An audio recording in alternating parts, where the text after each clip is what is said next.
Senator Dziedzic. Yep. Mr. President, I move that further proceedings under the roll call be dispensed with and the Sergeant at Arms be instructed to bring in the absent members. On that motion, all in favor say aye. All those opposed say no.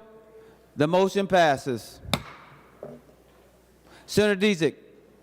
Mr. President, I move that House File number 7 be taken from the table, and I ask for a roll call vote. A roll call vote has been requested. A roll call vote has been granted. Any discussion on the motion? The Secretary will take the roll.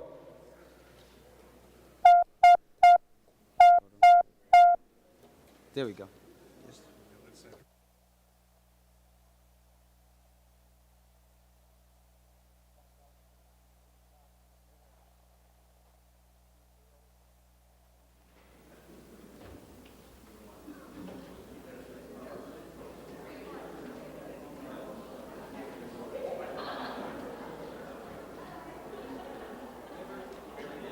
Members, please vote. Members, please vote. We're voting, and we should not have any dialogue standing up at another senator's desk. Please adhere to that. Thank you.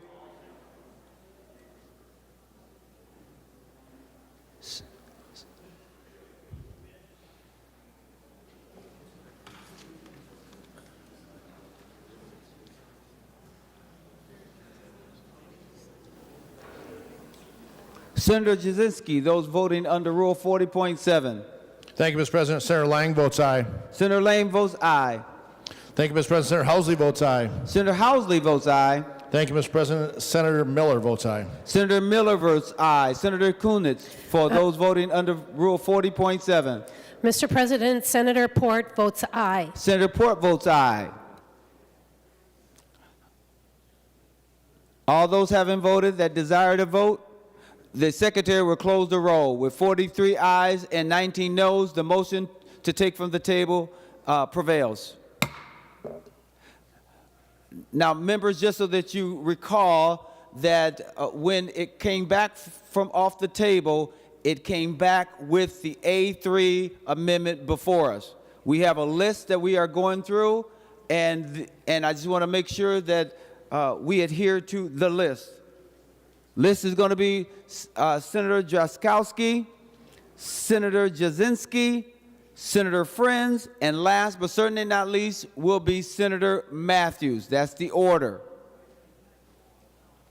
Senator Jaskowski. Thank you, Mr. President.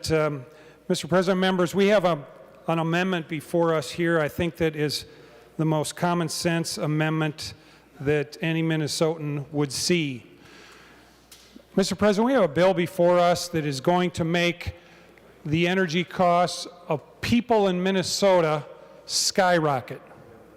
They're going to have less access to energy. There's a chance that we're going to see the electricity warehouse in Minnesota and the lights inside of it start to blink on and off, Mr. President, with this bill. And the reliability of energy in our state is going to be suffering.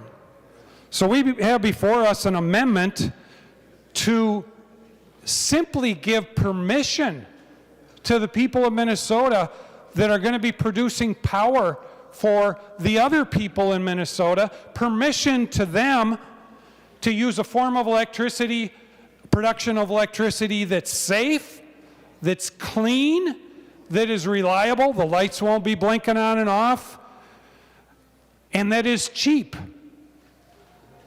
Our electricity, Mr. President, is going to be out of this world in terms of price for the people of Minnesota with this bill. This is common sense. Help us, members, correct a bill that is extreme and it's running away the cost of electricity for the people of Minnesota. This amendment will give the ability for us to bring clean, reliable, no blinking lights, and Mr. President, cheaper electricity. So instead of the curve going like this, like the bill is providing for, we'll start to bring that cost curve down or flatten it off. That's what this will do. I don't know of any sensible Minnesotan who would not support this, Mr. President. Please, members, let's adopt this amendment. Senator Jasinski. Thank you, Mr. President. To the A3 amendment. I'm going to talk about the A3 amendment. I stand in support of the A3 amendment. I don't know anybody else on the floor here who can say they lived on a nuclear reactor for 3 years. Maybe there's a couple, but I lived on a nuclear reactor for 3 years on the USS Truxtun, nuclear cruiser CGN-35. I was also spent a lot of time on the USS Enterprise, Senator Howe referred to earlier.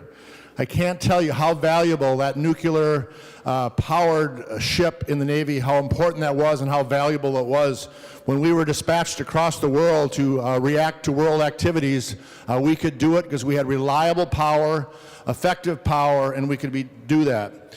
So it brings up the discussion of reliable and affordable energy. Many of you know across Minnesota we have a lot of manufacturing facilities. I think every district in this state has one form or another of a manufacturing facility. In my district alone, a couple that come to mind are Sage Glass. They make the glass that darkens and lightens to provide solar and things like that. Faribault Foods, who's a large bean manufacturer. TrueView is another glass manufacturer. Viracon is a manufacturer. I'll tell you what, we've had power outages in our district. And in one case, it cost one of those companies $100,000 in both damages and to get back up online. They don't just simply hit a reset button. It has a huge impact. So it's very, very important that we keep reliable and affordable energy here in Minnesota. Currently on the MISO app, we're looking at 24% of renewable energy right now, and the remaining energy is coal, nuclear, and natural gas. So I really got to make sure we urge that we have reliable energy, affordable energy, and I know I did tours in the bonding tour, and they talked on the Iron Range of how important affordable and reliable energy. I do remember one discussion that one of the mines alone uses more energy than the city of Minneapolis and St. Paul combined. And if those facilities go down in a brownout because we don't have reliable energy, it's hundreds and hundreds of thousands of dollars in damages. So I can't say enough about how important nuclear could be and how valuable that'd be, and I think it's a common sense thing that we can add to this bill that will help Minnesota businesses and people have reliable energy. Thank you, Mr. President. I urge a green vote. Senator Frentz. Thank you, Mr. President. I would urge members to vote no on the A3. Advanced small nuclear is not proven. There's not an answer for the waste, and more to the point, it is not part of the coalition of supporters of this bill. What's more, Mr. President, glad to report that a bill sponsored by one of our members to study advanced nuclear will be heard in the Energy Committee on Monday, and looking forward to that. While we may find that to be a valuable source of energy going forward, it's not a part of this bill. Thank you, Mr. President. Last but certainly not least, Senator Matthews to your A3 amendment. Well, thank you, Mr. President. I'd again urge the adoption of the A3 amendment. It's common sense, it's important, it's necessary, it's a key tool that's needed in the toolbox for the clean energy future that the majority is even seeking to impose. And Mr. President, let me point members to the original bill on page 13. I had staff that found this and pointed this out for me. There's a section on page 13 about making sure that local benefits are taken into account when we're discussing what to do with the current energy facilities that we have and what we're going to do with those sites. And page 13, lines 13 through 15, talk about making investments that meet the requirements under this section that is new clean energy sections. Utilities are encouraged to locate new energy generating facilities in Minnesota communities where fossil fuel generating plants have been retired or are scheduled for retirement. That was comments that was made on this amendment earlier this afternoon ahead of our recess. A key tool that this amendment brings is the ability to put a new carbon-free, clean energy, strong, reliable baseload form of generation. Take, for instance, my hometown or my district community of Becker that has the Sherco power plant. The 3 coal units are all being scheduled to be decommissioned within the next 7 or 8 years. And there's a lot of questions remaining about what the future of that site will be. So as we look at options of what we're going to do just from a macro level of the entire energy generation spectrum, we could make a couple of options. We could put out a whole bunch of new windmills and solar panels, and they'd be scattered all over the state of Minnesota. And then we'd also be building for and paying for brand new transmission lines that have to go out to each one of those solar fields, wind farms, to each one of those locations. And all of that generation and all of that transmission, the cost to build that is going to just be added up onto the ratepayer's statement. It's going to be added into your monthly bill, members. An alternative that makes so much sense is what we can do with this A3 amendment and opening the door to small modular nuclear reactors.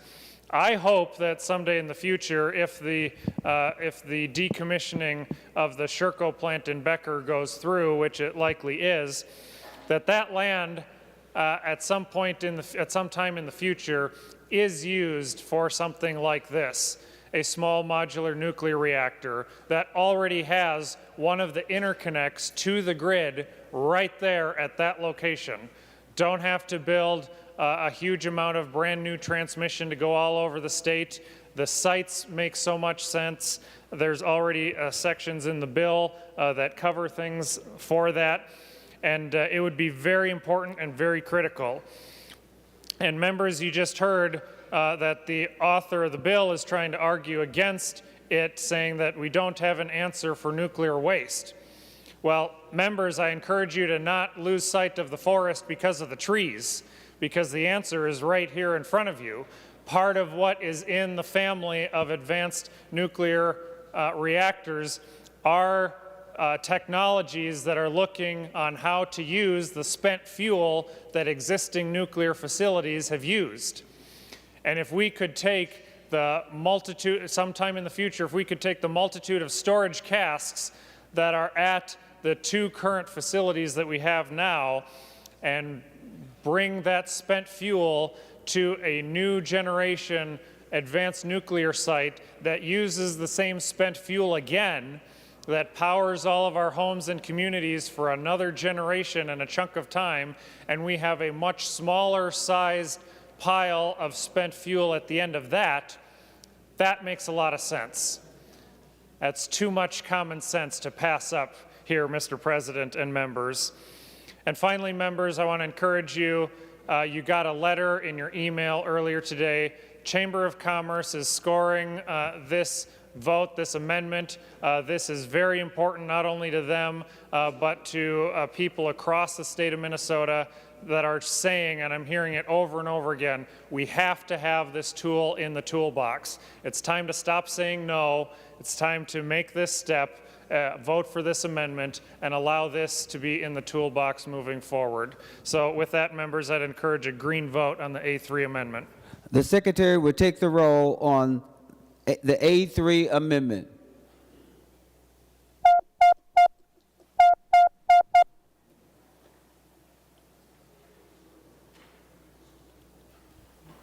Members, please vote.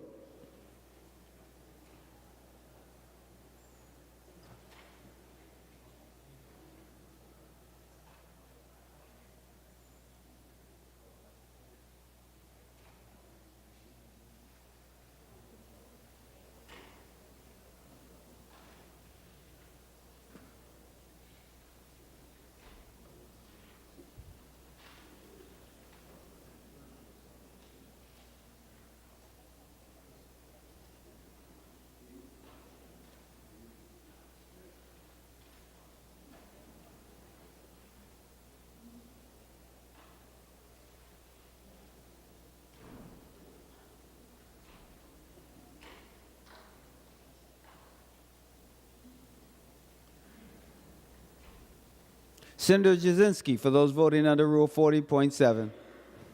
Thank you, Mr. President. Senator Housley votes aye. Senator Housley votes aye. Senator Lang votes aye. Senator Lang votes aye. Senator Liskey votes aye. Senator Liskey votes aye. And thank you, Mr. President. Senator Miller votes aye. Miller. Senator Miller votes aye. Senator Kunis, for those voting under Rule 40.7. Mr. President, Senator Port votes nay. Senator Port votes no. Members, just so you know, there are some that have been excused. So all those having voted who desires to vote, the secretary will close the roll. There being 29 ayes and 35 noes, the amendment is not adopted. Senator Matthews. Senator Limmer, for what reason do you rise? Thank you, Mr. President. For absentee voters, aren't we supposed to record the location from where they are voting from? Senator Limmer, for remote voters, yes, we identify that only one time. We don't do it consistently throughout the evening. All right, thank you. Senator Matthews. Thank you, Mr. President. I would like to offer the A55 amendment. Senator Matthews offers the A55 amendment. At the appropriate time, the secretary will report the amendment. Senator Matthews moves to amend House File Number 7 as follows. Page 7, line 11, after is, insert generated from A. This is the A55 amendment. Senator Matthews, to your amendment. Thank you, Mr. President. So in contrast to other amendments that we've had already today and ones that are coming up, this A55 amendment is a technical correction that needs to be made on page 7 of the bill to have it read technically correct for the language that matches how these facilities are named and listed throughout statute. So this is a very simple change to the underlying bill. Would be an easy solution, and I'd urge members to support the amendment. Senator Frentz. Thank you, Mr. President. First of all, I would like to request a roll call. Roll call vote has been requested. Roll call granted. Thank you, Mr. President. Members, I would urge a no vote on the A55. I believe the language in the bill as it stands is preferable. Thank you, Mr. President. Any further discussions before we let Senator Matthews have the last word? Senator Matthews. Thank you, Mr. President. Would Senator Frentz yield to a question? Senator Frentz, will you yield? He will yield. Senator Matthews. Thank you, Mr. President. And Senator Frentz, I'm just curious as to why the majority is unable to take even a technical change. There's been no movement on any amendments, and when an item gets identified by staff that should be rephrased even to be functionally correct in the underlying bill, we're still hearing from you and the other side to vote no. Why is there no change on this or any amendments here?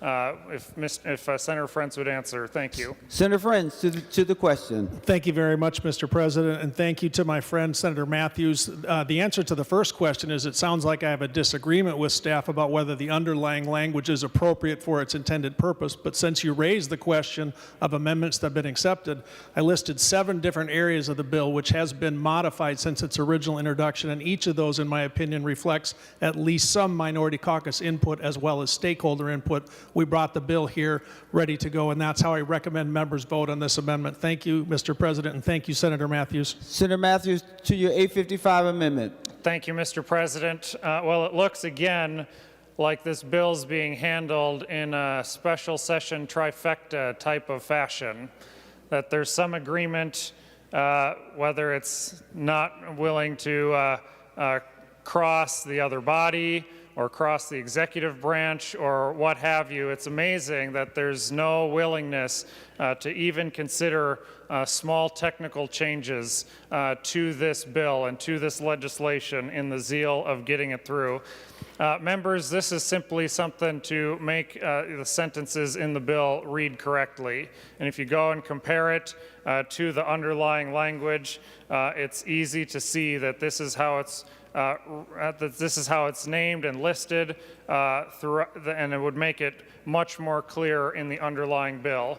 So, members, let's drop the strong hyper-partisanship that we've had. We can even agree on a small technical fix like this and put the bill in better order. So, with that, Mr. President, I urge a yes vote. The Secretary will take the roll.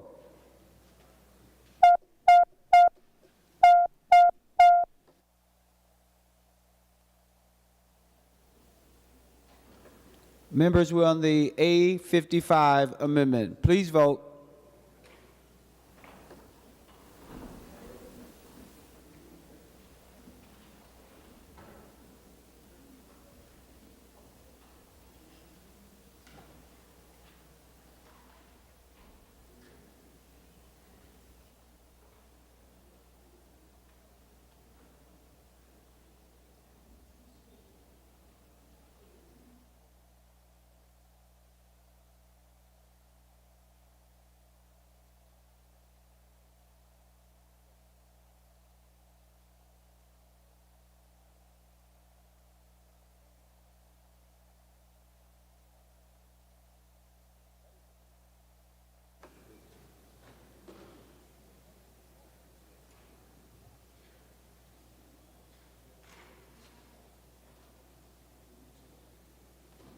Senator Jasinski for those voting under Rule 40.7.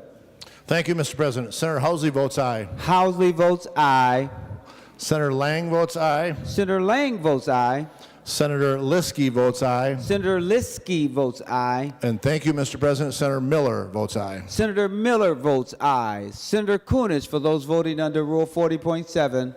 Mr. President, Senator Port votes no. Senator Port votes no. Members, as I mentioned earlier, there are some members that are excused. Those having voted that desire to vote, the Secretary will close the roll. There being 31 ayes and 34 noes, the amendment is not adopted. Senator Matthews. Thank you, Mr. President.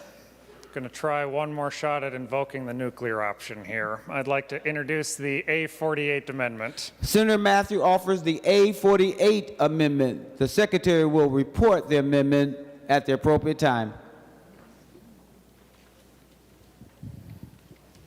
Senator Matthews moves to amend House File Number 7 as follows. Page 2, line 20, before the period, insert.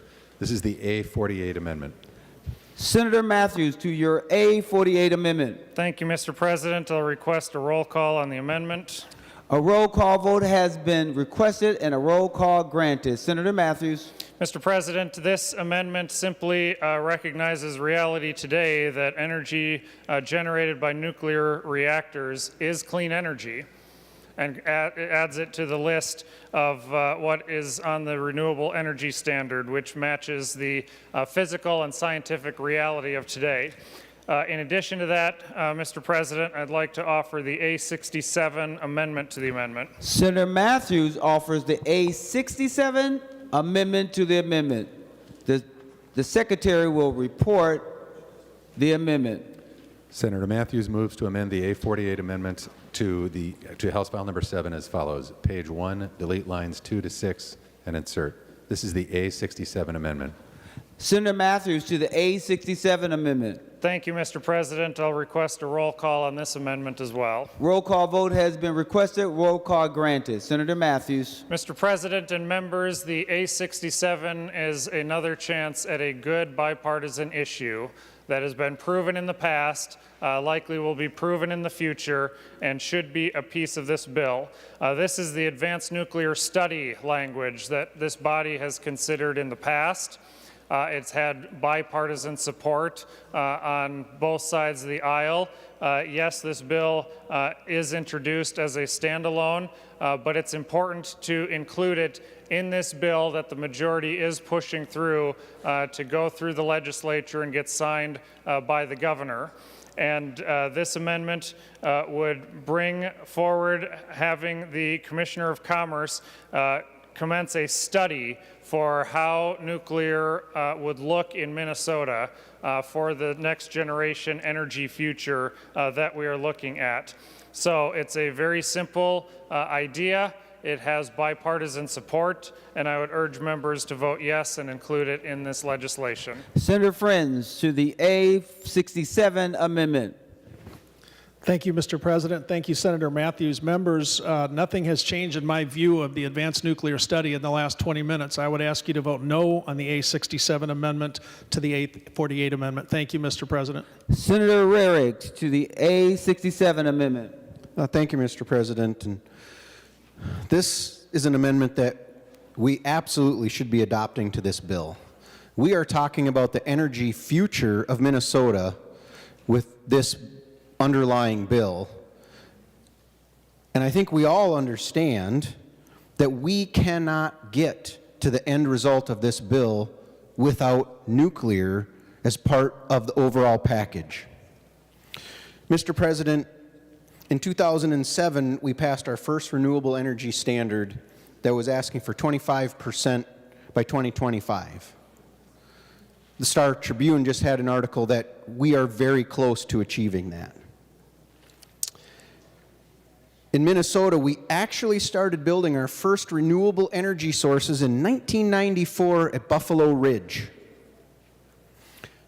29 years later, we are just getting to that 25% renewable energy.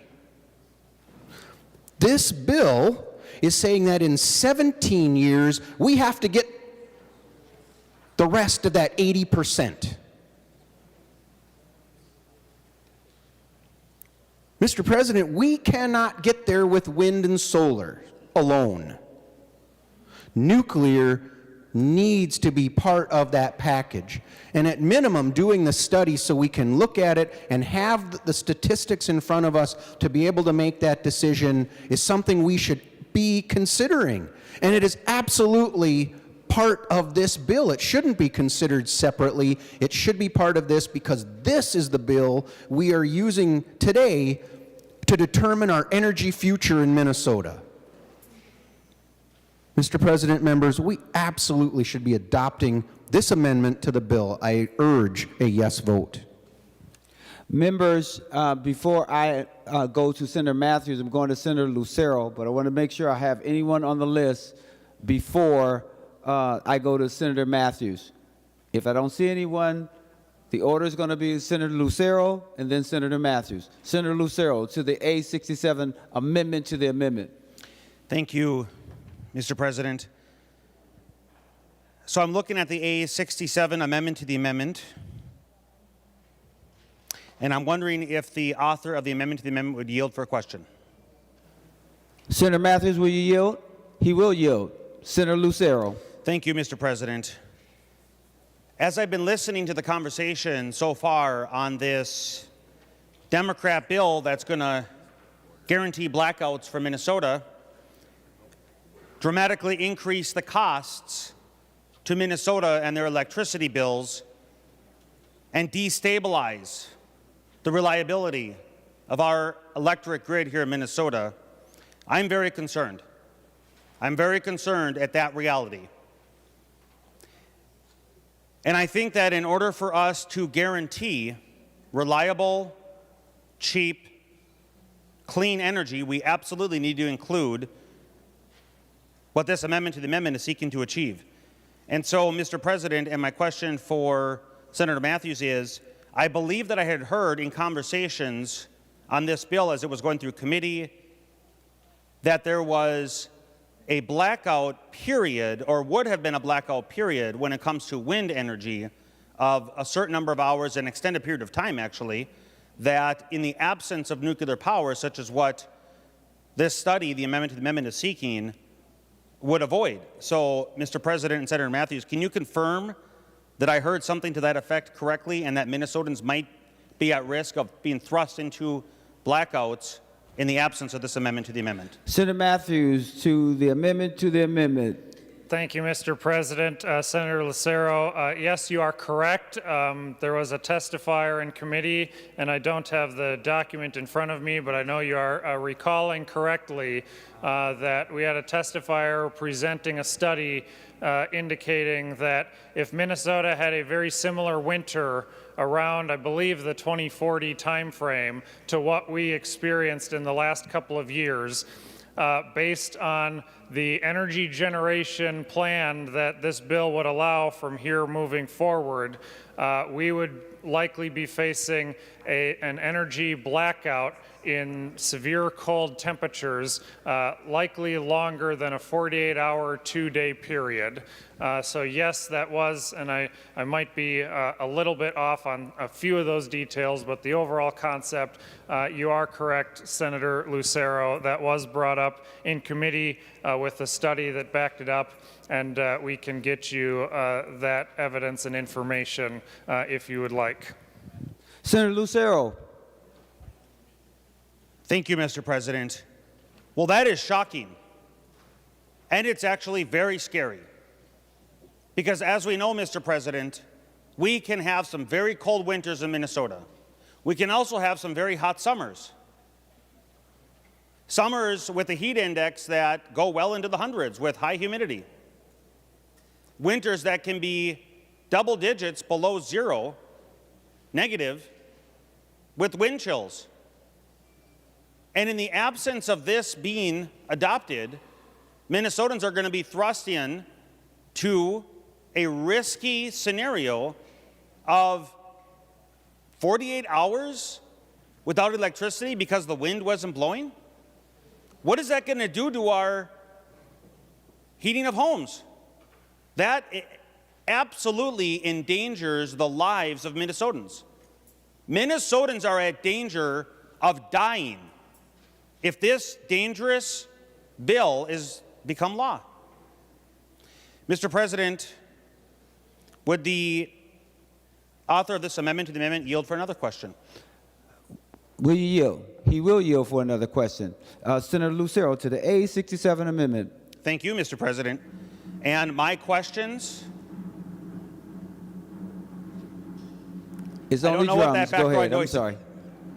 Senator Lucero. Thank you, Mr. President. I absolutely have an outdoor voice. I can talk louder, but I won't, to overcome the noise of whatever that is. But to this amendment to the amendment, and my questions in regards to this study on nuclear power are very much relevant because we need to know, and Minnesotans need to know, as we're considering this amendment to the amendment, if we're going to allow for nuclear power here in Minnesota with the adoption of this amendment to the amendment.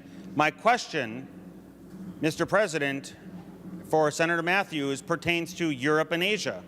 It's my understanding that other parts of the world, to guarantee a base load of electricity to guarantee reliability, to make sure that their residents, their citizens in these other countries, in European countries and in Asian countries, are not thrust into blackouts at danger of their lives, as this bill will do for Minnesotans, that they are building nuclear power, that they are building many plants across Europe and Asia. I've only been a member of the Energy Committee here for a few weeks. I've not had the privilege to serve in previous years. It's an honor to be on the committee now, but because I have not had an extended period of time on the committee, my question for Senator Matthews is, does he have any information that would help us in this body, as we're considering this amendment to the amendment, nuclear power in Europe and Asia? Senator Matthews to the A67 amendment. Thank you, Mr. President. And Senator Lucero, yes, my understanding is that, yes, you are correct that other countries around the world, and especially in Europe, are starting to move more heavily into nuclear energy and recognizing that they need to build more of these facilities to have a strong, reliable baseload generation for their country and their citizens. So that's happening around the world. Happening in other states here across our country, and should be something we do here in Minnesota. Senator Lucero, before we go back to Senator Matthews for his closing. Thank you, Mr. President. Well,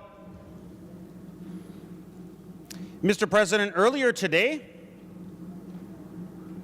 Punxsutawney Phil saw his shadow. And we're going to have 6 more weeks in Minnesota of winter. If it weren't already cold, 6 more weeks. And the potential risk to Minnesotans, because the groundhog saw his shadow, is something we need to take into consideration. Europe and Asia, countries in Europe and Asia, recognize the reality that solar and wind is not enough. And it would endanger residents and citizens in those areas. I also fear, because it is Groundhog Day, that we're going to continue to see a repeat of amendments being voted down and down and down and repeat down by the Democrats over and over. I don't want that. That's why I am imploring you, Mr. President, and the Democrats in this body, understand that your bill endangers the lives of Minnesotans, will thrust them into blackouts, and we want to avoid that. We want to avoid blackouts. We want to avoid endangering the lives of Minnesotans, and that's why we need to vote for this amendment to the amendment. Because nuclear power will help to ensure reliability, which the Democrat bill destroys. So, Mr. President, please vote green on this amendment to the amendment. Thank you. Senator Matthews to the A67 amendment to the amendment. Thank you, Mr. President and members. This is a common sense amendment. It's a very small step. It's not even going to carving out from the nuclear moratorium like the last one. This is just a study. I think back to what we heard earlier of the statistics of the coldest day that we had in Minnesota, and minus 60 degrees, the record that we've had. Now, Mr. President, I've never felt personally that temperature. I have felt colder than minus 30, and I would just ask members to consider, if you're sitting on a minus 30 day, what do you want to have available to try to help get you through that severe cold weather? Do you want a solar panel on your minus 30 morning? Do you want a windmill? We're crossing coal out of the equation. I'm guessing that the community that experienced minus 60 had a really good coal plant that helped keep their communities warm, help them survive, help them live, and help them stay warm through minus 60. We're crossing gas off, we're throttling that down or making it more expensive through RECs. What do we want to have available to help us get through severe weather like that? I haven't felt a minus 60. The coldest I had was, I remember, after minus 30, growing up one day on the farm. That was the morning that the whole herd of cattle decided to bust out of the fence and run all over the farm. That was a fun morning. But when you go through cold weather like that, you need something substantial and reliable to heat your home and get you through that weather, because that's the last day that you want not only the temperature to be cold, but your electricity and your heat to go out in your home. So members, if you're crossing everything else off the list, unless you're confident that, say, yep, I want my windmill or I want my solar panel for my 30 below day, then let's add something to the list that can actually be useful and be confident in helping us get it through those weather circumstances. This is just a small first step to accomplish that goal. Members, I urge a green vote on the amendment. The secretary will take the roll.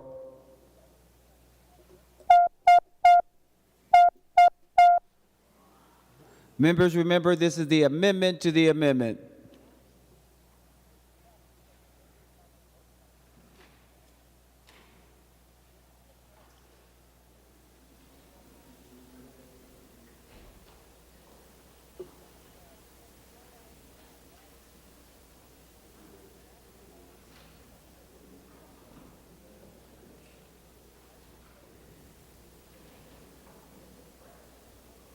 Members, please vote.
Senator Kunesh, for those voting under Rule 40.7.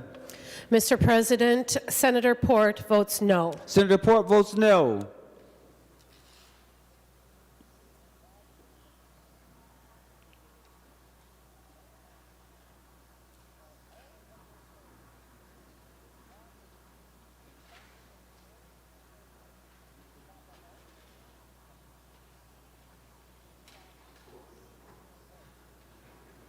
Senator Jasinski, those voting under Rule 40.7. Thank you, Mr. President. Senator Housley votes aye. Senator Housley votes aye. Senator Lang votes aye. Senator Lang votes aye. Senator Liskey votes aye. Senator Liskey votes aye. Senator Miller votes aye. Senator Miller votes aye. Members, remember there is one excuse. So the secretary will close the roll. With 32 ayes and 34 noes, the amendment to the amendment is not adopted. We are now back on the underlining amendment, which is the A48 amendment. Seeing no additional discussion, the secretary will take the, oh, did I forget someone?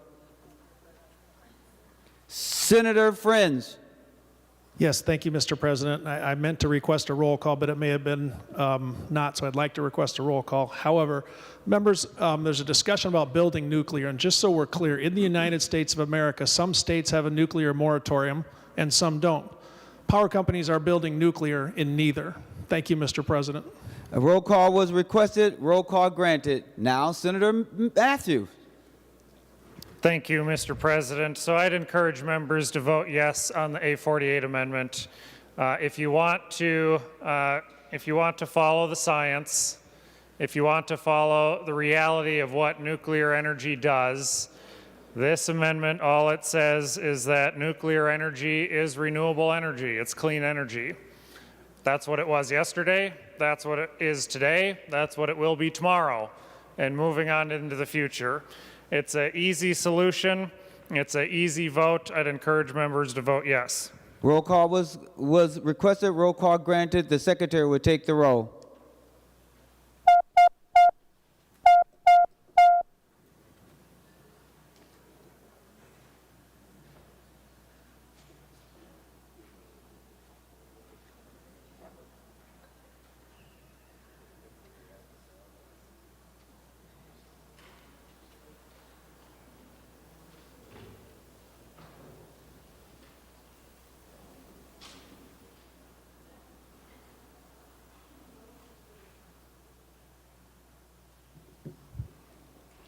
Members, please vote. We are voting on the A48 amendment.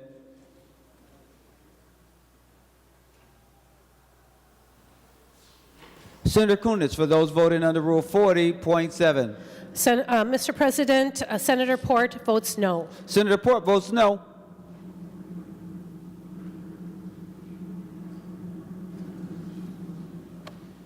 Senator Jasinski, for those voting under Rule 40.7. Thank you, Mr. President. Senator Housley votes aye. Senator Housley votes aye. Senator Lang votes aye. Senator Lang votes aye. Senator Liskey votes aye. Senator Liskey votes aye. And thank you, Mr. President. Senator Lang votes aye. I'm sorry, Senator Miller votes aye. Senator Miller votes aye. Members, remember we have a couple excused. All those having voted who desire to vote, the secretary will close the roll. There being 32 ayes and 34 noes, the amendment is not adopted. Senator Green. Thank you, Mr. President. I rise today to talk maybe a little bit about my district and the type of electricity that's provided there by the different groups of people. And maybe people are not aware that back after the turn of the century, there was not a lot of options for us in rural Minnesota. And so whether it was telephone, electrical, or other utilities that we might need out there, because there was not enough money for the bigger companies to come out, a lot of the people in the area formed their own co-ops and utility companies and municipalities. And they did that so they could join together as a group and vote on what they wanted in the area. And it allowed us to be brought into the 21st century at a time when the rest of the state and the country was thriving. And so these entities did a fantastic job, as they do today. But I will tell you that after what happened in 2007 with the renewable energy standard that came about then by the 25 by 25, immediately our small municipalities and co-ops had to make some changes, and they had to make them immediately so that they could meet these standards. And as a result, the people in my area saw up to 1/3 of their cost of their electricity go up, and it was very difficult. And also, even until today, with the energy costs that we're paying there under the current system, in one of my small co-ops, I was informed that they are sending out about 500 disconnect notices a month. Now you have to be behind 1 month, and then again the next month, so actually have to be behind 2 months before they will come along and give you the notice that you're going to be cut off. And I was talking to some folks there, and one in particular was a senior citizen. She was a grandmother, and she had her grandchildren living with her. And more than once, she was so behind on her electric bill, and she had to scrape up the money because the electric company was at her door to shut her off. And they just don't have it. They're on fixed incomes. With the renewable energy standards that we have coming forth in this bill, we know that the increased cost is not going to wait until 2025, it's not going to wait until 2035, and it's not going to wait until 2040, because we're going to have to start making choices at our local companies to make these changes, and the cost is going to go up dramatically right away. And when you're looking at some of this stuff, and we're hearing even from the big utilities here in the cities, that they've got a plan to move forward to reach the goals set forth in this extreme bill. But in their plan, they state publicly that they're basing their plan on technology that has not been invented yet. And yet, because they are able to keep their nuclear plants up and running, while we're not able to build new, they will be allowed to sell credits to my local utilities, my co-ops, publicly owned, member-owned co-ops are going to have to now pay for thin air. They're going to have to pay money to a big conglomerate who has a monopoly just to be able to continue to operate. And so, Mr. President, I would like to offer the A49 amendment. Senator Green offers the A49 amendment. The Secretary will report the amendment. Senator Green moves to amend House File Number 7 as follows. Page 3, line 5, before 4, insert or. This is the A49 amendment. Senator Green, to your A49 amendment. And Mr. President, I have an amendment to the amendment, the A68. Senator Green offers the A16 amendment to the amendment. The Secretary will 16, right? 68. 68, I'm sorry. I said 16. I stand corrected. The A68 amendment to the amendment. The Secretary will report the amendment. Senator Green moves to amend the A49 amendment to House File Number 7 as follows. Page 1, delete lines 2 and 3 and insert. This is the A68 amendment. Senator Green, to your A68 amendment, which is an amendment to the amendment. Senator Green. Thank you, Mr. President. The A68 amendment will give the people in my district an opportunity, as they have had over the years, for the utility companies that they own, that they put forth, that they pay into every month, to look at the situation around them, decide whether or not they can meet these standards that even Xcel Energy says the technology is not there to meet them, and gives them a chance to be withdrawn and only can be included in these standards if they decide to opt in by a vote of the people that own that cooperative or that utility. And so I think, Mr. President, this is what we've done in our local utilities for years. Anytime that there is an issue, we have our annual meeting. The members that pay into the utility, everybody that pays in is a member, and they get to come to the annual meeting and they get to vote on what goes forward. And so, Mr. President, the A68 amendment will allow them to decide whether or not they want to opt into these standards or not. Senator Westland. Thank you, Mr. President. I'd like to request a roll call on the A68 amendment and the A49 amendment. Roll call has been requested. Roll call granted. Senator Frentz. Thank you very much, Mr. President. Thank you, Senator Green. Senator Green, it is good to have you on the Energy Committee, and it's good to have a voice for municipals and co-ops. On the A68 members, I'm asking you to vote no. This essentially says that the off-ramp will not matter because a utility can choose to not comply with the standards. It defeats the entire purpose of the bill as it relates to munis and co-ops. Therefore, members, Mr. President, I would ask for a no vote on the A68. The opt-out provision defeats the point of us all doing this together. Thank you, Mr. President, and thank you, Senator. Senator Green is going to be our last speaker. Any other members? Senator Green, to the A68 amendment to the amendment. Thank you, Mr. President. Well, we are all about voting here. We are all about freedom. We have the ability to come here and vote. People vote for us to come here. These utilities were set up on the same principle, that the people that own these companies are able to vote on how they want to run these companies. And so, Mr. President, I think this is reasonable. And as we get into the other, the main amendment, we can maybe talk more about it. But I just have to stress one more time that just for instance, I remember the 60 below. At the time, we were living in a basement house, and I just expressed to my kids how cold it was. Thankfully, we had electricity and heat, but we took a glass of water outside, and we threw it into the air. And it was so cold that the water crystallized. It didn't come down. And the houses would crack and bang because the air was just so cold.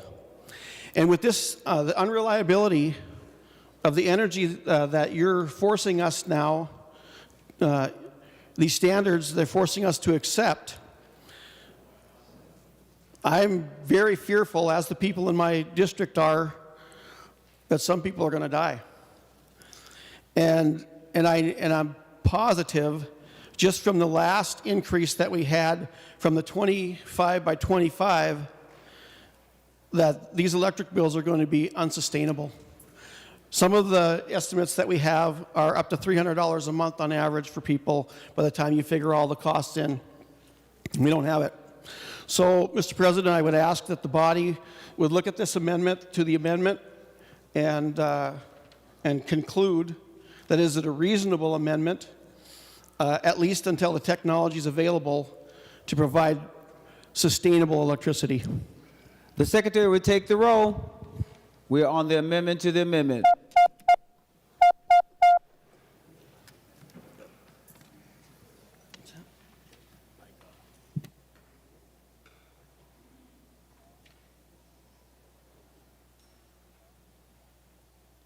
Members, please vote. Senator Kunis, for those voting under Rule 40.7. Mr. President, Senator Port votes no. Senator Port votes no.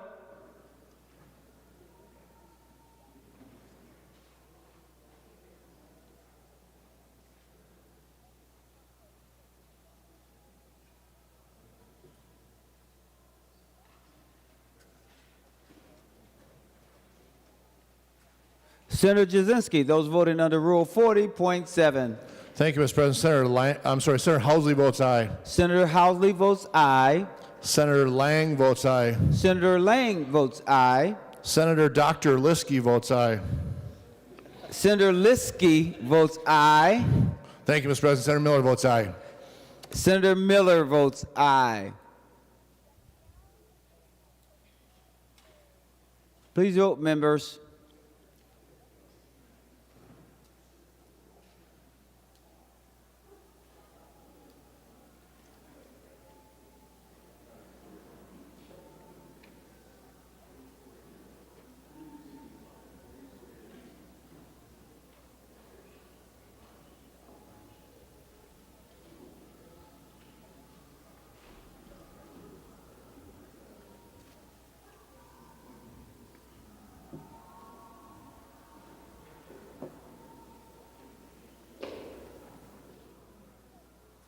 Members, we have one excused member. All those having voted who desire to vote, the Secretary will close the roll. There have been 32 ayes and 34 noes. The amendment to the amendment is not adopted. We are now on the underlining A49 amendment. Senator Green, I want to make sure that you're the last one. I want to see if there's anyone else who wants to speak first. Mr. President, I have another amendment to the amendment. Oh, I'm sorry about that. I would like Senator. to offer the A70 amendment. Senator Green offers the A70 amendment. Accept my apologies. I thought you were going there. So thank you. The Secretary will report the amendment. Senator Green moves to amend the A49 amendment to House File Number 7 as follows. Page 1, delete lines 2 and 3 and insert. This is the A70 amendment. Senator Green, to your A70 amendment to the amendment. Thank you, Mr. President. This amendment is not unlike the other one. This amendment has to do with electric utility that is not a member of an entity described in the section in the bill. And it also would grant the same authority for the users, the ratepayers of the municipality to vote to opt in. And I'm going to give it one more shot because this is so important for us. When our members get these bills on what's being passed here, you're taking away the right that they've had for decades. I'm not going to belabor this point. This is just important to us. It's important to the people that are not going to be able to afford these electric bills. I live in a very poor community. Most of my district is the same.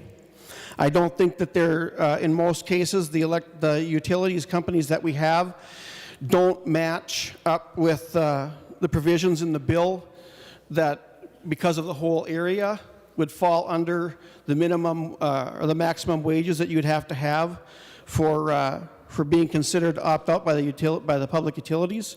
Furthermore, the public utilities will have all the authority to decide what they consider reasonable, what not. And I think it's extremely important that we give our ratepayers a say in this. So I'm going to ask one more time on the A70 for a yes vote. Senator Westland. Mr. President, I request a roll call. Roll call vote has been requested. Roll call vote has been granted. Senator Frentz. Thank you very much, Mr. President, and thank you, Senator Green. Again, members, I encourage a no vote on the A70. This is not a bill which allows utilities to opt in or out. That defeats the purpose of setting a standard in the same way it does in our other legislation. Thank you, Mr. President, and thank you, Senator. Seeing no other discussion, the Secretary will take the roll. Members, just a reminder, we're on the amendment to the amendment, the A70 amendment to the amendment.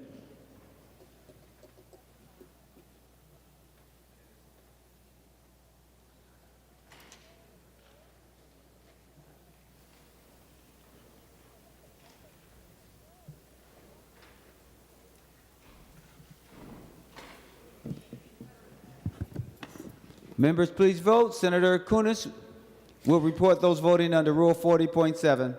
Mr. President, Senator Port votes no. Senator Port votes no.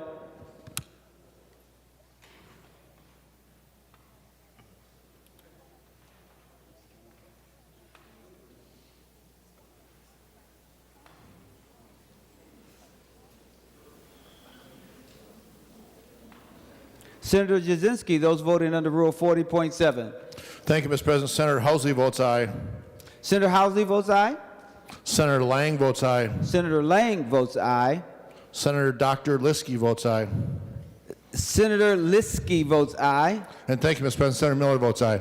Senator Miller votes aye.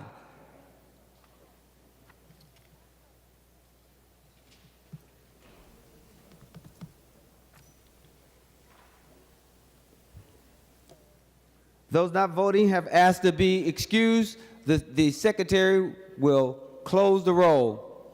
There being 31 ayes and 34 noes, the amendment to the amendment is not adopted. Senator Nelson. Oh, I so apologize. I pushed my green button, but you had closed the roll. Senator Nelson, let me see what I'm supposed to do about that, but you were sitting there and I don't know how that happened.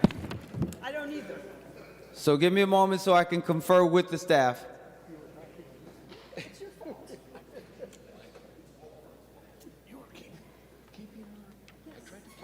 Carla, I almost missed one, the previous one. I need someone on the prevailing side to open it up. You're not on either side. Vote didn't count. Senator Nelson, how do you vote? I vote yes. Thank you. All right, the Secretary will close the roll.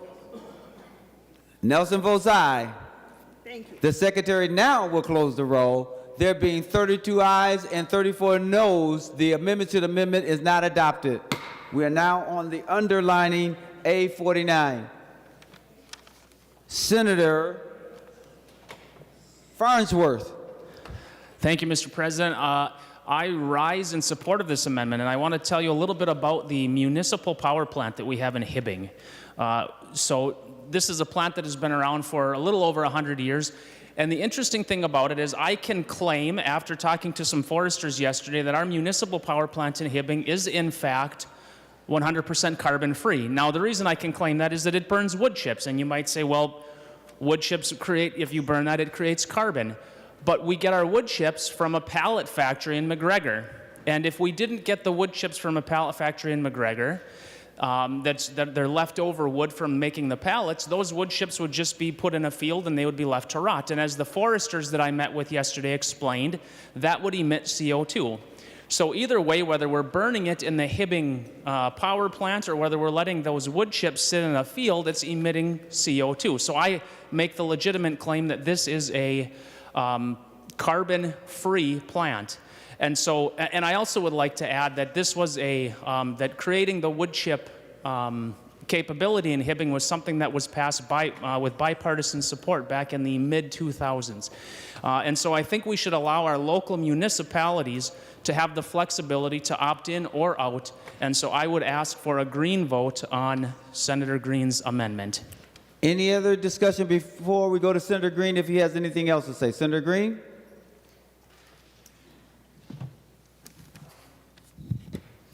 Thank you, Mr. President. Hold on, Senator Green. I think I saw someone in the back. Was there anyone in the back?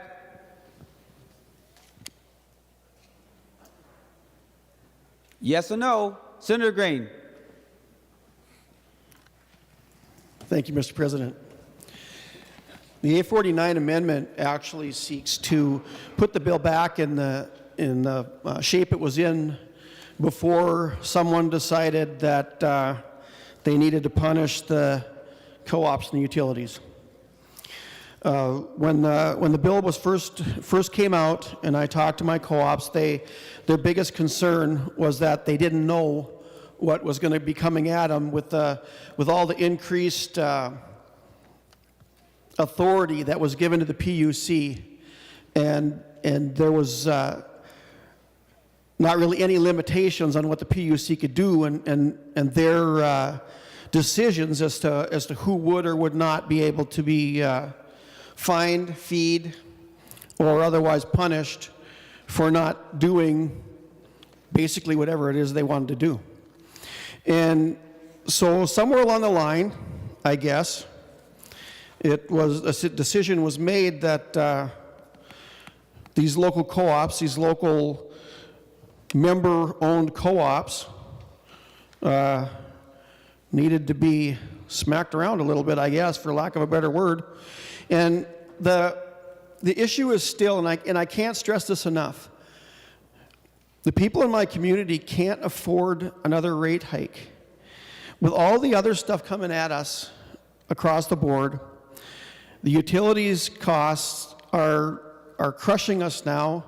And like I said, a lot of people can't make them right now because of the law that does not allow them to be cut off in the wintertime, which I'm thankful for, believe me, is probably the only reason that they still have electricity. With this bill, not only is it more expensive, but it's not reliable. So whether they can afford it or not, they still run the risk of running without electricity. These are families. These aren't just a statistic. And so while the people down here in St. Paul are looking at these laws, they just can't be considering the individual people that are going to be harmed by these bills and by these votes we're taking. And so what the A49 amendment does, it actually just takes out about a sentence and a half and does not allow the co-ops or municipalities to be considered an electric utility under the provisions of this bill. So, Mr. President, I would ask for a green vote on this amendment. Let's give the families in Greater Minnesota a break. At least give them a little bit of security that says that we're not going to cut you off. And hopefully you won't be hit by the rolling blackouts that apparently are coming in the blackout bill. And so I'm asking everybody to vote green on the A49. Thank you. Roll call was requested. Roll call granted. The secretary will take the roll.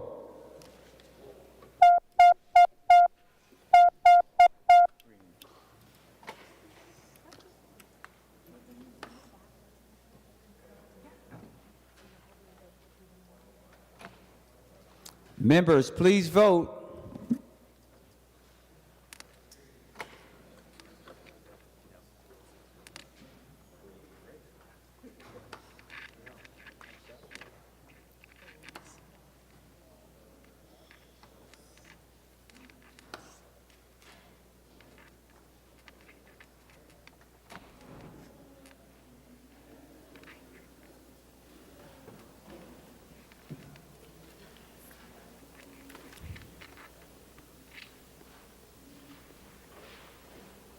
Senator Kunis, for those voting under Rule 40.7. Mr. President, Senator Port votes no. Senator Port votes no. Senator Jasinski, those voting under Rule 40.7. Thank you, Mr. President. Senator Housley votes aye. Senator Housley votes aye. Senator Lang votes aye. Senator Lang votes aye. Senator Liskey votes aye. Senator Liskey votes aye. And thank you, Mr. President. Senator Miller votes aye. Senator Miller votes aye. All those having voted that desire to vote, the Secretary will close the roll. There being 33 ayes and 34 noes, the amendment is not adopted. Senator Abler.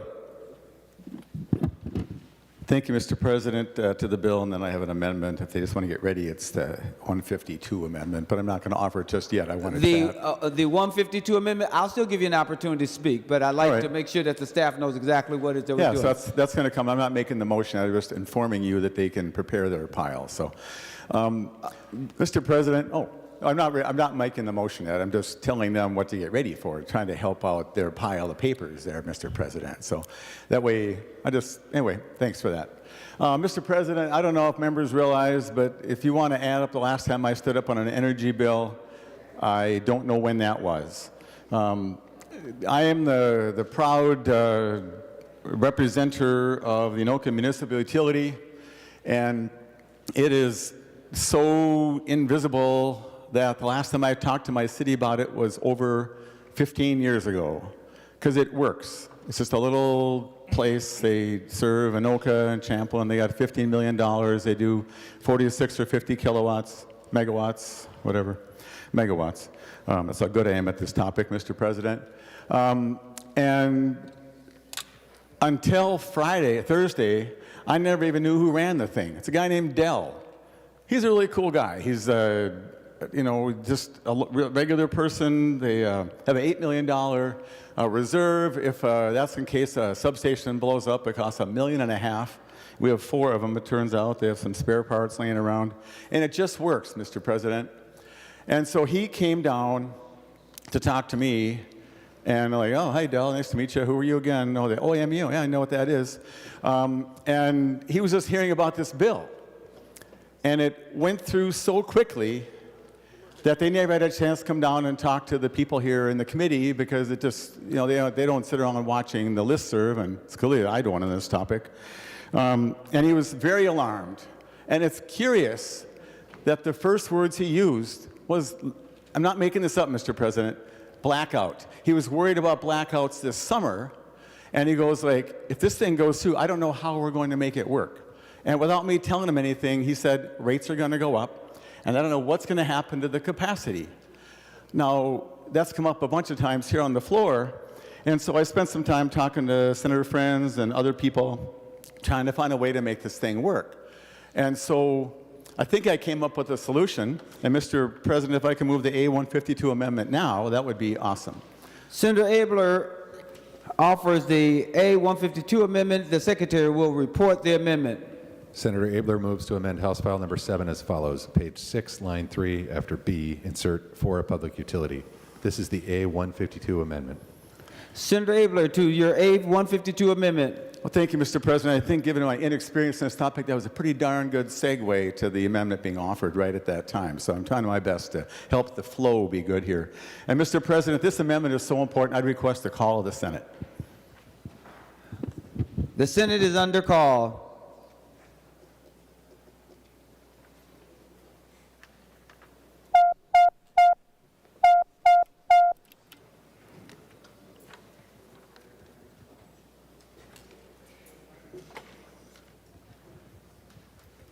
Senator Abler, is this call of the Senate just for your amendment or for the rest of the bill? Mr. President, it should be for the rest of the session till we get to May, but just for this amendment, Mr. President. Thank you. Just for this amendment. Thank you. It appears that being a comedian is in Senator Abler's future.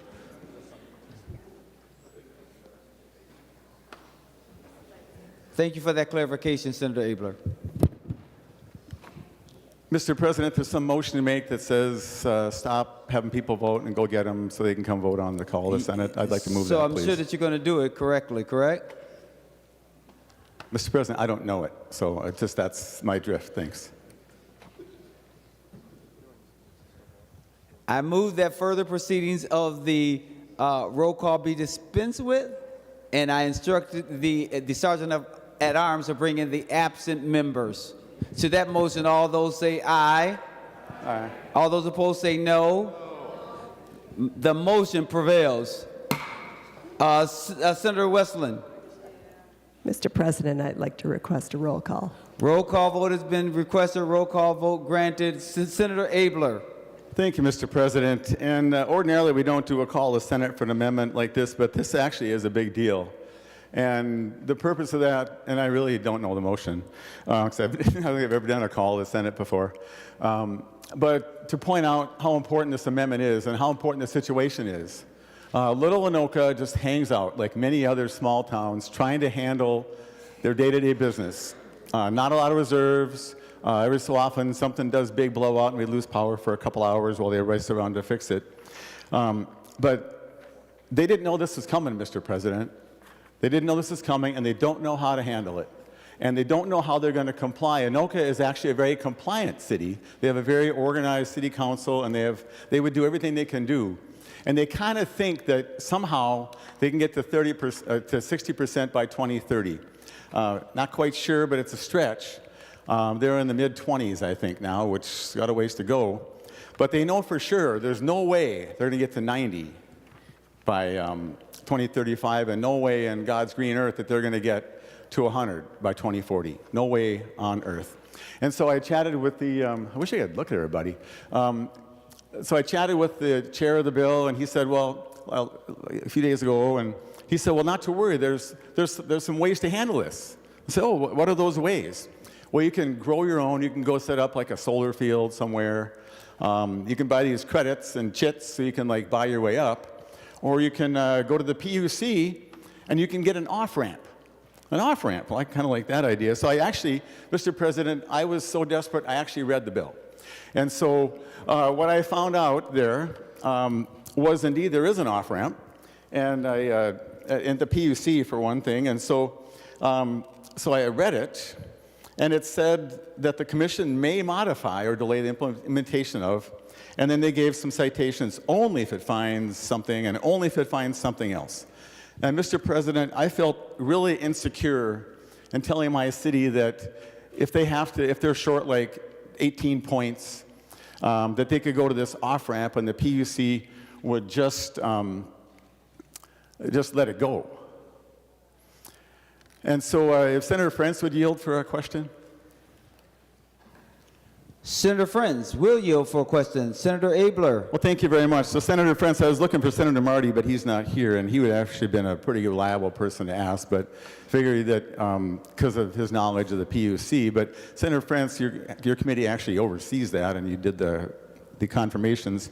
So in your opinion, when my city doesn't get close, they get to 44% by a month before when 2030 deadline comes, do you think it's reasonable to expect the PUC would just say, no problem, go right ahead, you don't have to hit it, that target? Senator Frentz to the A152 amendment.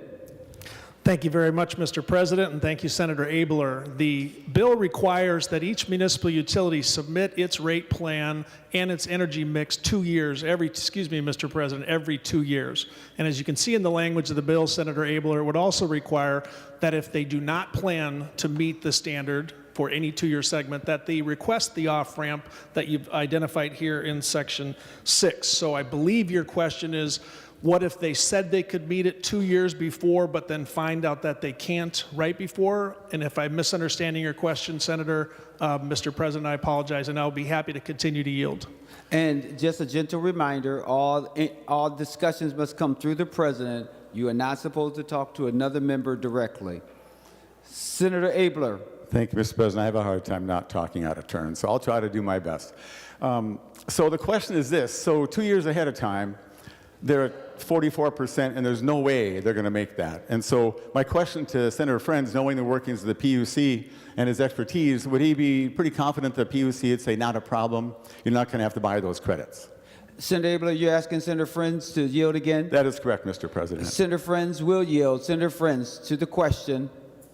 Thank you very much, Mr. President. And to the good senator's question, Each utility submits its rate mix, its resource mix to the PUC, and for co-ops and municipals, that is already occurring every 2 years. By the way, members, that has been true since 2007, that each co-op and municipal utility must submit that mix to the PUC.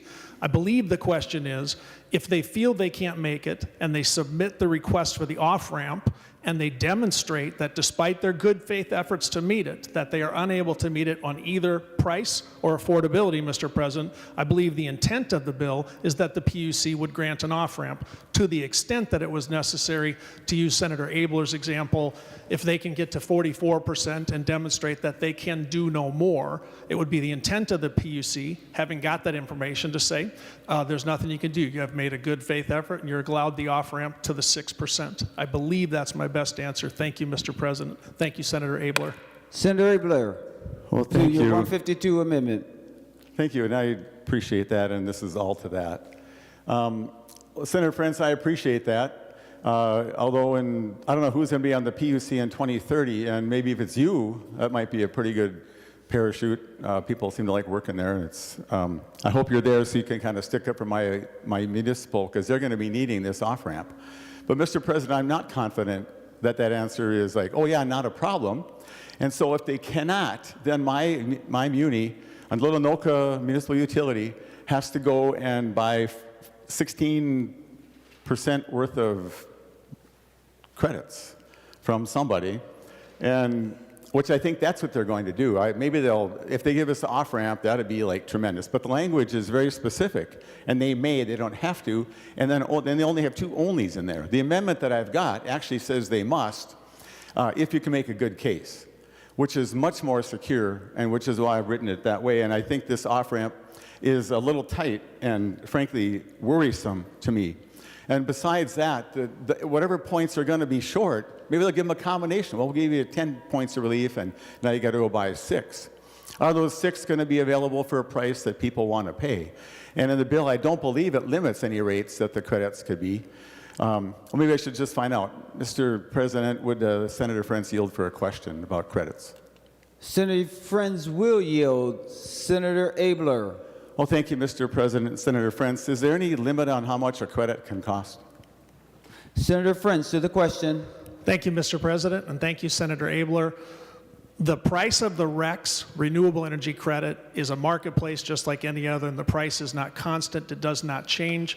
Utilities plan 17 years for the 2040 standard and are in a constant state of estimating how much they may need. A utility may choose to plan to purchase the renewable energy credits, and no, there is not a guaranteed price. However, Mr. President, that means that the utility preferred that approach to either seeking the off-ramp or building its own renewable that would qualify. What I am confident in this bill is that the boards of these municipal utilities and rural electric co-ops are in the best position to make that choice, not just for 2 years in advance, but for 4 years, and for 6 years, and for 8 years, and for 10 years. Thank you, Mr. President. Thank you, Senator Abler. Senator Abler. Well, thank you, Senator Frentz, and I really appreciate that, although I even feel worse than before. So right now, my little utility is able to give the city of Anoka $1.5 million for parks and other things. They carve that out in their budget, and everybody thinks it's a great idea. And so looking after those various civic functions, it goes in the general fund, I think. But if they were running short and these credits cost more, then in fact, the $1.5 million that gets transferred would have to come from somewhere. And I think it would come from my property tax. And Mr. President, my council does not enjoy raising property tax, but they also don't enjoy not mowing the parks. So I'm just concerned about this, and I'm not here just putting on a show, and this is not a fake deal. This is real, and it happened in no time. And like I said, I've not spent much time on this, but I heard Senator Rarick say a lot of times you spend years sorting out this kind of a thing. And here in the space that we haven't even been here for a month, we're passing this landmark legislation that's going to cause some harm. So I talked to Senator Frentz, and he says, not a problem. You can grow your own. You can make your own solar fields. And like, well, that sounds pretty good. So I went and talked to my new friend, Dell, again, about this.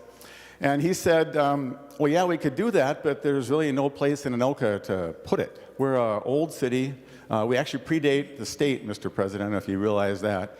We got 2 rivers there. It was a whole trading post deal. And anyway, so But it's pretty well built out. We're not that big on square mileage, and maybe there's an acre or two around there. But then I called up Dell. I says, well, would an acre or two do any good? And he says, well, maybe, but they have to go through this group called MMPA.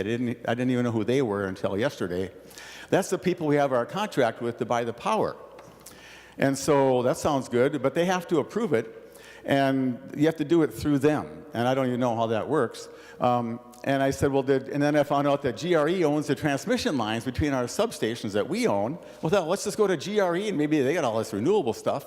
Turns out Anoka has a contract through 2060, Mr. President. Not 2060.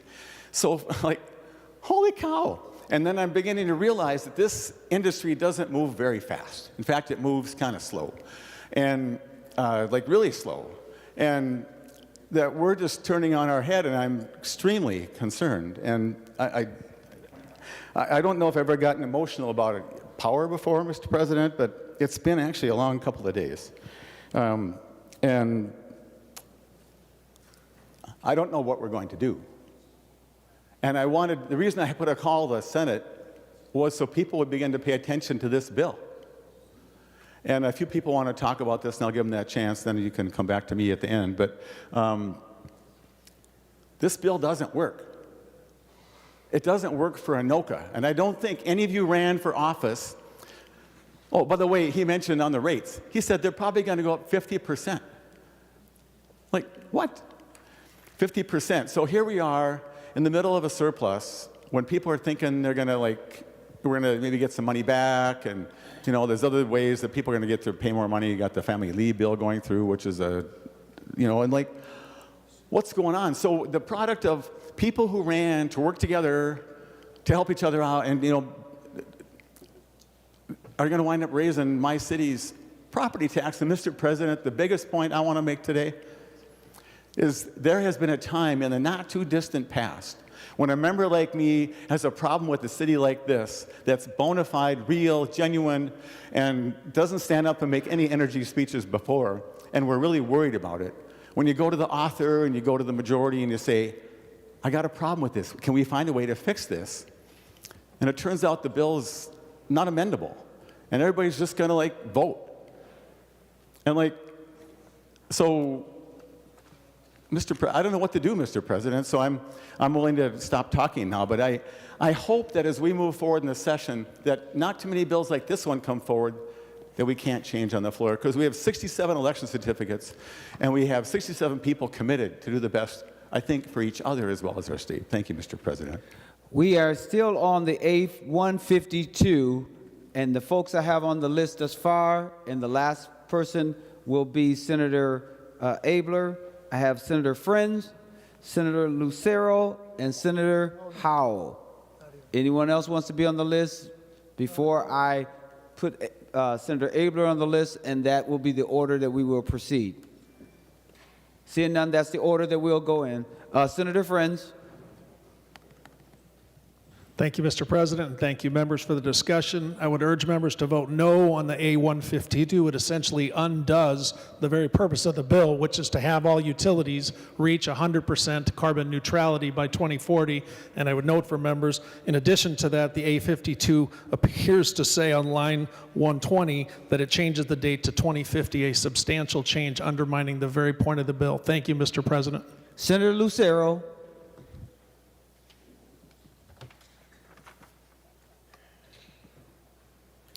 Thank you, Mr. President, and thank you, Senator Abler, for bringing this amendment. I know your city. I've driven through your city for 2 decades when I lived in an adjacent city of Dayton. And Anoka Municipal Utility, Mr. President, doesn't serve just the city of Anoka. It serves a portion of eastern Dayton. I don't know how much beyond those 2 cities, Anoka and Dayton, it serves, but I would like to ask Senator Hoffman a question if he's willing to yield. Senator Hoffman, will you yield? He will yield. Senator Lucero. Thank you, Mr. President, and thank you, Senator Hoffman. My question is, in regards to the city of Champlin. I have also driven through your city hundreds, if not thousands of times over the last 2 decades. And do you know, or can you confirm, does Anoka Municipal Utility service any portion of perhaps northern Champlin? Senator Hoffman, to the question. Thank you, Mr. President. And I can confirm that it does. The municipality does serve portions of Champlin. Thank you, Mr. President. Senator Lucero. Thank you, Mr. President, and thank you for that, Senator Hoffman. If you would be willing to yield for another question. Will you yield for another question, Senator Hoffman?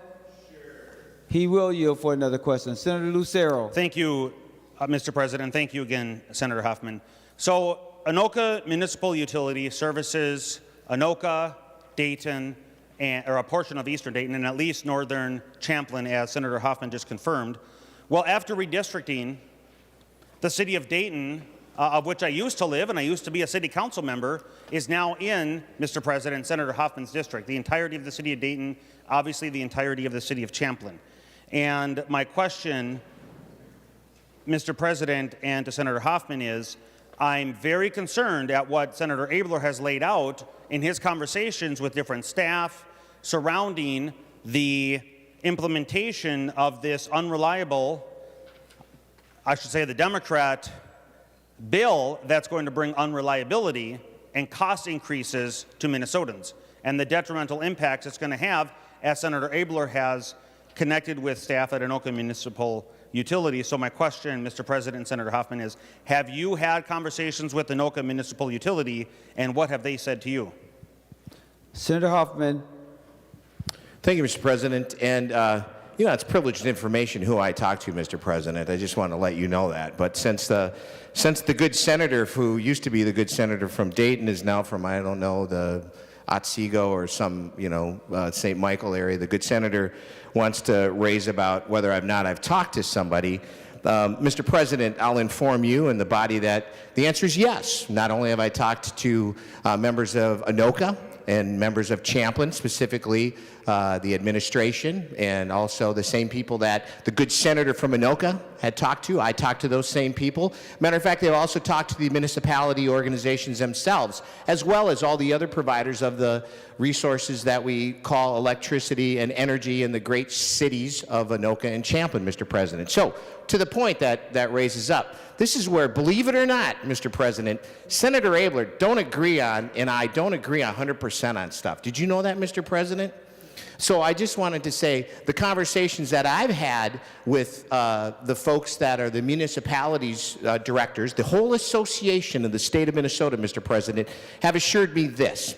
In working with Senator, the good senator from Mankato, actually North Mankato, the folks from the municipalities, Mr. President, have said, we're okay with this as long as there's agreement that we're going to continue working. And the continue working on reminds me of, Mr. President, do you remember in 2006, 2007, when there was discussion on the CIP in the state of Minnesota? Everybody thought the world was going to fall and the energy was going to be such a crisis in the state of Minnesota, Mr. President. But what had happened was this.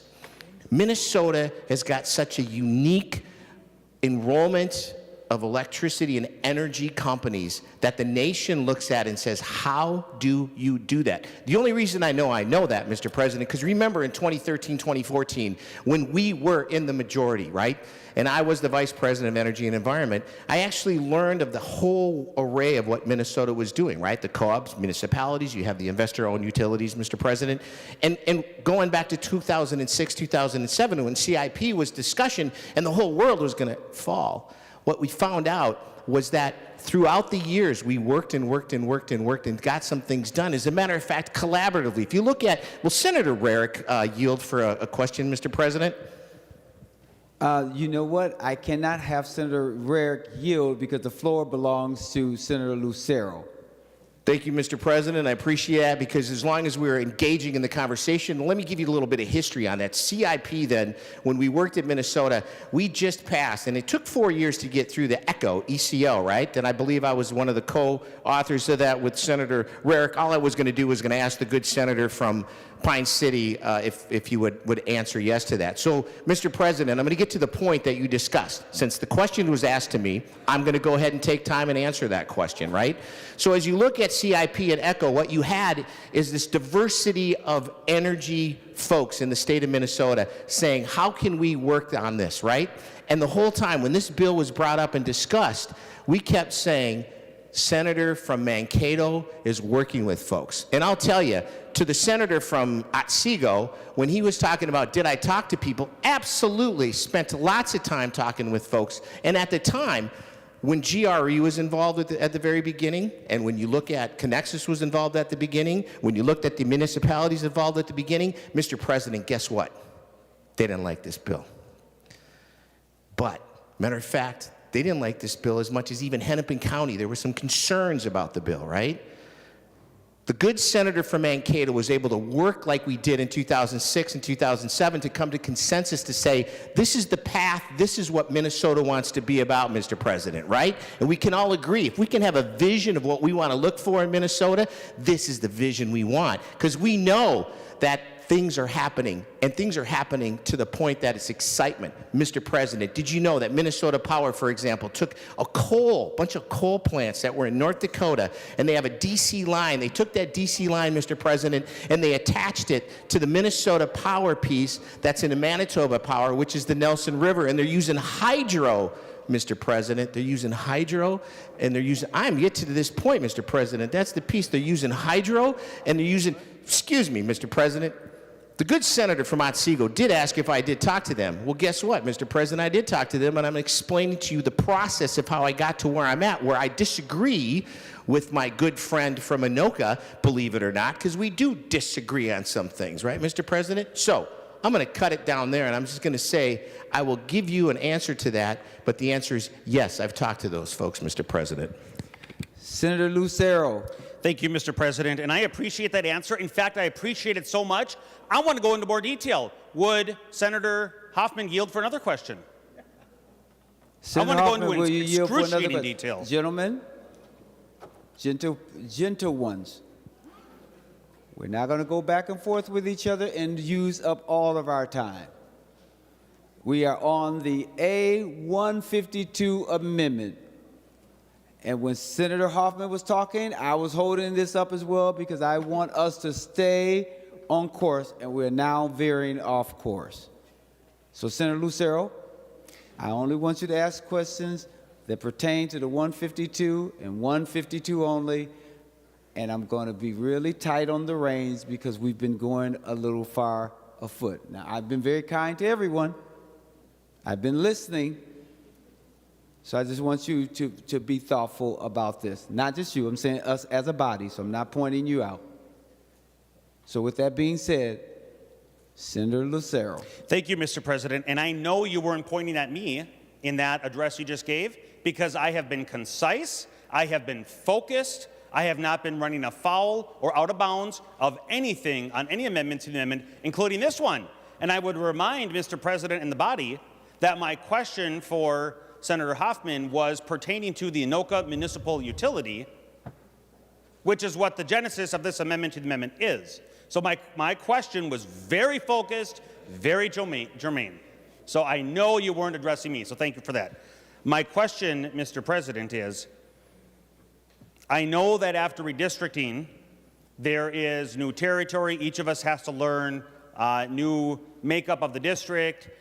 Is the Senator Hoffman familiar with the business district? Has he had the opportunity? I'm sure he has. I just want to confirm.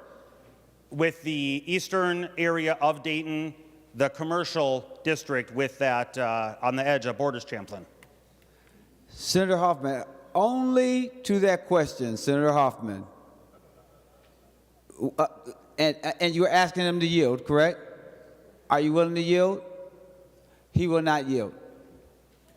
Well, Mr. President, I actually asked him if he would yield before you pointed out being narrow, and he said yes, and now he's declining to yield, which is shocking, but not surprising. So let me tell you, Mr. President, to this amendment to the amendment, no, it's an amendment, to the A152 amendment, I will highlight, members, this business district in eastern Dayton. It's a small area. It's only one block. It's right on the border of Champlin and Dayton. It is serviced by Anoka Municipal Utility. Starting on the northern end of Dayton River Road, which runs east and west, and Balsam Lane North, which runs north and south. The first commercial business there that is serviced by Anoka Municipal Utilities, which is a municipal electric provider, is a gas station. And the gas station has attached to it a small strip mall. And that gas station, Mr. President, is the only gas station within at least a 3-mile radius. I think the next nearest gas station, and I know, Mr. President, the senator would be familiar, is at 169 in Dayton River Road. In fact, there's 2 gas stations there, a Super America, I believe, and a Sinclair. And this gas station that is serviced by Anoka Municipal Utilities, if the rate increase happens that Senator Abler articulated in his conversation with the staff, those costs are going to have to be passed on to the great residents of Dayton, Champlin, and anybody else who's passing through. The next business down, I'll move down 3 buildings. 3 buildings down is an HVAC company. HVAC, heating and air conditioning business. And heating and air conditioning, as we've already discussed, Mr. President, in the conversation tonight, that reliability is going to be negatively impacted by this bill, that it's going to create blackouts, and it's going to increase costs for Minnesotans. HVAC provides heating and air conditioning. Heating in the winter, air conditioning in the summer. So when the rolling blackouts are thrust upon Minnesotans as a result of this bill, that company is going to have to service the great residents of the area. When they receive that phone call, my air conditioning isn't working, it's 95 degrees. You know what the answer is going to be, Mr. President? Your air conditioning is actually functioning just fine. The problem is, the bill the Democrats passed has created this blackout, and there's no electricity that's powering the air conditioning. That's why it's 95 degrees inside your house. That's why the food inside of your refrigerator is rotting. The next business down is a dental clinic. The dental clinic, I'm sure we're all aware what they do. When the rolling blackouts from the Democrat bill inflict Minnesota, they will be in the middle of a procedure and the lights will go out.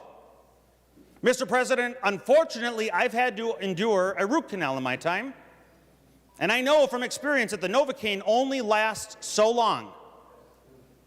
And when that Novocaine wears off, in a short period of time, you begin to feel everything. I would not want, Mr. President, somebody to be in that dental clinic that's being serviced by Anoka Municipal Utility that will be impacted by this Democrat bill that's going to create blackouts, to endure a blackout in the middle of a root canal.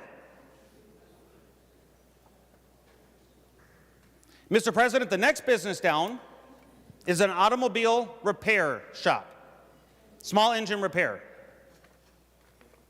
And as Senator Abler articulated in his conversation, which created this amendment, ratepayers are going to pay the increased cost as a result of this Democrat bill, skyrocketing thousands of dollars per Minnesotan in increased electricity bills. Now, this commercial district, the reason I'm focused on this commercial district, this is just a microcosm that's going to happen across Minnesota. Businesses are going to go black, or they're going to have to raise prices, or they're going to have to pass those prices that they raise onto their customers. So this business at the second from the end on Balsam Lane, small engine repair, it is already incredibly expensive to buy a used car. But when the prices that are passed along to consumers as a result of this Democrat bill that's going to create blackouts and explosion of electricity costs are thrust onto Minnesotans, they're going to have to pay more for engine repair on top of the already expensive used car that they may have purchased. Then the last building down, Mr. President, on the corner of Balsam Lane and South Diamond Lake Road in this business district. It's a building that I know was turned over, so unfortunately, and I know you're eager to know what's in that building, I don't have an answer because I don't know who owns it now. That was on the west side of the road. On the east side of the road in this business district, starting from the northern end, there's an inflatable business. It's a rental business where if you're having a birthday or you're having some other kind of party, you can actually rent one of those bouncy things that goes in the front yard. Mr. President, Anoka Municipal Utilities services that business area. And when little Johnny has his 8th birthday, and the parents call up the inflatable company to want to have the inflatable in the front yard to have a celebration of little Johnny's 8th birthday. You know what the response is going to be? And how much is the inflatable? Well, unfortunately, as a result of the Democrat bill that passed in the 2023 legislative session, we had to raise prices. We had to raise prices because this bill doesn't allow nuclear or other reliable energy sources. And those prices are going to be passed on to the parents of little Johnny and is going to have a more expensive birthday. And that is a direct result of the failure of this bill that Republicans are attempting to amend. But like Groundhog Day, over and over and over, the reasonable Republican amendments are being defeated. Mr. President, we, as the Republicans in the Senate body, are seeking to prevent blackouts in Minnesota that the Democrat bill is going to create. We are seeking to ensure that the electric grid is reliable. The Democrat bill is going to erode the reliability of Minnesota's electric grid. And we're trying to save ratepayers money. The Democrat bill in front of us is going to increase electricity costs. And so, Mr. President, I have other areas that I could speak about that are serviced by Anoka Municipal Utility. I could go into great detail, but here it is in summary. Minnesotans, whether it be Anoka Municipal Utilities or whether it be any of the great municipal providers across our state, want to provide clean, cheap, and reliable energy so that all Minnesotans can have the confidence that they will not be thrust into Democrat blackouts, will not be forced into higher electricity costs, and will have the ability to actually have light when they turn the light switch on. So, Mr. President and members, please vote in favor of the A-152 amendment. Thank you.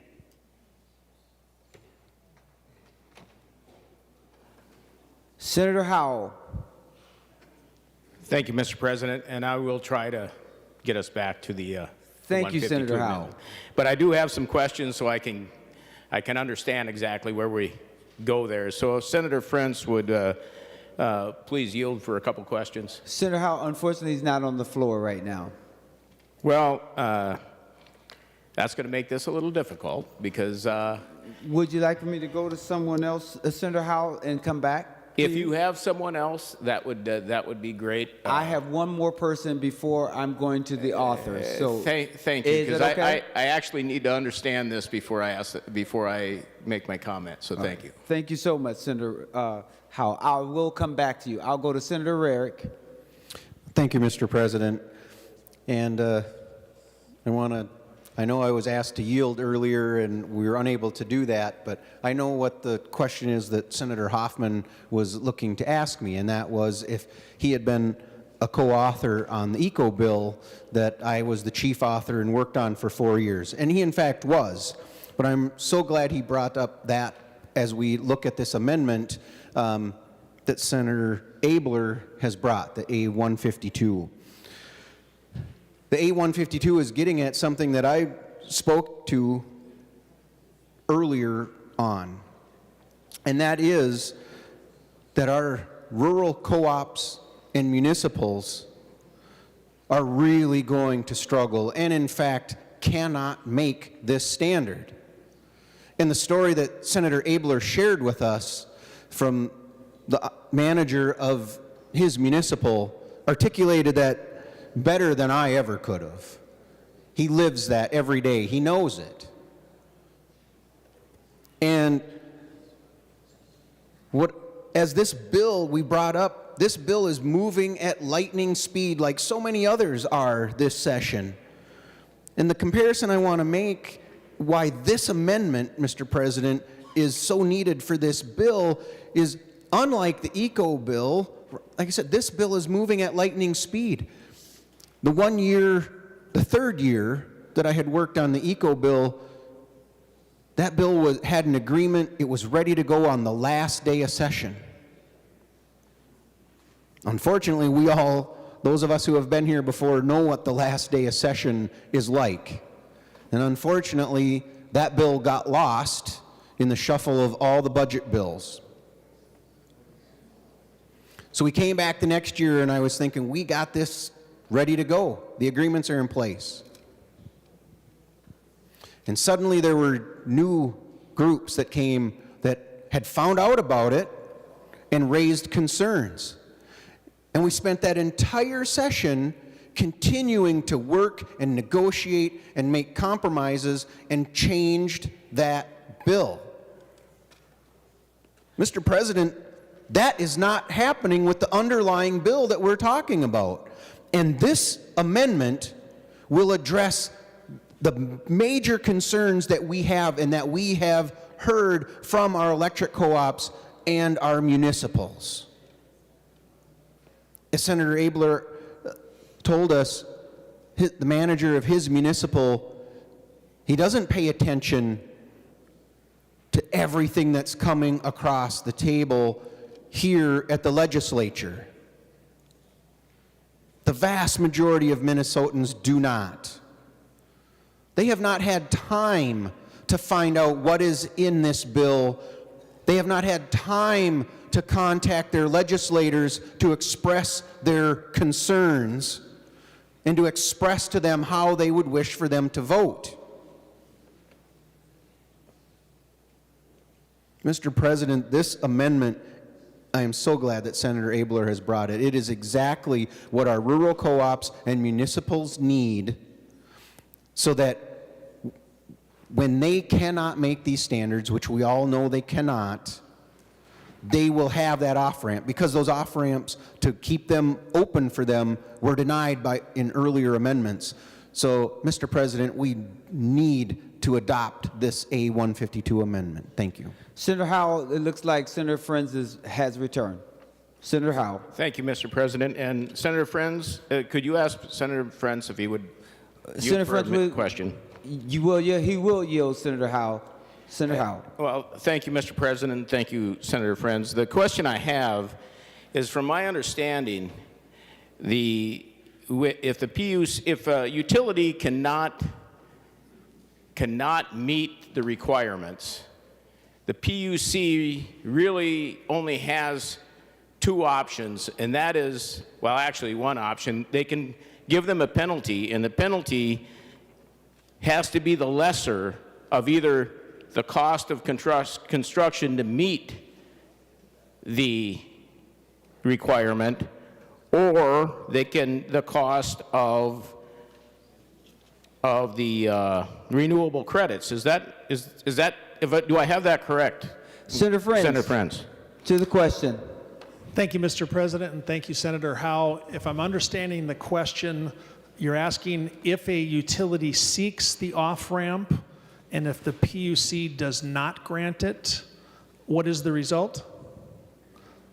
Then the utility is not making progress, and just like in the planning they've done up to that point, they have to submit a plan that meets it. However, Senator Howe and Mr. President, that would require the PUC to conclude that they had failed to prove that they could meet the standard. In other words, that they sought the off-ramp, the PUC reviewed the information, and they rejected the idea that they could not meet the standard.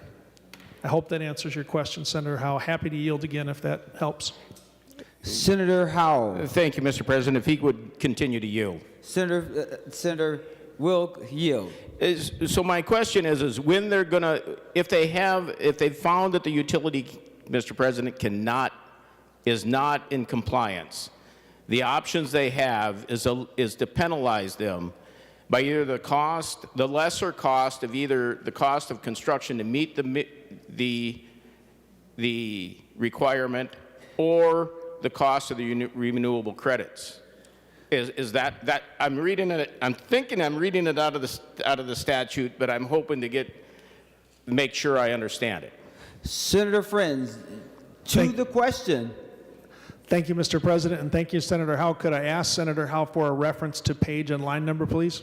Senator Howe, to the question, page number and reference. It's actually state statute, and it's in subdivision 7, and it's talking about the compliance. It's not in the bill. It's state statute. It's current law, is what it. And I'm hoping I understand it right. And I was just trying to make sure that I had this right before I asked my next question.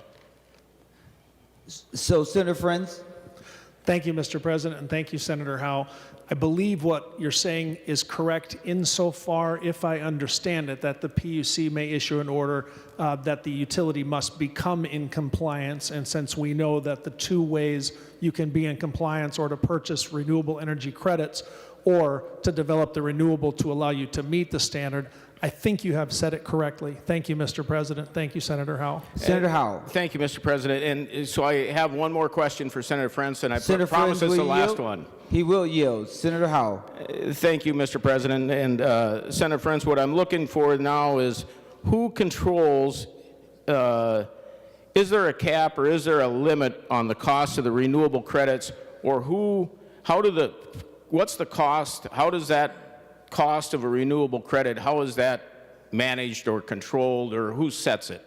Senator Frentz. Thank you very much, Mr. President. Thank you, Senator Howe. That is a very good question. That is a market, and much like you might see for a bushel of corn or a bushel of soybeans, I believe they're at $85 a ton.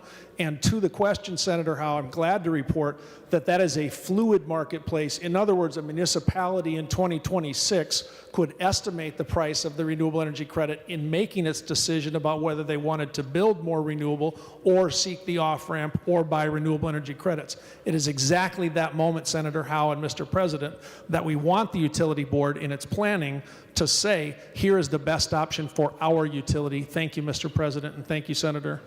Senator Howe. Thank you, Mr. President. And there lies my concern that what can happen here is in that situation when there's no cap on the renewable credits, you can have someone with a large amount of money like Mr. Gates or Warren Buffett come in and significantly influence the cost of the renewable credits to the point where these municipals and they have no options. They have to do the construction or they have to take the penalty. And so what that does is significantly limits their options and raises the cost to the members. The utility members don't have an option. If they can't afford the cost of construction and someone influences the cost and the price of renewable credits, They're stuck between a hard and a rock place. They have no options.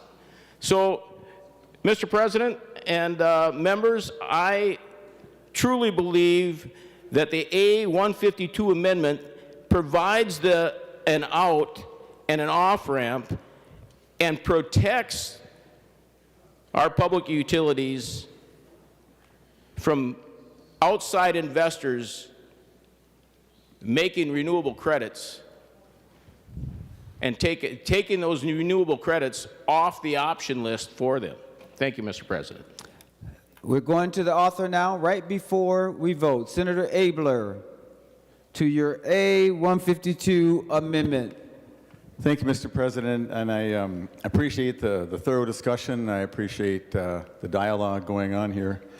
And I told you a story about one muni, and I wish I knew more about this. I'm not running to be on the Energy Committee, Mr. President, so who is ever the committee on committees, please don't put me on that, but although maybe I'd be kind of interested in it. I guess there's 124 municipal utilities in Minnesota. I have a feeling that if we all told the story of those places, they would be similar to this. And I think they're similarly, not politically, but they're very conservative in their behaviors. Like, you know, we have an agreement through 2060. That's a pretty conservative tack to take. And so you have to give 5 years notice, Mr. President. I didn't know that until today. And you know, you were, one thing I forgot to point out just for the members is the other part of this amendment. It actually delays the standards, and I neglected to talk about that. The off-ramp to me is probably the key part, but having standards that are in their remoteness of realism is a good idea. So what this amendment does is for munis and co-ops, it would extend the standards from 60% in 2030 to 40% in 2040 and 50%, 60% in 80% in 2040 and 100% in 2050, 10 years before our power agreement expires. And I'm not going to repeat myself for whoever talked. Mr. President, you were commenting I'm a comedian. Sometimes people think I'm funny, sometimes I'm not, sometimes they think it's dad jokes. But on this kind of bill, you got to laugh or cry. And my reaction to bad things is to try to make a joke and just try to live through it somehow. And we can talk about little Johnny in the bouncy house, that's kind of funny, and that may happen. But what people are worried about is just living their lives.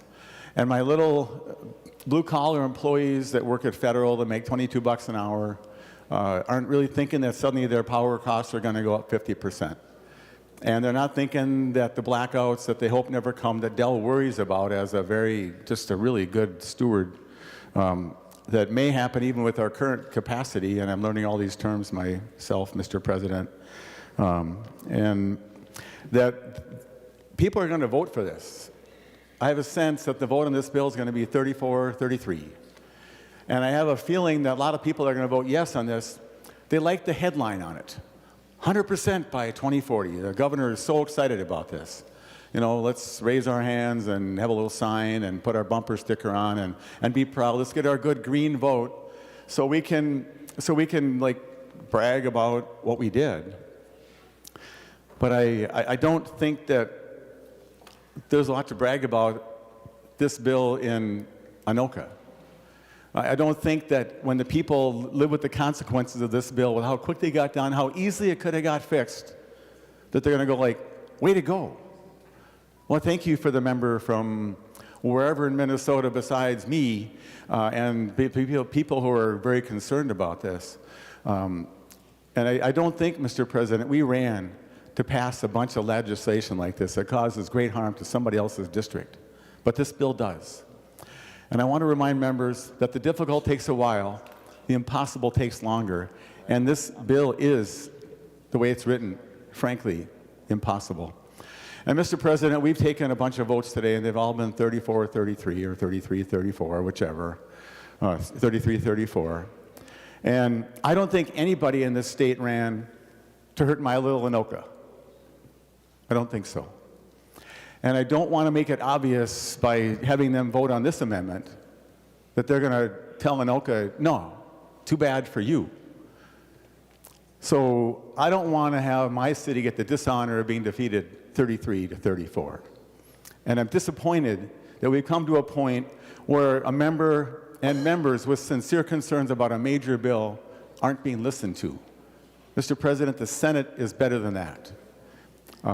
And we are better than that. And so I'm not going to subject my members to the chance to say no to my little city.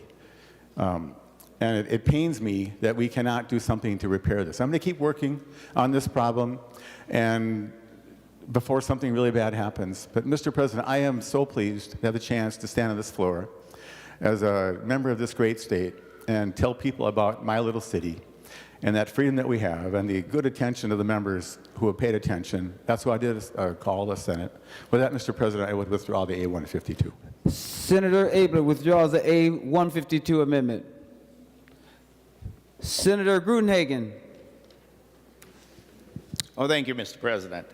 I think one of the things that have come across here real loud and clear is, like three things: the reliability, the price, and also the, what are we going to do with this stuff when it doesn't work anymore? But anyway, one of the things I'm addressing in the amendment I'm going to offer is peak demand. And we heard quite a bit of testimony about this in the Energy Committee. So with that, Mr. President, I'd like to offer the A50 amendment. Senator Gruenhagen offers the A50 amendment, and the Secretary will report the amendment. And I do have an amendment to the amendment, Mr. President. Senator Gruenhagen moves to amend House File Number 7 as follows, page 5, line 20, delete and. This is the A50 amendment. Senator Gruenhagen, to your amendment. And I think you have another amendment, is that right? I have an amendment you want to report amendment. It? Move it? Okay, I'd like to offer the amendment to the amendment A73. Senator Gruenhagen offers an amendment to the amendment A72. Yeah, and Mr. President, what this does... Senator Gruenhagen, you got to hold on one moment because she has to report it, okay? I just want to make sure that we got it right, okay? Yep. Senator Gruenhagen moved to amend the A50 amendment to House File Number 7 as follows, page 1, delete lines 2 to 5 and insert. This is the A73 amendment. The A73 amendment to the amendment. Senator Gruenhagen. Well, thank you, Mr. President. Yeah, what this amendment to the amendment does, it adds a little specificity to the A50 amendment. And basically, we had testimony at the Energy Committee that they basically beseeched the committee to allow the emergency peak systems to operate. And Mr. President and members, we are concerned about rolling blackouts.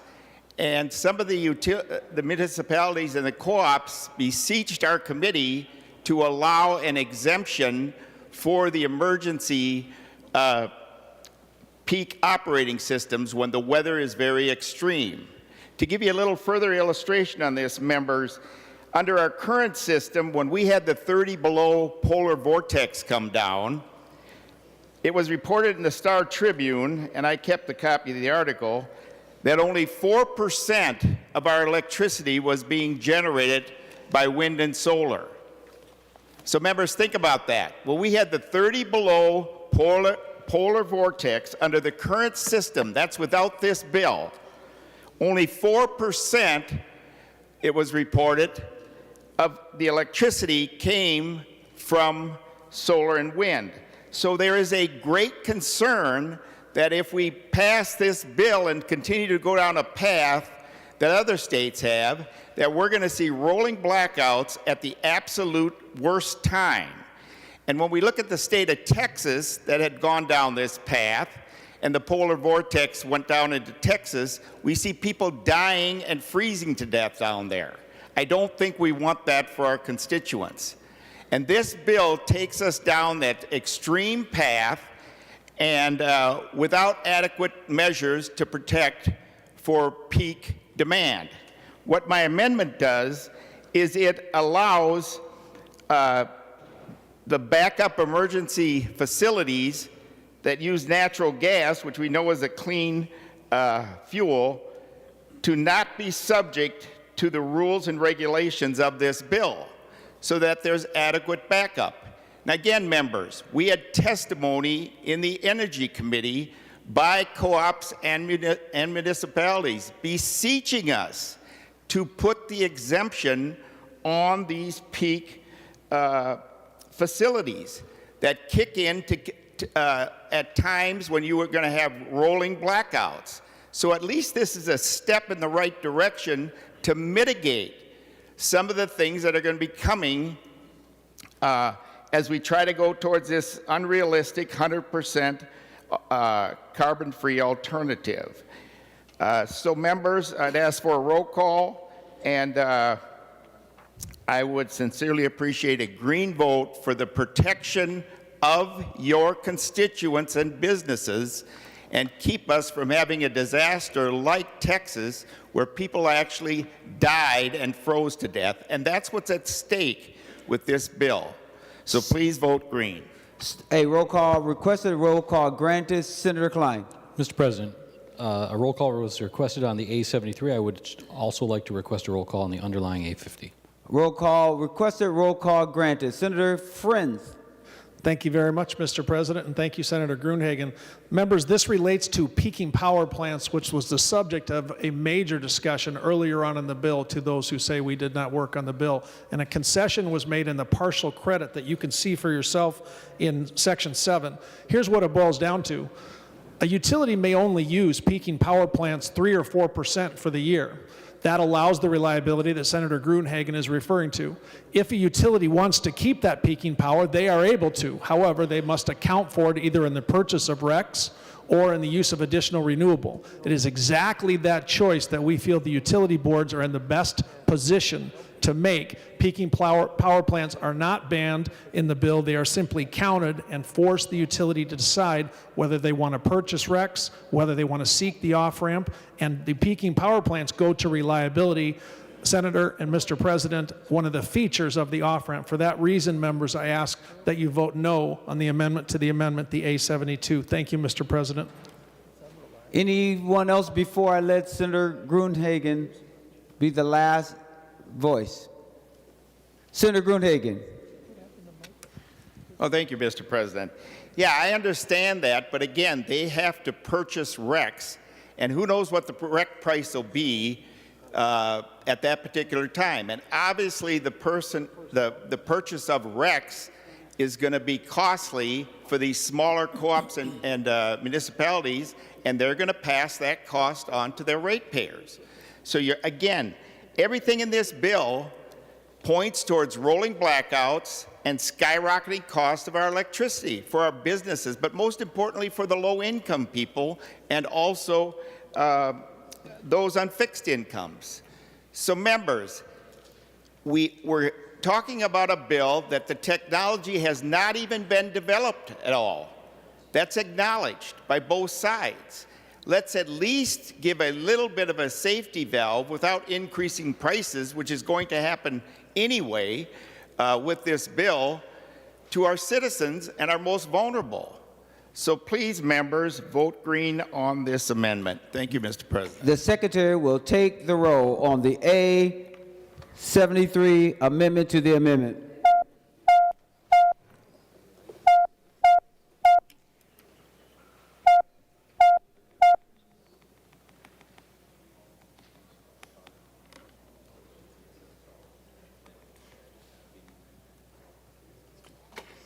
Members, please vote.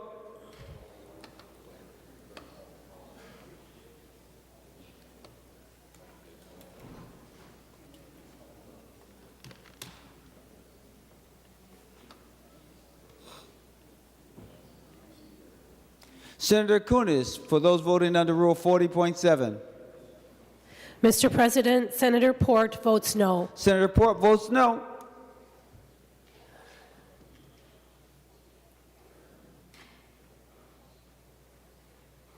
Members, please vote.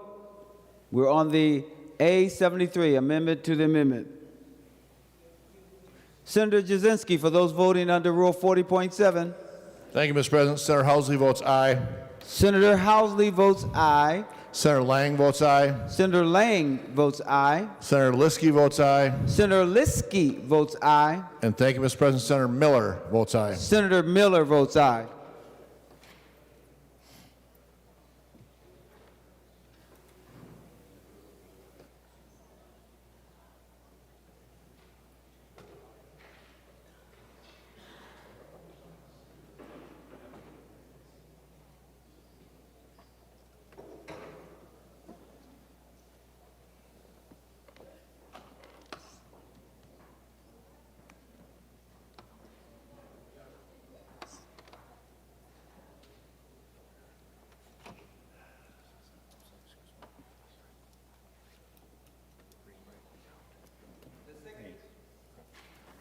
The Secretary will close the roll. With there being 33 ayes and 34 noes, the amendment to the amendment is not adopted. We are now on the underlining amendment.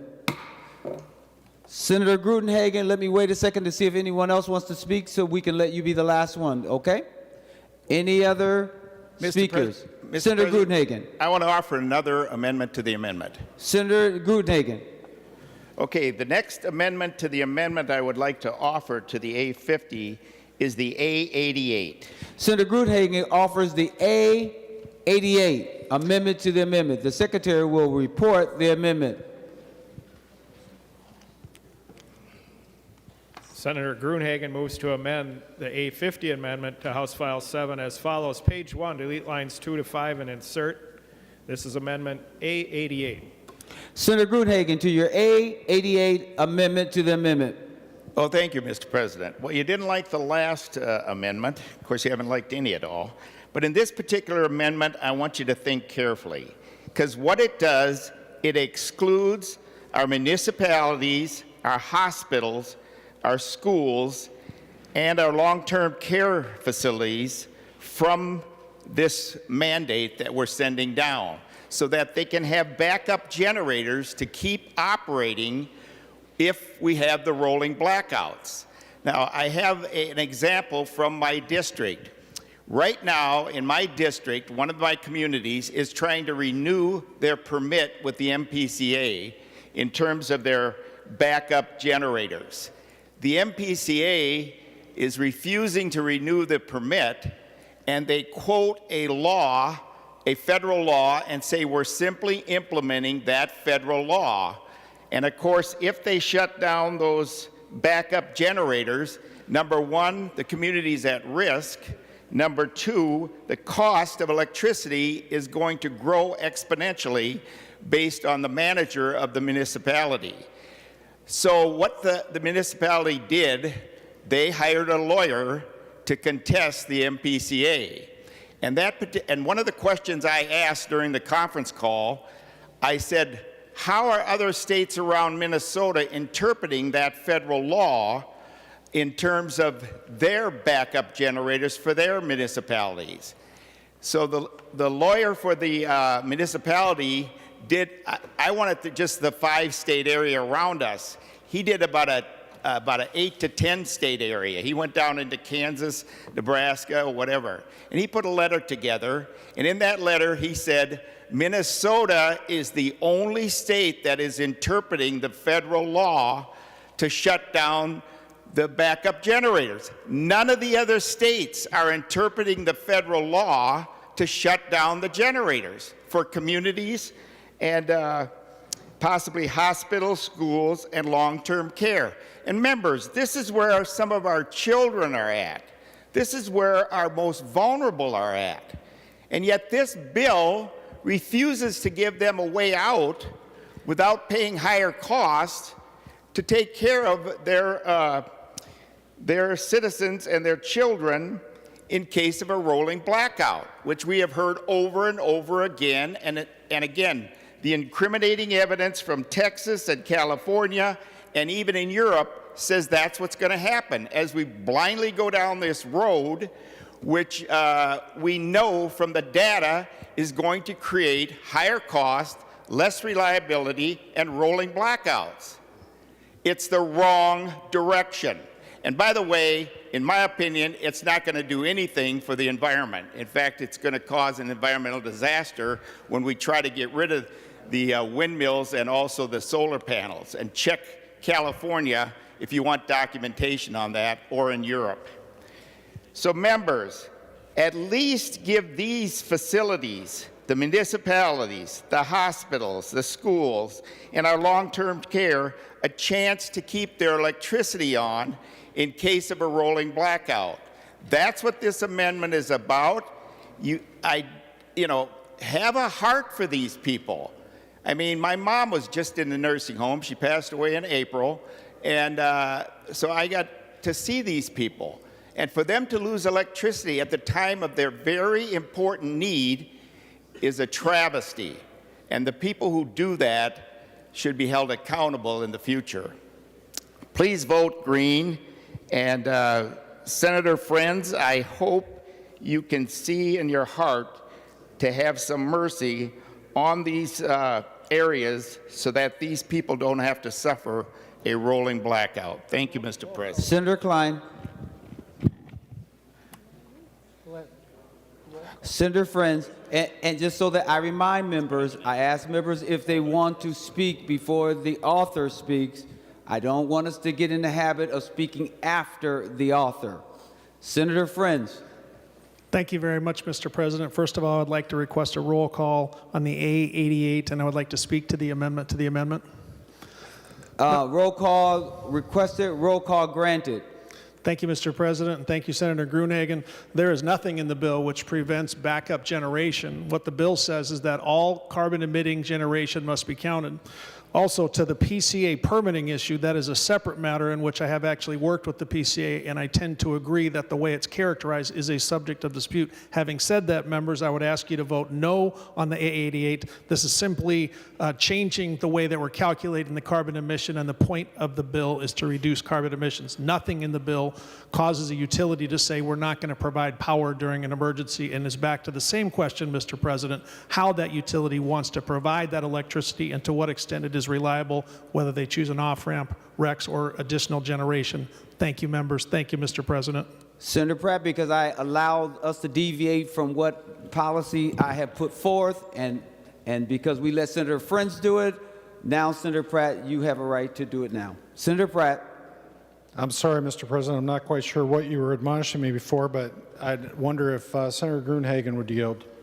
Senator Frentz, I was not admonishing you. I was actually saying that Senator Gruenhagen, we had paused to make sure that no one else needed to speak so he could be the last voice. And then Senator Frentz wanted to speak, and so I acknowledged him.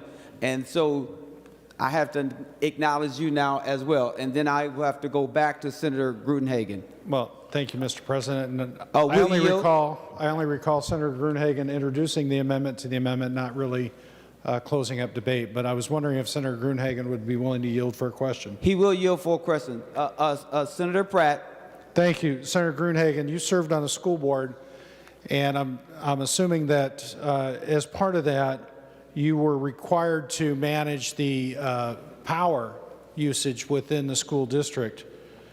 And my question on your amendment to the amendment, I'm trying to get to the heart of it.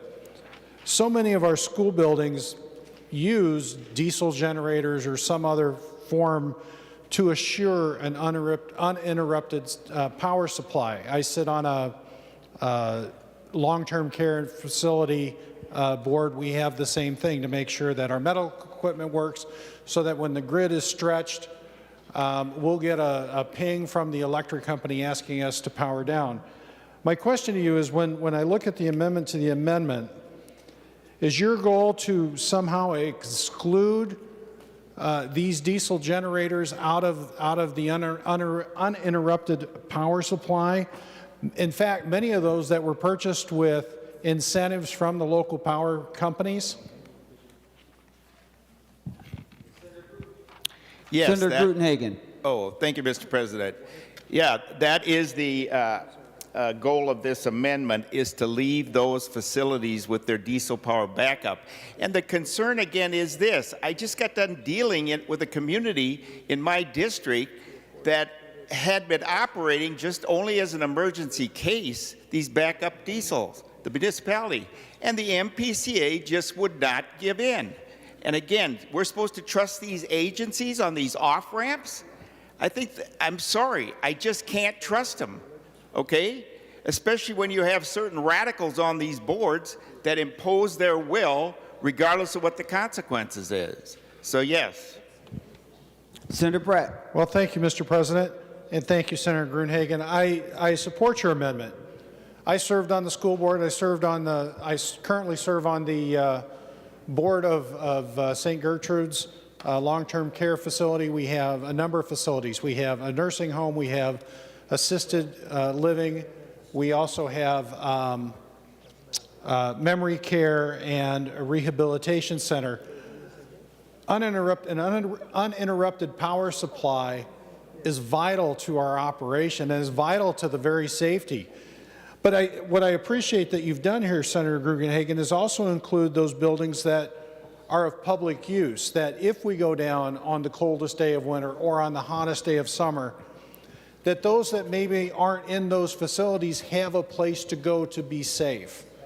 And members, I think that's what's intended with this amendment, is to make sure that the members of our community are safe, because many of these backup generators, which are called upon when the grid is taxed. Senator Matthews talked about the fact that one of the only reasons the grid didn't crash last summer was because we had this ability to take our large users offline and have them use these backup generators. They've been paid for and incented by our local power companies. I think this is a very reasonable amendment, Mr. President, and I ask for a yes vote. Senator Gruenhagen. Oh, thank you, Mr. President. Yeah, again, being involved in that situation, the lawyer for the municipality checked with, I think, 8 to 10 other states whether they were interpreting the federal law the same way Minnesota was. And the letter he wrote detailed how each state was treating it. None of them treated like Minnesota, where they were trying to shut down these diesel backups. That's why this amendment is so desperately needed, because these are the people who can't help themselves in many cases, or our children, or people who are going through very difficult times. And yet we want to punish them with higher rates and go after their diesel backup, which gives them the safety on a bill that the technology is not even developed. We're simply blindly going with religious faith, hoping that it works out. Please vote green. Thank you, Mr. President. The Secretary will take the roll. Members, remember we are voting on the amendment to the amendment, the A88.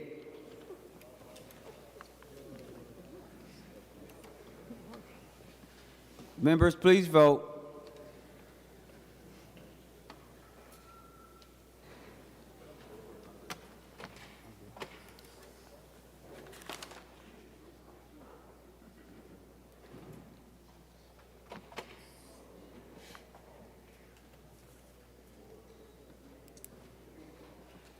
Senator Kunis, for those voting under Rule 40.7. Mr. President, Senator Port votes no. Senator Port votes no. Senator Jasinski, those voting under Rule 40.7. Thank you, Mr. President. Senator Housley votes aye. Senator Housley votes aye. Senator Lang votes aye. Senator Lang votes aye. Senator Liskey votes aye. Senator Liskey votes aye. And thank you, Mr. President. Senator Miller votes aye. Senator Miller votes aye. Yeah, I'm withdrawing it.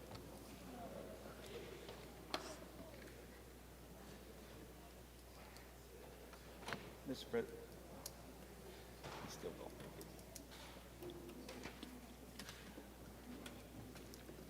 The Secretary will close the roll. With there being 33 ayes and 34 noes, the amendment to the amendment is not adopted. We are now on the underlining amendment. Mr. President, I'll withdraw the A50.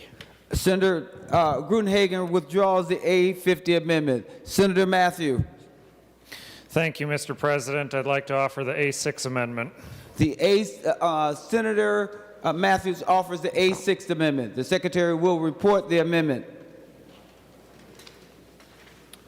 Senator Matthews moves to amend House File Number 7 as follows. Page 5, line 12, before the semicolon, insert. This is the A6 amendment. Senator Matthews, to your amendment. Thank you, Mr. President. So this amendment does two things.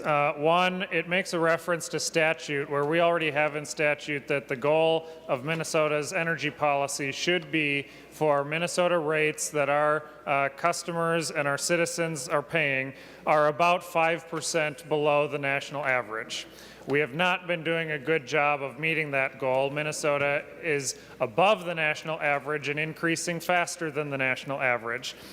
And this has also been pointed out by an organization, NERC, the North American Electric Reliability Corporation. They are a not-for-profit regulatory authority that also looks at the reliability of Minnesota's system and their grid. And they, just a month ago, between them and MISO, put out a warning for our MISO region because of the amount of generation that we are retiring. And they've given us a warning about whether we'll keep the reliability factors that we need here in Minnesota moving forward. So what the A6 amendment does is basically use the NERC listing and say if we are getting close to this 100% standard and we do not have a passing grade from NERC, then we have a delay for 3 years under this standard to ensure that we can meet those reliability goals necessary to meet the underlying bill. So it's a common sense amendment. This is a chance for you, if you believe in this bill, in this language, that we're going to keep being reliable and affordable. Let's put some teeth into that and some accountability procedures in place so that we ensure ourselves that we meet that standard. So it's an easy, common sense solution. I would ask members to vote yes on the amendment and would request a roll call vote. Roll call vote has been requested and a roll call vote has been granted. Senator Frentz. Thank you very much, Mr. President, and thank you, Senator Matthews. But ask members to vote no on the A6 for two reasons. I do not propose to change the standards by which the bill is crafted. I also don't propose to amend the bill to include the United Nations panel on climate change. Second, in line 1.5, it would propose a 3-year delay. We are not trying to delay the saving of carbon emissions. We're trying to promote reduction in carbon emissions. And for those two reasons, members, I would ask you to vote no on the A6 amendment. Thank you, Mr. President, and thank you, Senator. Any additional questions, any additional discussion before we go to Senator Matthews? Senator Matthews. Thank you, Mr. President. Again, disappointing because this is a common sense issue. And it's disappointing that the majority continues to not be flexible at all with any of these common sense solutions that are brought forward. We're 0-4, whatever the count is now, Mr. President, and with spring training around the corner, a record like this gets you demoted to the minor leagues. And this is not a good governing practice that we have going here. Members, I'd encourage a yes vote. We need to start doing some good governing around here, members, and this is another one that the chamber has said they are scoring because the reliability factor should be important to all of us here in this chamber, and that's not the case if you are voting against the amendment. So please vote yes. The Secretary will take the roll.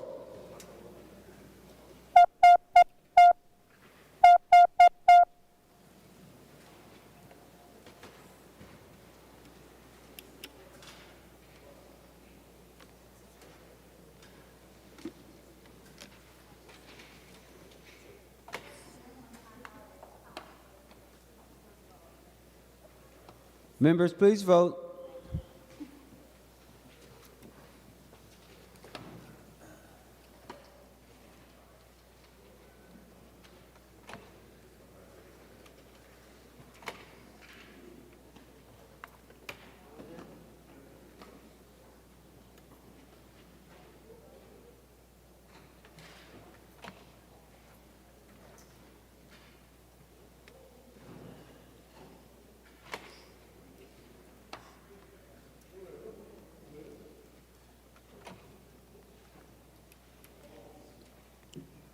Senator Kunesh, for those voting under Rule 40.7. Mr. President, Senator Port votes no. Senator Port votes no. Senator Jasinski, for those voting under Rule 40.7. Thank you, Mr. President. Senator Housley votes aye. Senator Housley votes aye. Senator Lang votes aye. Senator Lang votes aye. Senator Liskey votes aye. Senator Liskey votes aye. Thank you, Mr. President. Senator Miller votes aye. Senator Miller votes aye.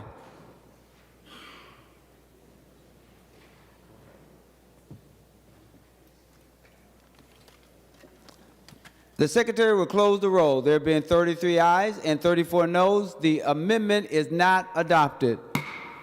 Senator Matthews. Thank you, Mr. President. I'll offer the A51 amendment. Senator Matthews offers the A51 amendment. The Secretary will report the amendment.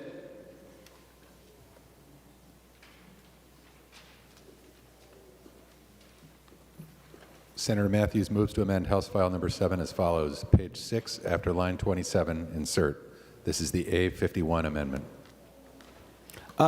Senator Matthews to the A51 amendment. Thank you, Mr. President. I'll offer the A76 amendment to the amendment. Senator Matthews offers the A56 amendment to the amendment. The Secretary will report the amendment.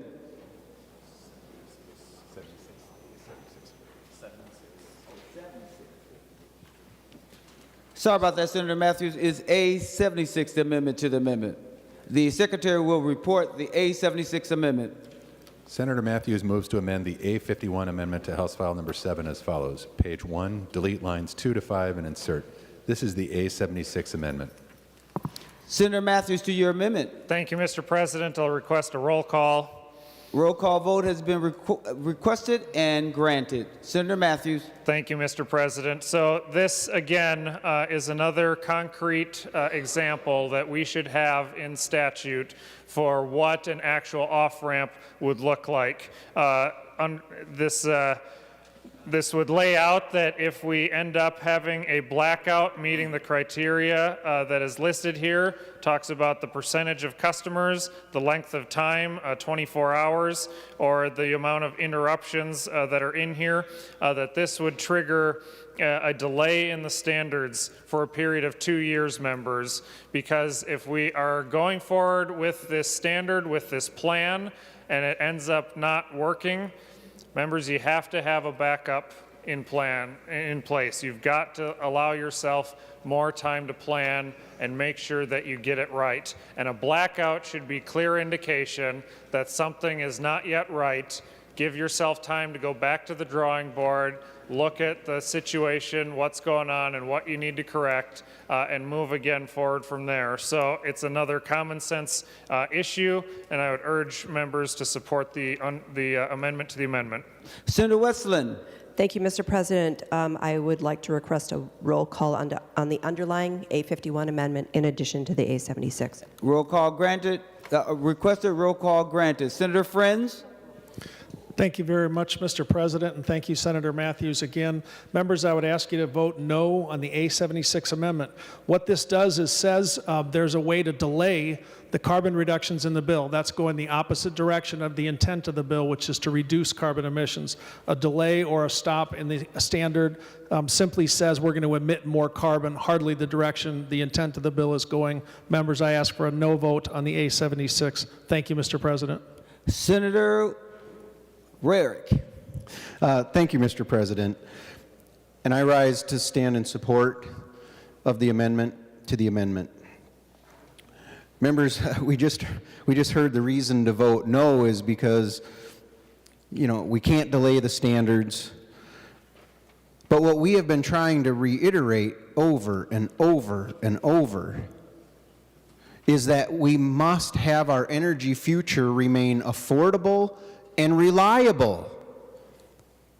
Minnesotans expect the lights to be on, but what we're talking about here, Mr. President, will be in our most extreme cases. When are we most likely to see a blackout occur? It's when the temperatures are at their most extreme cold or at their most extreme heat. When we can least afford to be without electricity. This amendment is saying if we get to that situation, we need to make sure we can get back to a situation where we can produce the electricity that Minnesotans not only demand, but that they need. We read stories, California is currently having these rolling blackouts. The reason they are having the rolling blackouts is because they cannot generate enough electricity for the demand. That is what we're talking about with this amendment, Mr. President. The other thing that we have to consider as we're moving forward with this bill, look at all of the things that we're looking to transition to use electricity. We're talking about transitioning our transportation sector to electricity. We are transitioning away from fossil fuels to air source heat pumps, ground source heat pumps, other appliances we're looking to transition. This all is going to require more and more generation of electricity. But as we've discussed, this bill is taking us away from that base load that is going to be needed for all of that.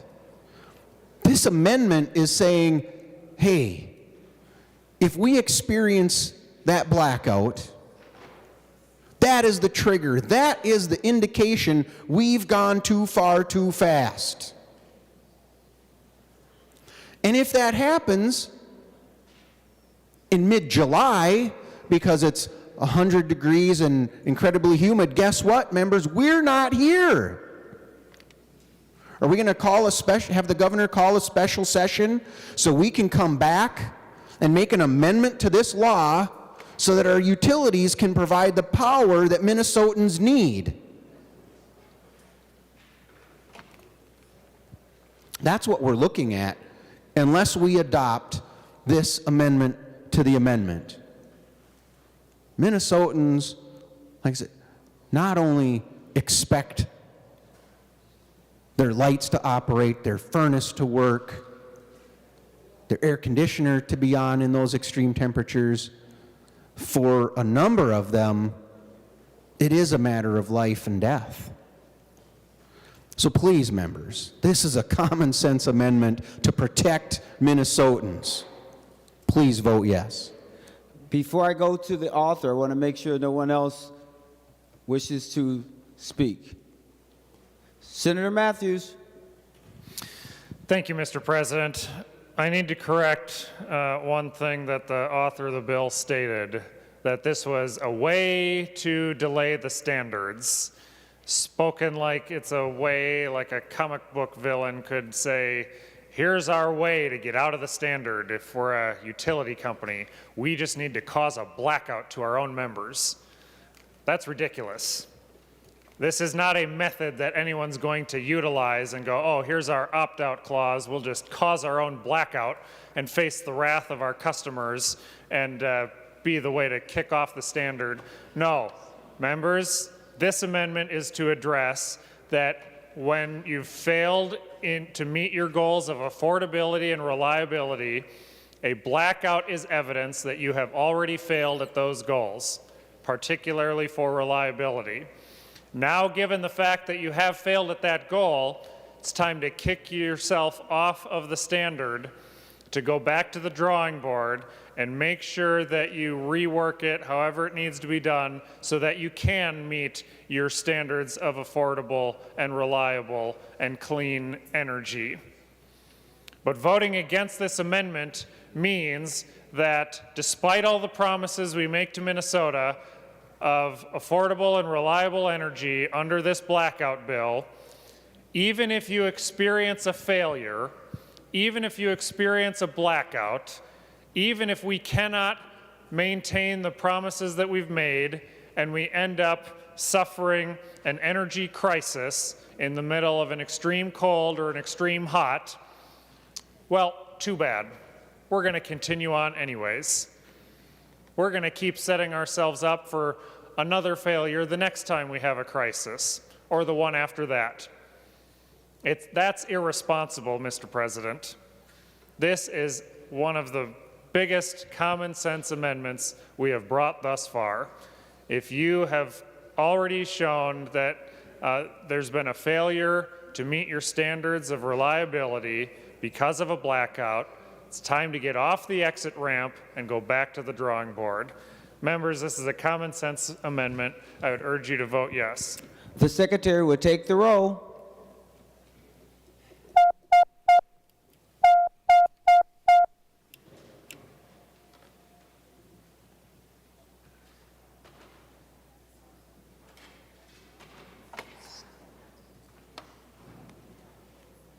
Members, please vote. We're on the amendment to the amendment. The A76.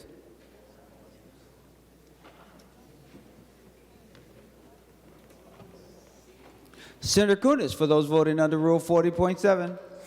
Mr. President, Senator Port votes no. Senator Port votes no.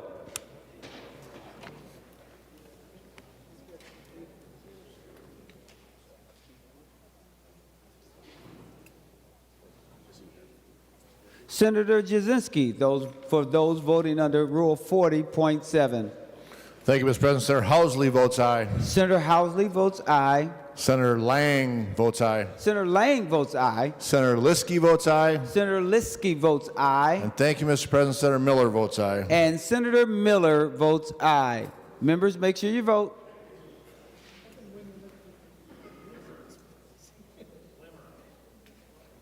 Warren, you want to vote?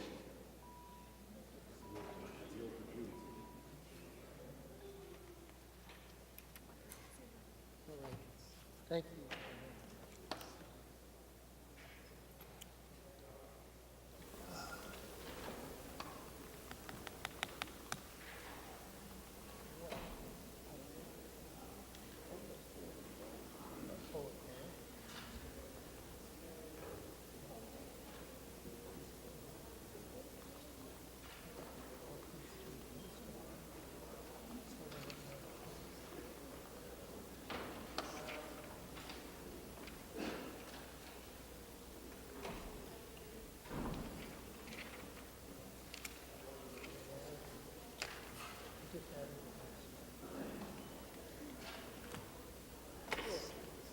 Huh? Yeah.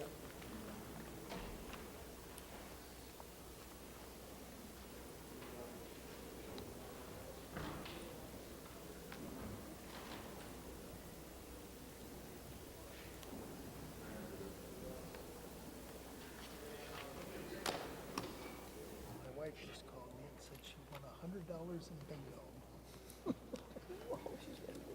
Yeah, Tell her to save it for higher electricity costs. Yeah.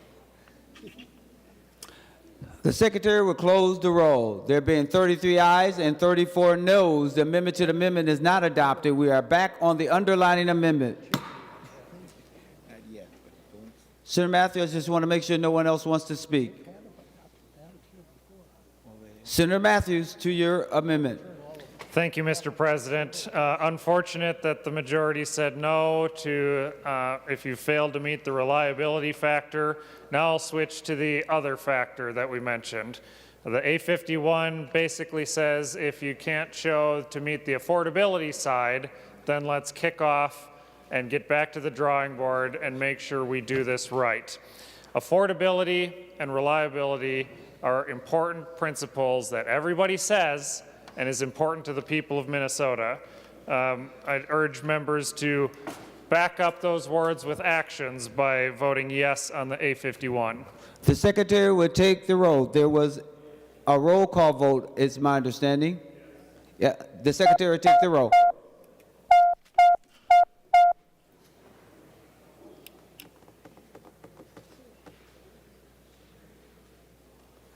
Please vote, members.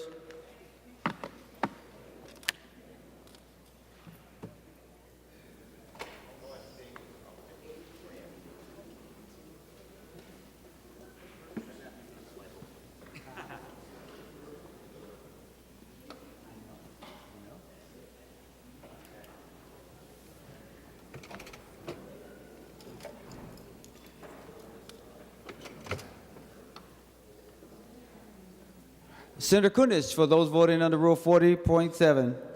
Mr. President, Senator Port votes no. Senator Port votes no.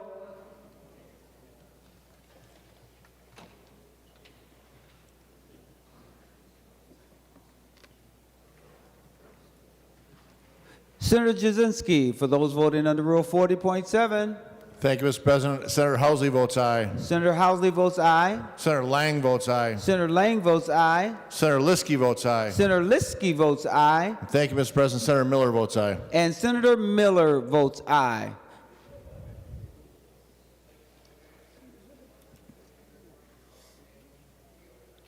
The Secretary will close the roll. There have been 33 ayes and 34 noes. The amendment is not adopted. Senator Lucero. Thank you, Mr. President. That's unfortunate on that last vote.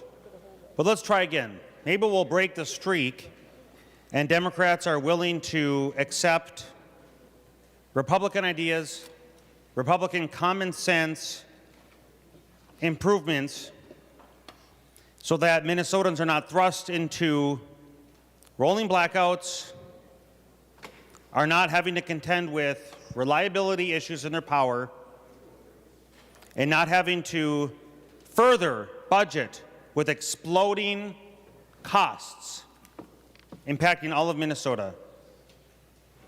And so for that reason, Mr. President, I would like to offer the A52 amendment. Senator Lucero offers the A52 amendment. The Secretary will report the amendment. Senator Lucero moves to amend House File Number 7 as follows. Page 6, line 3, strike may and insert must. This is the A52 amendment. Senator Lucero, to your amendment.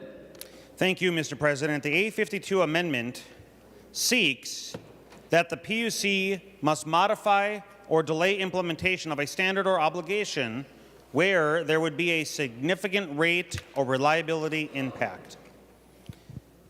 I hope that Democrats would realize that this body, Mr. President, has 33 Republicans and 34 Democrats. We are split nearly 50-50. Those 33 Republicans, Mr. President, represent the portion of Minnesota that rejected Democrat extreme bills and ideas such as the one before us that are going to thrust Minnesotans into rolling blackouts.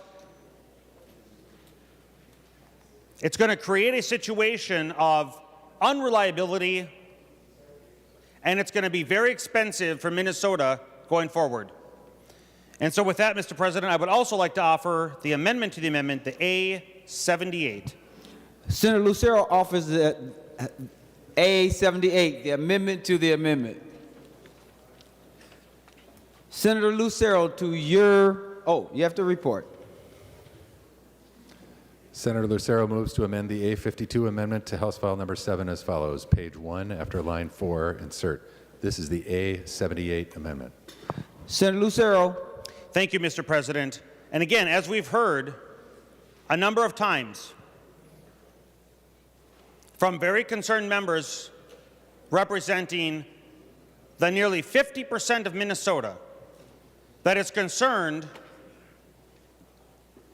that this Democrat bill is going to thrust us into rolling blackouts.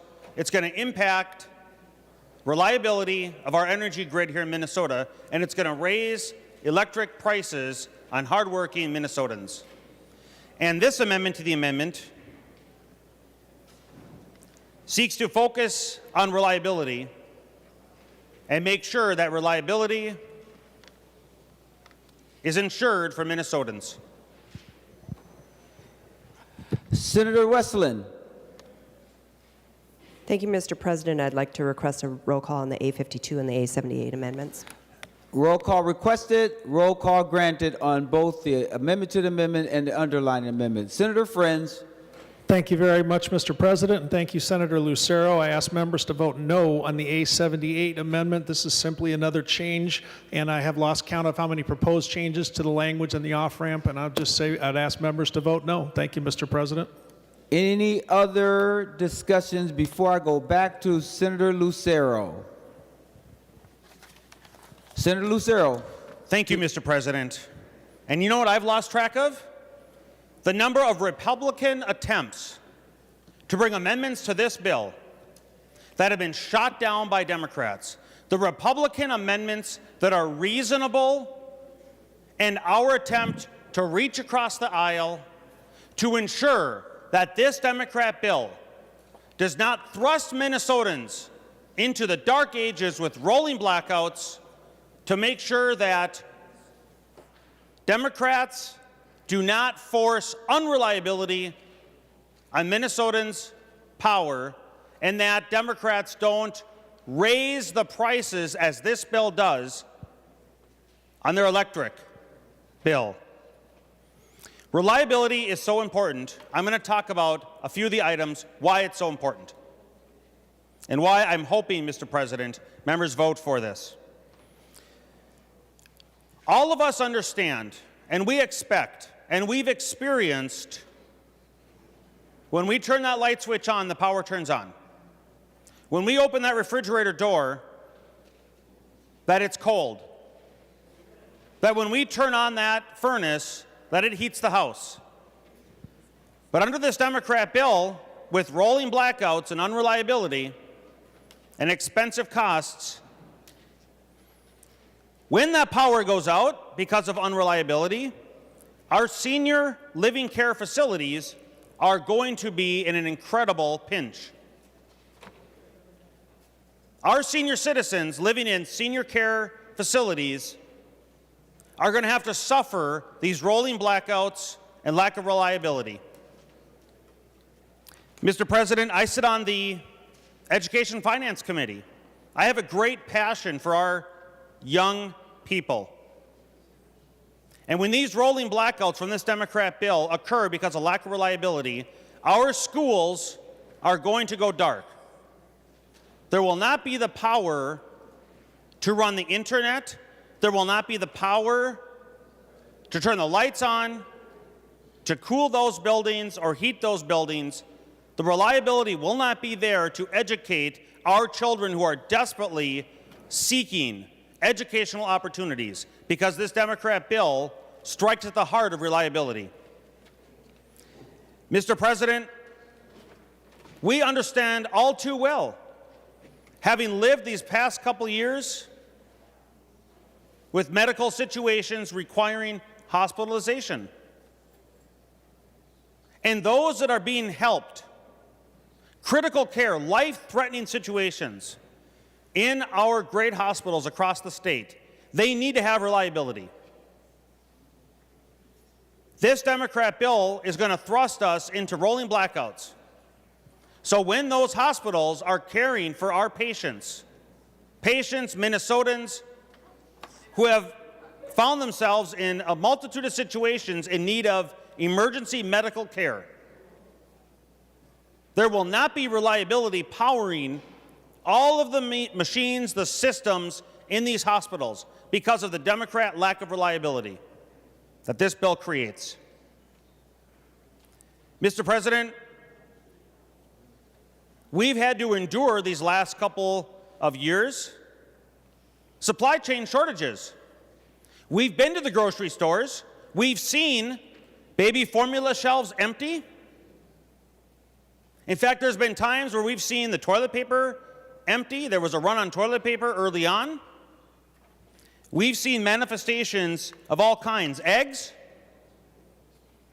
Mr. President, the lack of reliability in Minnesota's power grid is going to create empty shelves in our grocery stores.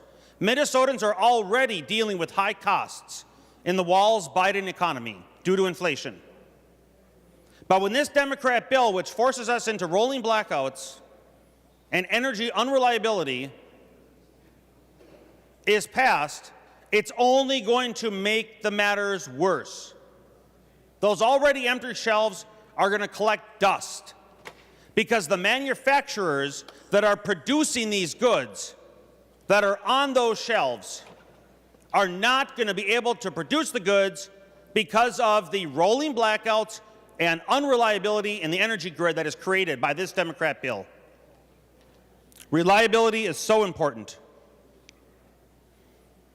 Another example I can recall in the headlines here just a few, maybe it was a year and a half ago or so.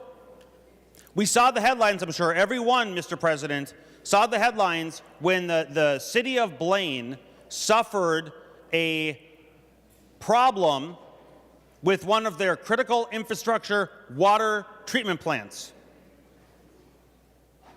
And when the energy reliability is not there, as this bill does, that microcosm of an event that inflicted uncertainty in safe drinking water on Minnesotans in Blaine is going to be felt across the state. Because when Minnesotans' electric grid is not reliable and cannot operate clean water treatment plants across Minnesota, it is going to endanger the lives of Minnesotans as a result of this bill. And so this amendment to the amendment is focused on reliability to ensure that, like Blaine unfortunately suffered, water treatment plants across the state do not have rolling blackouts as a result of this Democrat bill. So members, for the sake of Minnesotans, for the sake of the lives of Minnesotans, to make sure that we don't have rolling blackouts, we need to ensure the reliability of Minnesotans' energy grid and to avoid the explosion of expensive electric costs. I encourage all members to vote green on this amendment to the amendment. Thank you. The Secretary will take the roll. Roll call requested, roll call granted. Members, please vote. We're voting on the amendment to the amendment.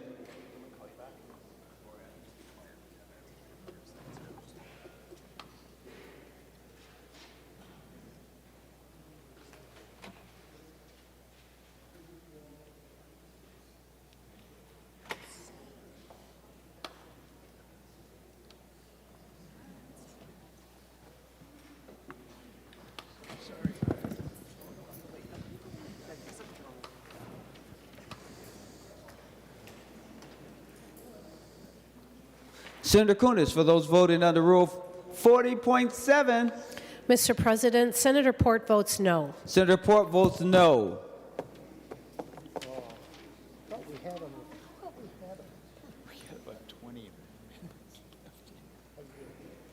Senator Jasinski, for those voting under Rule 40.7.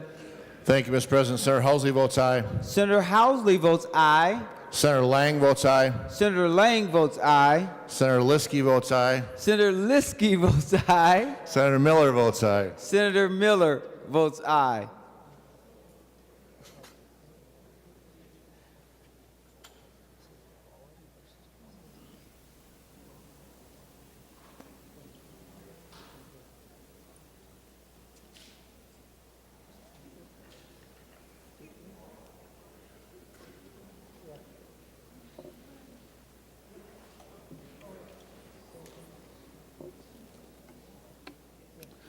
The Secretary will close the roll. There being 33 ayes and 34 noes, the amendment to the amendment is not adopted. We are now on the underlining amendment, which is the A52. I just want to make sure, Senator Lucero, that we don't have anyone else that wants to speak. Seeing none, Senator Lucero to the A52 amendment. Please vote green, Mr. President, to the A52. The Secretary will take the roll.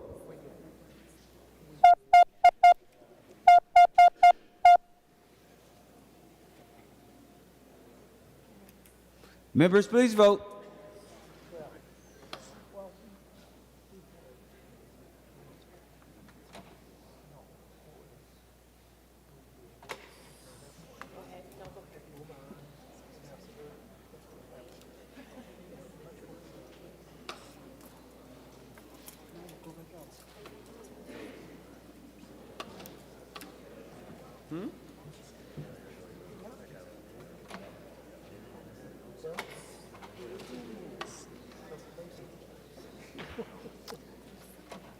Senators, please vote. Senator Kunis, for those voting under Rule 40.7.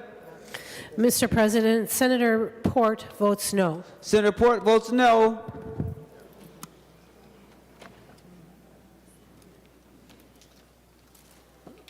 Senator Jasinski, those voting under Rule 40.7. Thank you, Mr. President. Senator Housley votes aye. Senator Housley votes aye. Senator Lang votes aye. Senator Lang votes aye. Senator Liskey votes aye. Senator Liskey votes aye. Senator Miller votes aye.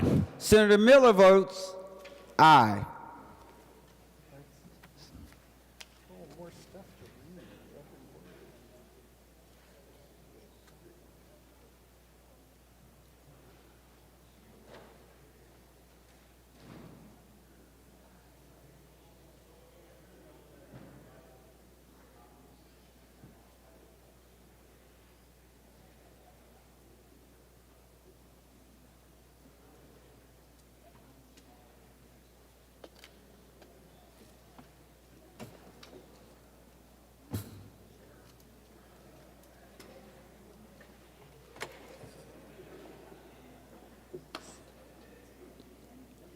The Secretary will close the roll. There being 33 ayes and 34 noes, the amendment is not adopted. Senator Rasmussen. Thank you, Mr. President. I would offer the A46 amendment. Senator Rasmussen offers the A46 amendment. The Secretary will report the amendment. Senator Rasmussen moves to amend House File Number 7 as follows. Page 9, after line 20, insert. This is the A46 amendment. Senator Rasmussen, to your A46 amendment. Thank you, Mr. President, and I would request a roll call on the A46. Roll call has been requested and a roll call has been granted. Senator Rasmussen. Thank you, Mr. President. I also have an amendment to my amendment, so at this time I would offer the A64. Senator Rasmussen offers the A64 amendment. The Secretary will report the amendment to the amendment. Senator Rasmussen moves to amend the A46 amendment to House File Number 7 as follows. Page 1, delete lines 2 to 11 and insert. This is the A64 amendment. Senator Rasmussen, to your A64 amendment to the amendment. Thank you, Mr. President, and I would request a roll call on the A64. Roll call requested, roll call granted. Senator Rasmussen. Thank you, Mr. President. Many of the folks in the district that I represent, as the senator from Moorhead would know, are in the Fargo-Moorhead media market. And so we often will see news of what's happening both down here in St. Paul, but also the policies and what's going on in North Dakota on the other side of the Red River. And my constituents have been hearing about the work that Governor Burgum and the state of North Dakota are doing to decarbonize their economy. Members might not be aware, but Governor Burgum has actually set a goal for the state of North Dakota to be carbon neutral by 2030, which would actually be 10 years earlier than the standard laid out in this bill. And they do that in a different way from how this legislation is attempting to approach the matter. North Dakota is proposing to do it through innovation instead of regulation. And they're also taking advantage of their unique geology that allows them to capture and sequester potentially up to 50 years of carbon emissions from the United States, given that unique geology.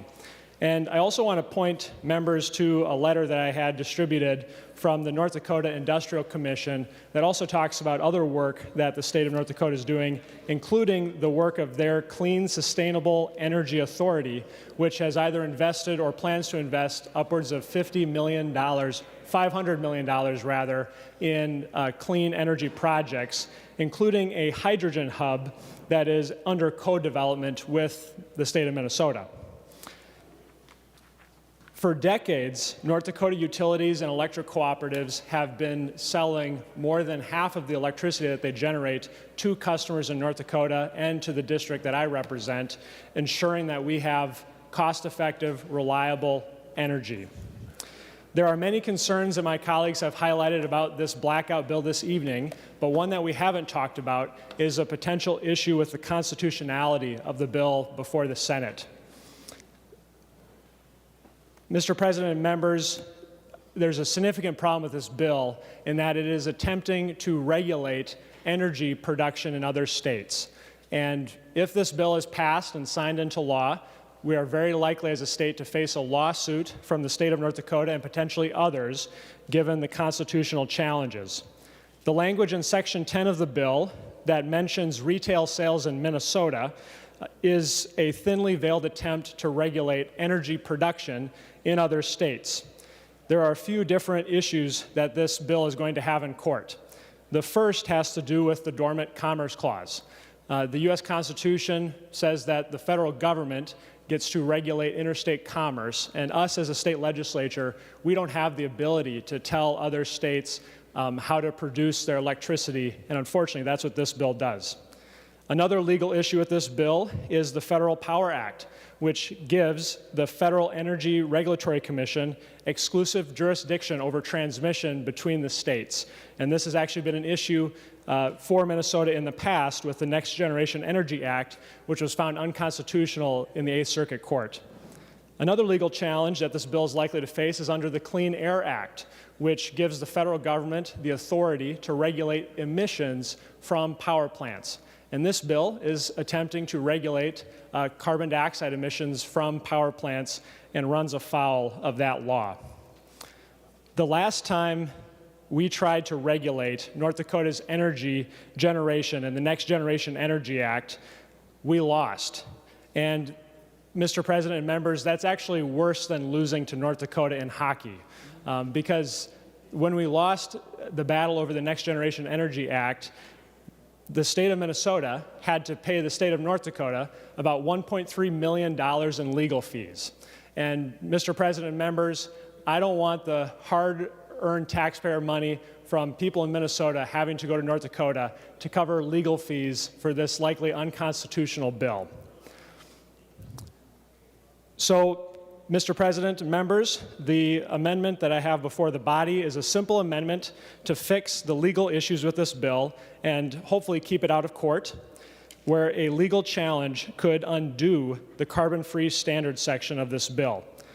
The amendment simply states that this bill is simply trying to regulate electricity generated in Minnesota and makes it very clear that the state of Minnesota is not trying to regulate electricity generation in North Dakota, Wisconsin, or any other state. And so I'd ask for member support on this amendment.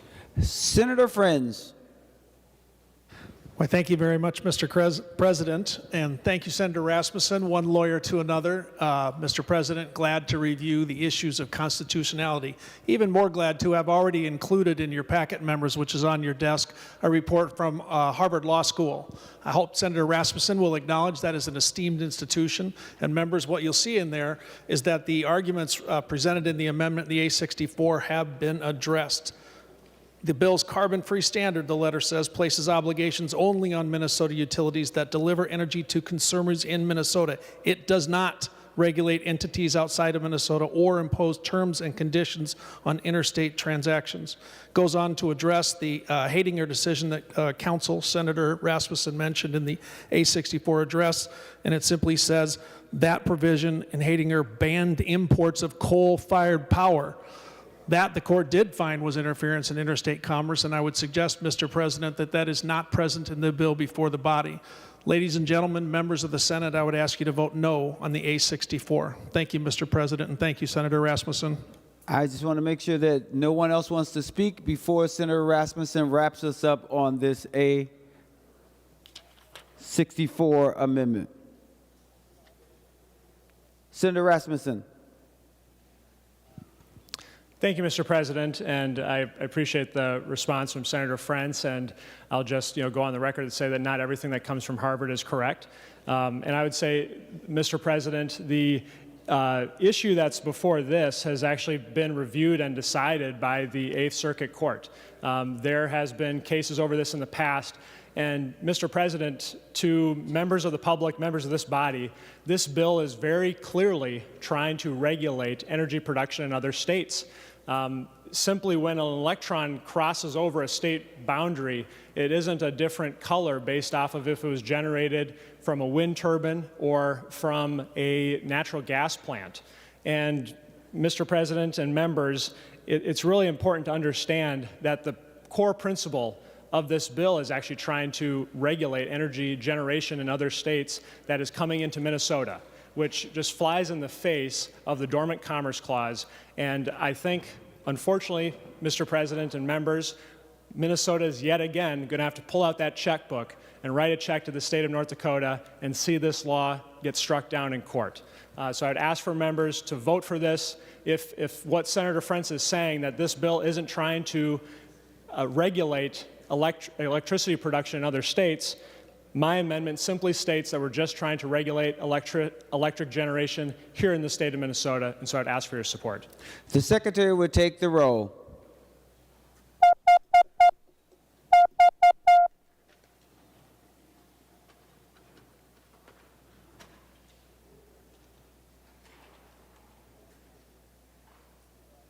Members, please vote.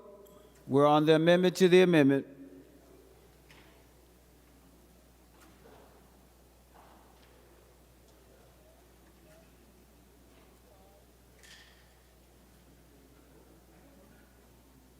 Senator Kunish, for those voting under Rule 40.7. Mr. President, Senator Port votes no. Senator Port votes no. Senator Jasinski, those voting under Rule 40.7. Thank you, Mr. President. Senator Housley votes aye. Senator Housley votes aye. Senator Lang votes aye. Senator Lang votes aye. Senator Liskey votes aye. Senator Liskey votes aye. And thank you, Mr. President. Senator Miller votes aye. Senator Miller votes aye.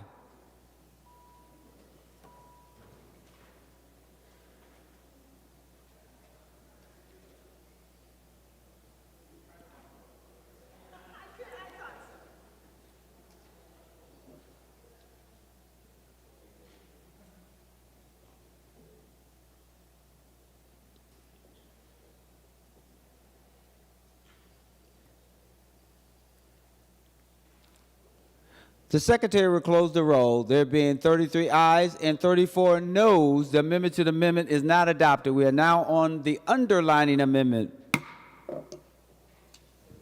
Senator Rasmussen, I just want to make sure no one else wants to speak. Anyone else before? All right, Senator Rasmussen, you are the last person. Thank you, Mr. President. I'll give members of this body one more chance to create a constitutional off-ramp for this blackout bill and would ask for member support of the A46 amendment. This would allow the Commission, if there are constitutional violations that are found, to be able to have the flexibility to change the implementation of this bill, and would ask for member support. Roll call requested, roll call granted earlier. The Secretary will take the roll.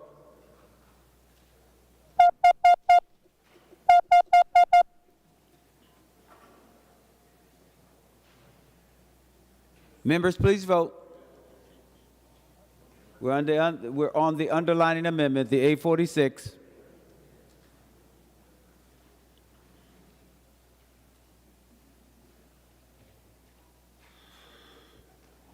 Members, remember, no talking at the desk while a vote is underway.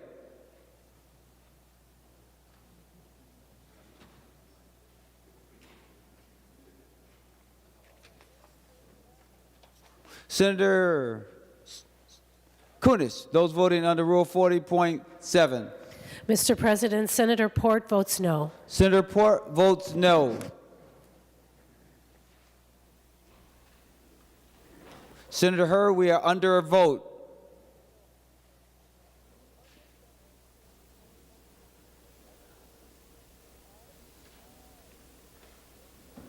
Members, please vote.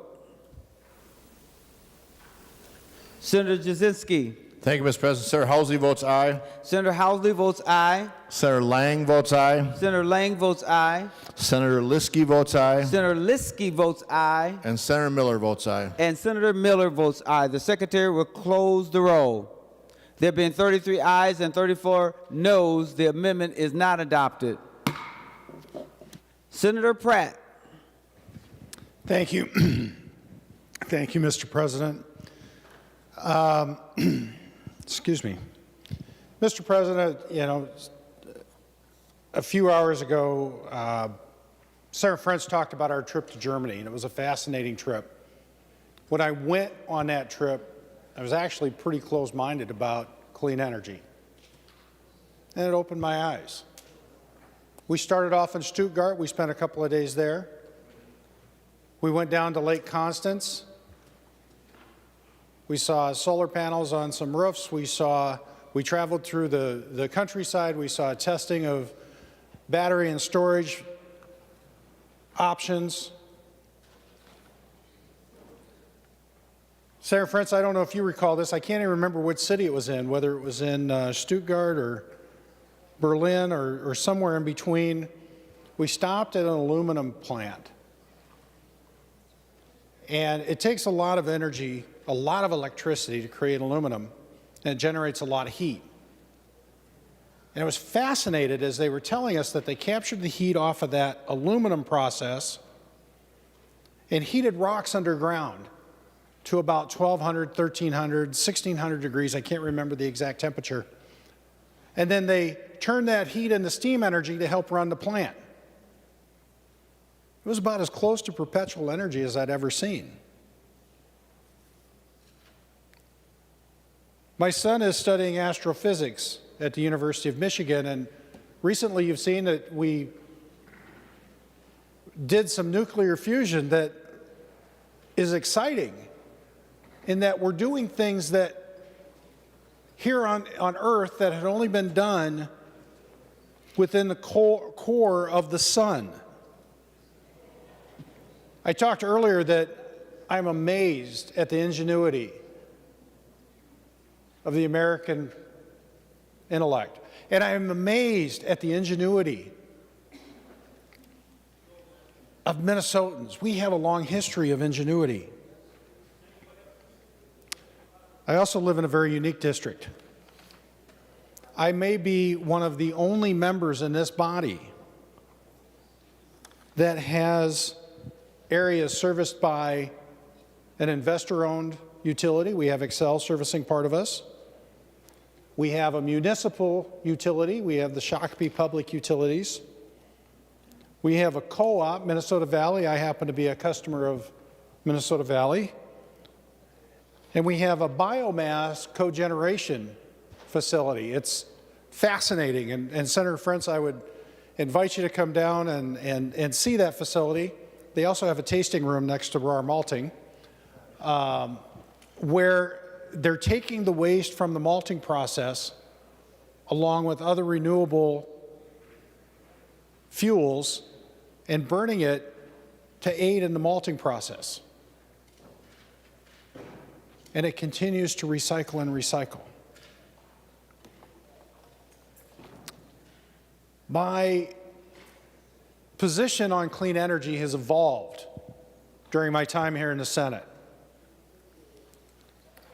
So when I look at House File 7, and I think about the comments made early in the debate, I'm perplexed. In the bill, carbon-free means solar, wind, old hydroelectric or small hydroelectric,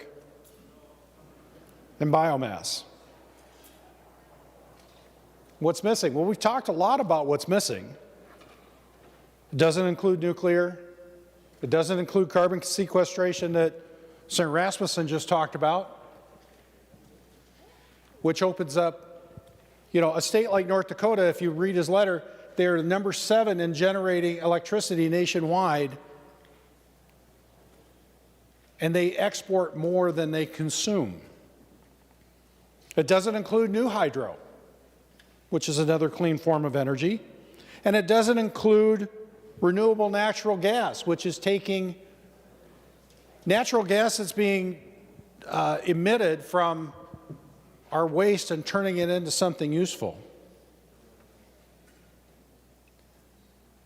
So when Senator Frentz said, we're not giving preference to certain types of carbon-free over others, I have to respectfully disagree.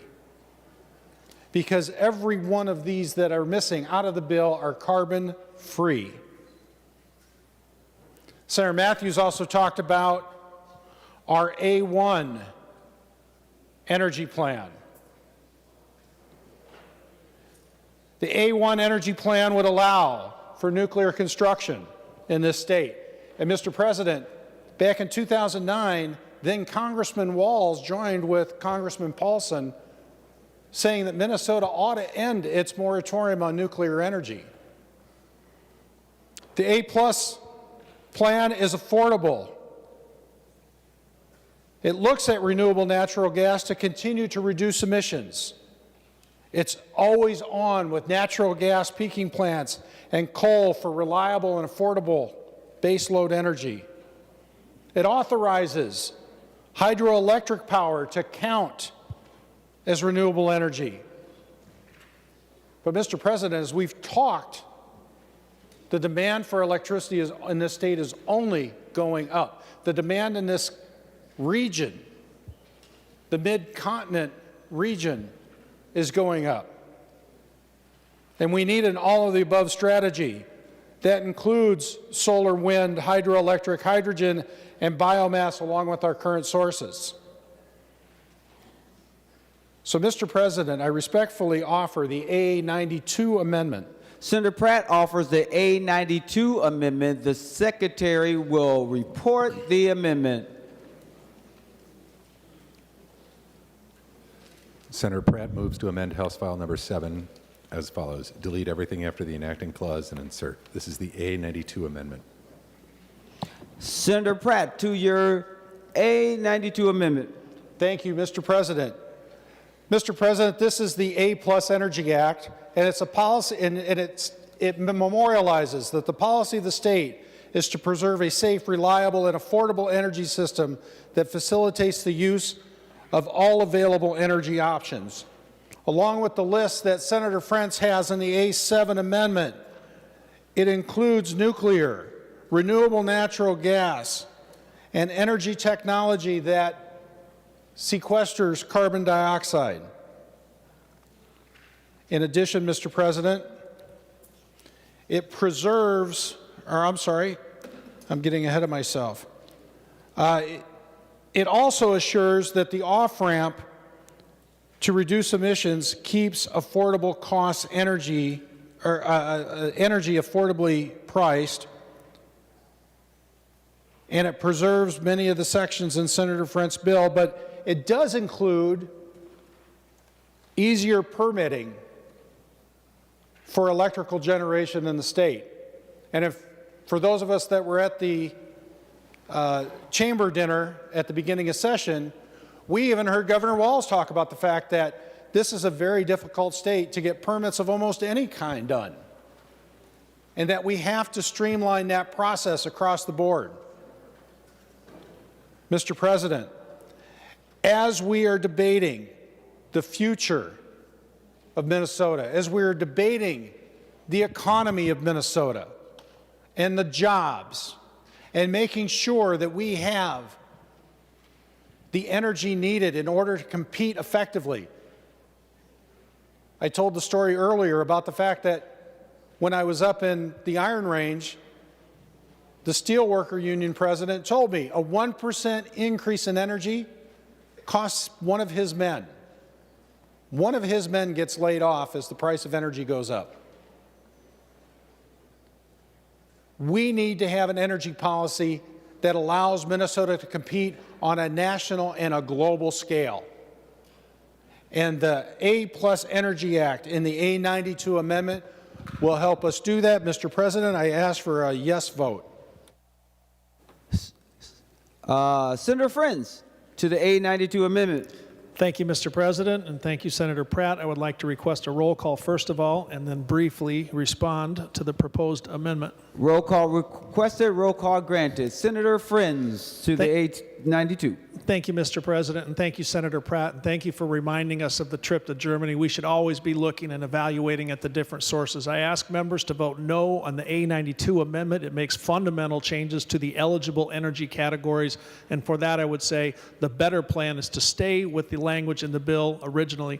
As to the question of permitting, I do think that the committee and frankly the entire Senate should continue looking at permitting ways to streamline it and do it better and quicker. And I look forward to the work in the Energy Committee next week and beyond on that topic. Thank you very much, Mr. President.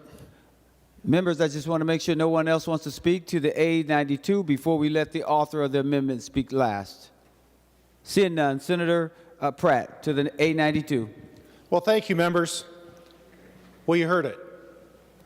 It makes a dramatic change to the types of energy that are included in the A7 amendment. That's what Senator Frentz said.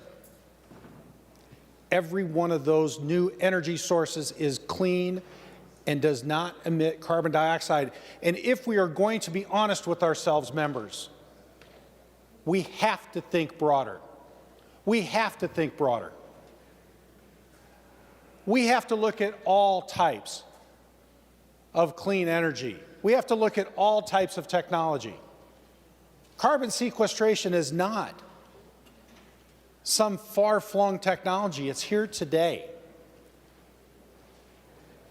Nuclear is here today.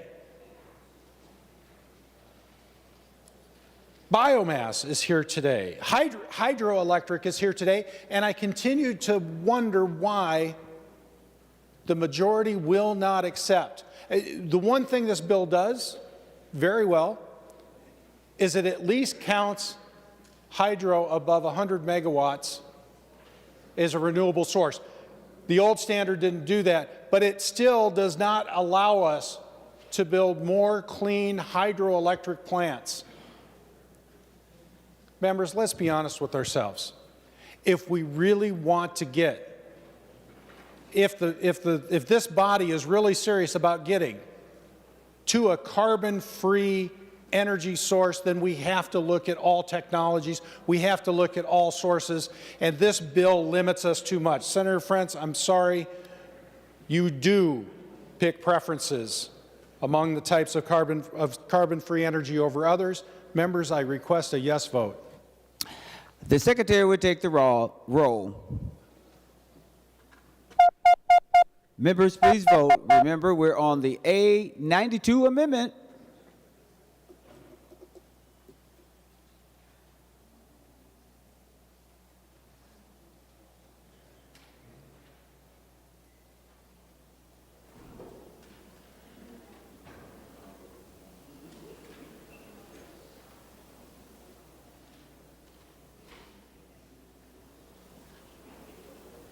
Senator Kunesh, for those voting under Rule 40.7. Mr. President, Senator Port votes no on the Pratt amendment. Senator Port votes no.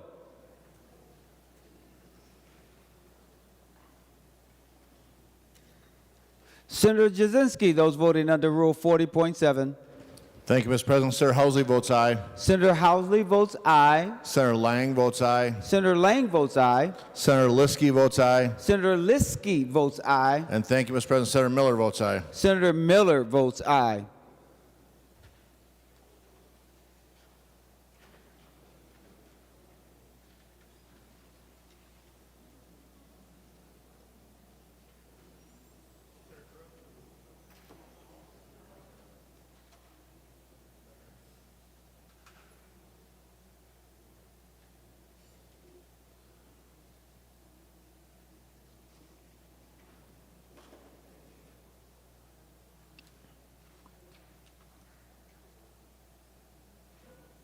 The Secretary will close the roll. There have been 33 ayes and 34 noes. The amendment is not adopted.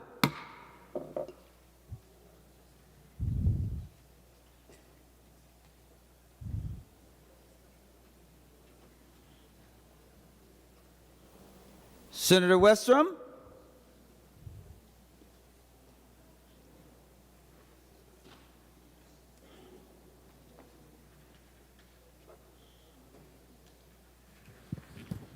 Mr. President? Yes, Senator Westrom. Mr. President, I'd move the A56 amendment. The A6 amendment? 56, Mr. 56. Senator Westrom moves the A56 amendment. The Secretary will report the A56 amendment. Senator Westrom moves to amend House File Number 7 as follows. Page 6, after line 27, insert. This is the A56 amendment. Senator Westrom to the A56. Mr. President, members, we've heard a lot about concern of rolling blackouts. So far, Minnesota hasn't had to experience that, although this summer I started hearing from multiple constituents because they're reading articles, hearing news articles about the concern, and MISO had put some notices out through our energy companies. And so, Mr. President, I'd like to amend the amendment with the A80 amendment. Senator 81, Westrom Mr. offers the A81, Mr. President. Say it again. The A81. The A81 amendment to the amendment. The Secretary will report the amendment. Senator Westrom moves to amend the A56 amendment to House File Number 7 as follows. Page 1, line 5, after period, insert. This is the A81 amendment. Senator Frentz. Thank you, Mr. President. I would request a roll call on the A81 and the underlying A56. And I would like to speak to the A81 We'll when there's speak time. later. Thank you. Thank you. Senator Westrom. Mr. President, members, this would just be a safety valve for the ratepayers, for the consumers of electricity in Minnesota.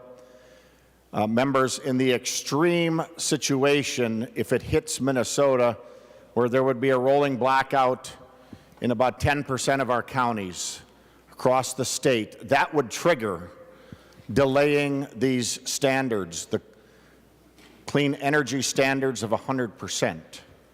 So we can make sure our system and consumers are protected. If we can't have reliable energy that's affordable, we need to just suspend, put the clutch in as we do on the farm, let the tractor stop, catch our breath, get things working again before we just plow ahead. So, Mr. President, I would ask for a roll call vote. And members, this is a safeguard in the extreme situation that we'd have a rolling blackout that would affect one of these counties in the state, 8 counties, 10% of our state counties. If it would happen to affect them for over a week, we can put the clutch in. We can pause these standards and put the ratepayers and the consumers first, not an agenda with a blackout bill. If it becomes reality, we need to stop it. Roll call has been requested. Roll call granted. Senator Frentz to the amendment to the amendment. Thank you very much, Mr. President, and thank you, Senator Westrom. I would ask members to vote no on the A81 amendment. First of all, I do not propose that we treat one county different than another in a statewide energy policy. Second, I would not support the idea that the standard would be delayed. The purpose of the bill is to reduce carbon emissions, and such a delay seems to suggest that we would continue emitting carbon.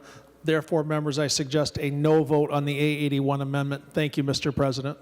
Any other discussion before we go to the author of the amendment? Seeing none, Senator Westrom, you're the last voice, unless you're done.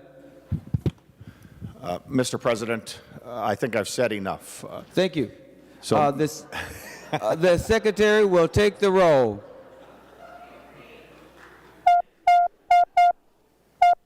Please vote, members.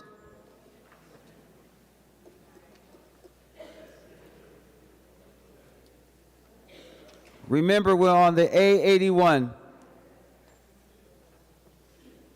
the amendment to the amendment.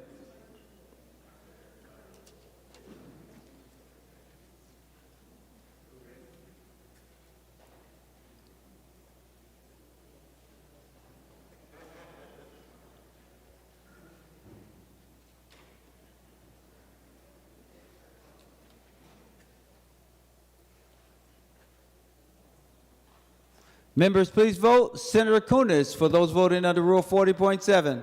Mr. President, Senator Port votes no. Senator Port votes no. Senator Jasinski, those voting under Rule 40.7. Thank you, Mr. President. Senator Housley votes aye. Senator Housley votes aye. Senator Lang votes aye. Senator Lang votes aye. Senator Liskey votes aye. Senator Liskey votes aye. And thank you, Mr. President. Senator Miller votes aye. Senator Miller votes aye.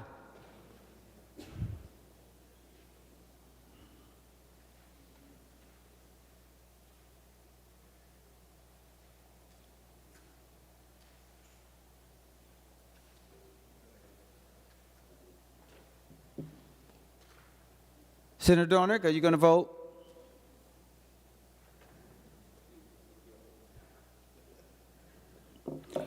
The secretary will close the roll. There being 33 ayes and 34 noes, the amendment is not adopted. Senator Frentz. Mr. Frentz, or Mr. President. Thank you, Mr. President. I just wanted to make sure that after my request for a roll call on the A56, whether or not the president had granted that request. Thank you. Roll call was requested and a roll call was granted. Senator Westrom, it's your amendment. You're the last person to speak if you want to say anything. Mr. President, I do want to say something. You do, Senator? Okay, go ahead. I do, Mr. President. Mr. President, I would actually like to say I'd withdraw the A56 amendment, disappointed in the last vote. The A56 amendment has been withdrawn. Senator Jaskowski. Thank you, Mr. President. Well, Mr. President, I've been dormant for a while. I've been caught up in the rolling blackouts. Thank you, Mr. President, for smiling. So, Mr. President, we've got a section in the bill on page 15 that provides for a preference around local job impacts as it relates to the next page and performance preference for local job creation. I'd like to move the A57 amendment, which I'll yield to you, Mr. President. We will introduce the A57. Senator Jaskowski moves the A57, and the secretary will report the A57 amendment. Senator Drazkowski moves to amend House File Number 7 as follows. Page 15, line 22, delete everything after the second comma. This is the A57 amendment. Senator Jaskowski, to your amendment. Thank you, Mr. President. So, Mr. President, what this provides is that these workers, to be truly local, would be in the local county in which the facility is going to be built. So people wouldn't be importing workers from other areas, far away, and it truly would be local workers because we run into that problem. But I'd like to make a modification to that, Mr. President, if I could, and offer the A66 amendment to the amendment. Senator Jaskowski offers the A66 amendment, which is an amendment to the amendment. The secretary will report the A66 amendment. Senator Drazkowski moves to amend the A57 amendment to House File Number 7 as follows. Page 1, delete lines 2 to 4 and insert. This is the A66 amendment. Senator Jaskowski, to your A66 amendment. Thank you, Mr. President. This amendment to the amendment modifies the amendment to really bring the focus on those northern and western Minnesota counties that might be susceptible to not having really the focus be on their local workers. And it says that if they come from Minneapolis or St. Paul to work in Kitson County or one of the other counties in the list, that they wouldn't count as a local worker. Again, to make certain that they're truly local workers, as would be looked at in the spirit of the bill. Ask the members to support the amendment to the amendment, the A66. Thank you, Mr. President. Senator Westland. Thank you, Mr. President. I'd like to request a roll call on the A57 and A66 amendments. Roll call requested, roll call granted. Senator Frentz. Thank you very much, Mr. President and members. I would ask you to vote no on the A66 amendment to the amendment. As I understand the amendment, it suggests that workers that are from Minnesota are not welcome in other parts of Minnesota to qualify for the local job impact of the amendment. And therefore, setting aside the reasons why that might be considered, I would just say, members, we got to all be in this together. Local job, local impacts is primarily designed so that Minnesota workers will be working on Minnesota energy generation facilities, and not to pick one part of Minnesota and pit them against another, or to exclude them from the local job impacts. We're all in this together, Mr. President. Thank you. Members, vote no on the amendment to the amendment. Senator Jaskowski, I just want to make sure no one else wants to speak, and I'll let you be the last voice. Any other discussion before I let the author speak? Senator Jaskowski, to your amendment. Thank you, Mr. President. Mr. President, there's no prohibition on people from Minnesota working on these projects. As a matter of fact, it suggests that if you live in Kitson County and Roseau County, you would like to have Kitson and Roseau County employees be the ones that are recognized in this, or Marshall or Pennington or Red Lake or Polk or Norman or Clay, Becker, Monoman, Clearwater, Beltrami, Lake of the Woods, Couchiching, Itasca, St. Louis Lake, or Cook counties. All of them, last time I checked, Mr. President, are in Minnesota. And I encourage members to consider parts of Minnesota maybe that they might not be quite as familiar with, but those parts of Minnesota certainly know who their local workers are.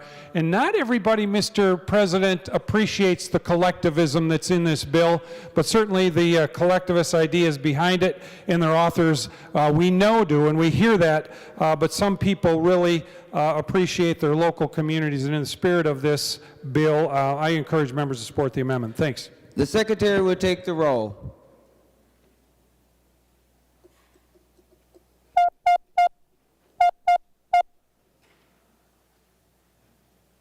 Members, please vote.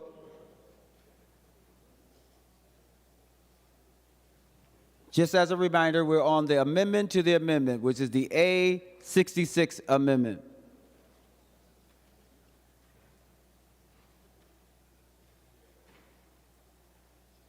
Senator Kunis, for those voting under Rule 40.7. Mr. President, Senator Port votes no. Senator Port votes no. Senator Jasinski, those voting under Rule 40.7.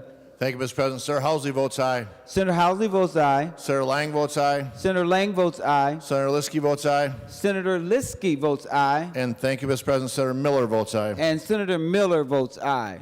Members, please vote. Senator Westrom, are you going to vote? There we go. The Secretary will close the roll. After all the voting, there are 33 yeas and 34 noes. The amendment is not adopted. Senator, we want to make sure there's no one else wants to speak for your underlying amendment unless you're going to offer another amendment to the amendment. Mr. President, I would withdraw the A57. The A57 amendment has been withdrawn. Senator Rarick.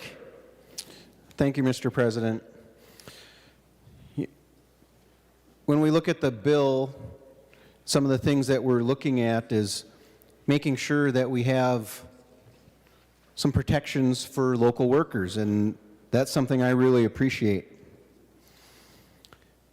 But one of the things that's missing in this bill is the process that's involved in order to get these wind turbines or the solar panels here to Minnesota. So I'd like to offer the A40 amendment. Senator Rarick offers the A40 amendment. The Secretary will report the amendment.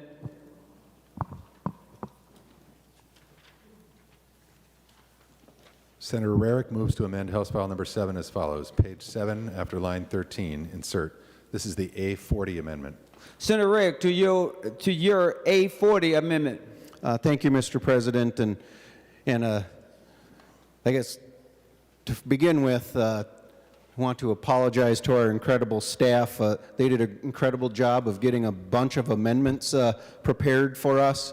And I know that hours are getting late, and I'm sure a number of members and you, Mr. President, are going to appreciate we're probably not going to offer all of them. So I'm hoping to get a little bit of latitude as I go through. I'm going to maybe talk about some of the other amendments that I'm not going to end up offering as part of this discussion. But with Absolutely, Senator Rarick. all right, thank you, Mr. President. So with that, I would like to offer the A71 amendment to the amendment. The A71 amendment has been offered by Senator Rarick, and the Secretary will report that amendment.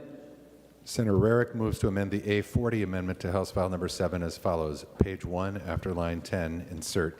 This is the A71 amendment. Senator Rarick, to your amendment. Thank you, Mr. President.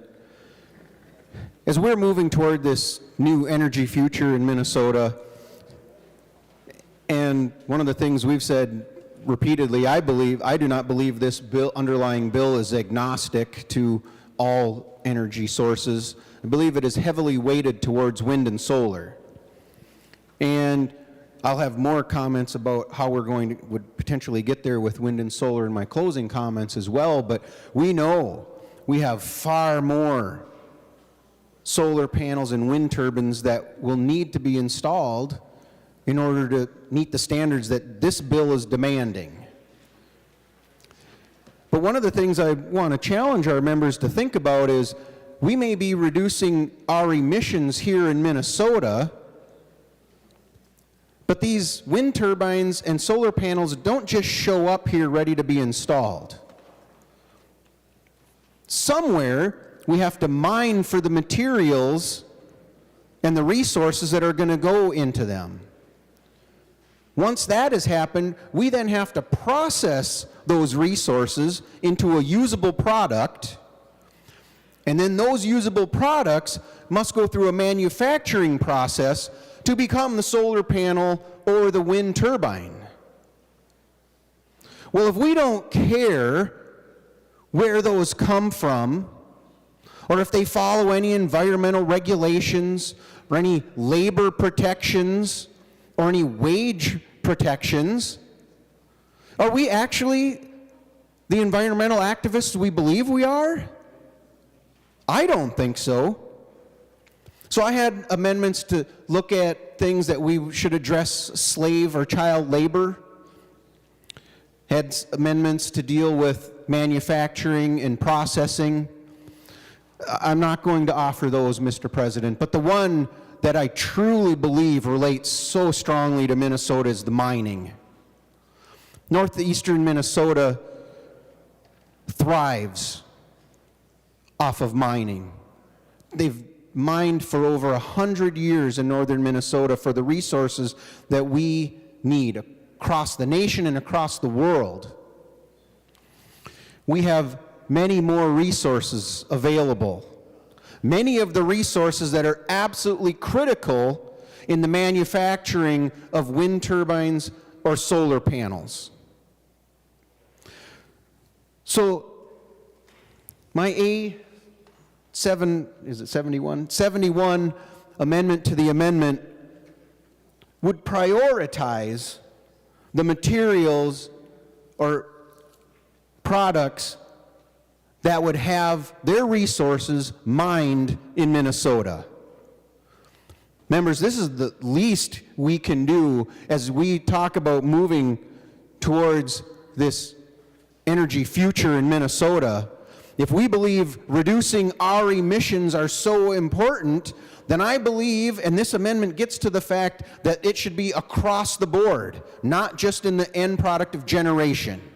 It should be in the entire process in which we get there, the mining, the processing, and the manufacturing. So, members, I would ask that you please support this. Not only would this amendment get towards reducing our emissions, it would lead to more better paying jobs, mining our resources that are in a way that they're environmentally friendly in places where we know that there are wage protections and worker protections in place. So thank you, Mr. President. I would ask for a green vote. Senator Frentz. Thank you, Mr. President, and thank you, Senator Eric. First, Mr. President, I would like to request a roll call to the A71 and the underlying A40 amendment, please. Roll call requested, roll call granted. Senator Frentz. Thank you again, Mr. President. Thank you, Senator Eric, for pointing out that we have to keep track of how we're going to do all this. However, I would ask members to vote no on the A71 amendment. This constricts significantly the supply chain of how we achieve our renewable energy goals. That is not the intent of the bill, and certainly not likely to make it easier for us to produce the renewable energy that we're trying to produce, the very point of the bill. I ask members to vote no on the A71. Thank you, Mr. President. Senator Farnsworth. Thank you, Mr. President. And as the esteemed senator from Mankato was speaking, I thought of a former president, John F. Kennedy, said, "We do this not because it is easy, but because it is hard." And we're being told not to vote for this amendment because it would make it too difficult to do this great endeavor that we think we should accomplish. I would say we need to do this because it is difficult. About 15 years ago, my wife and I, not long after we got married, we went to a movie, and a romantic movie called Blood Diamond. And if I was allowed to ask people if they had seen the movie, if you could raise your hands, I would do that, but I'm guessing that decorum wouldn't allow me to do that. But I'm sure everybody remembers the movie Blood Diamond. And what happened in the media and in the newspapers when the movie Blood Diamond came out, everybody said, "Oh, we have to stop getting these blood diamonds from Africa." Well, I would insist that we don't have blood diamonds now, we have blood iPhones. And I wonder if the senator from Mankato would yield to a question. Senator Frentz will yield. Senator Farnsworth. Senator Frentz, I wonder if you find it acceptable that the materials that are used in these phones, these blood iPhones, if you find it acceptable to get those materials from countries that use child labor, that use slave labor, that mine in the Congo, the rainforest of the Congo, do you find it acceptable that we'll get our materials for this blackout bill, for this great change to Minnesota? Are you okay with that? Senator Frentz, to the question. Thank you very much, Mr. President, and thank you, Senator, for the question. First of all, my North Mankato City Councilmen and women are very touchy. I live in North Mankato the last 40 years. But to the question itself, Mr. President and Senator, my greatest preference is that we move to clean, renewable energy. And while I would like to talk about the labor practices and child labor exploitation in other countries, A, we're not able to make those changes from the United States of America, and B, I do not consider it the intent of this bill. The intent of this bill is to reduce carbon emissions. In other words, yes, I would love to see them do better in other countries, but the primary thing we're trying to do here is increase renewable energy. And I have my iPhone right here, and I'm well aware of where the materials come from. And while I would like to see it be sourced in a more responsible labor way in other countries, I do not propose that members vote for the amendment based on that. Thank you, Mr. President. Senator Farnsworth. Thank you, Mr. President. To the amendment. To the amendment. So I encourage members to vote yes on this because we have a responsibility. And you know what, last week we voted to enshrine Juneteenth as a holiday in Minnesota. And this is a holiday to celebrate freedom from slavery. And yet we're willing to accept it on the other side of the world. We have an opportunity to mine these materials that we need safely, responsibly, with good, safe laws. We have this possibility to do this in Minnesota, and it's something that we should do, as President Kennedy said, not because it is easy, but because it is hard, and it is worth doing. Any other discussion before I get to the author of the amendment? Senator Matthews. Thank you, Mr. President. Briefly here, a statement was made that we can't control anything that happens around the world. And that's false, members. We can do something to control that. We can vote for this amendment because that cuts off the demand from places that do it the wrong way through child labor, slave labor, other wrong practices. Or we could continue to feed it. And this amendment gives us an easy step in doing the right thing to say, no, we don't support that, and we do have a measure to change that, even from here on the other side of the world. So, members, please vote yes to this amendment. Senator Lucero, before we go to Senator Rarick. Thank you, Mr. Speaker, and Mr. President. I'm going to be very brief. I'm in shock right now, honestly. I'm in shock. You know, I heard a phrase many years ago that says, never underestimate one's ability to rationalize. And that's what I am just amazed at what I just heard. Never underestimate one's ability to rationalize. The acknowledgement that this bill that seeks to bring Minnesota within 17 years to carbon-free is more important and can be on the backs of children's labor, slave labor in other countries. That's more important. Mr. President, when I was going to school for my master's degree at the Carlson School of Management, one of the courses that we took had to do with ethics, international business and ethics. And should we in the United States, even though something might be legal in a country on the other side of the world, since we are US-based, or in this case Minnesota-based, should we adhere to a higher standard of ethics, and not participate in the business activities of those businesses that might be engaged in bribes, slave labor, and other abusive practices that shock the conscience? And the overwhelming answer by the body in that course was, yes, we should operate by the standards that we know are the truth and the best for humanity. But what I just heard, Mr. President, is let the poor children in slave labor be damned so that Minnesota in 17 years can have carbon-free. I am just shocked and appalled that that's where we've come with the Democrat demands under this bill. Please support this amendment. Senator Rarick, the last voice before we vote. Senator Rarick. Thank you, Mr. President. One more time, I have to respectfully disagree with Senator Frentz. He said we cannot control what's happening in other countries. And I believe we can. It's with the way we determine how we're going to spend our money. The case that Senator Farnsworth brought up with blood diamonds is that exact example. And that's what this amendment is trying to get at. Setting our priorities, saying we are going to make sure as we move towards this new energy future that the products we are going to use come from methods that follow environmental protections, worker protections, and wage protections. This amendment is a start towards that. And like I said, I had other amendments that would address those, but this mining piece is so critical to Minnesota because that is something that Minnesota has provided for this country and for the world for over 100 years. And we can maintain that, we can continue that. And this amendment, the underlying bill, we're saying this is going to drive how we look at our energy future. And we can include this to say, this is how we're going to drive how we get those products for that energy future and where they're going to come from. And if we adopt this and say we're going to mine here, we're more likely to then process and manufacture here as well.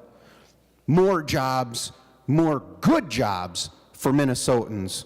Thank you, Mr. President. I ask for a yes vote. The Secretary will take the roll. Members, please vote.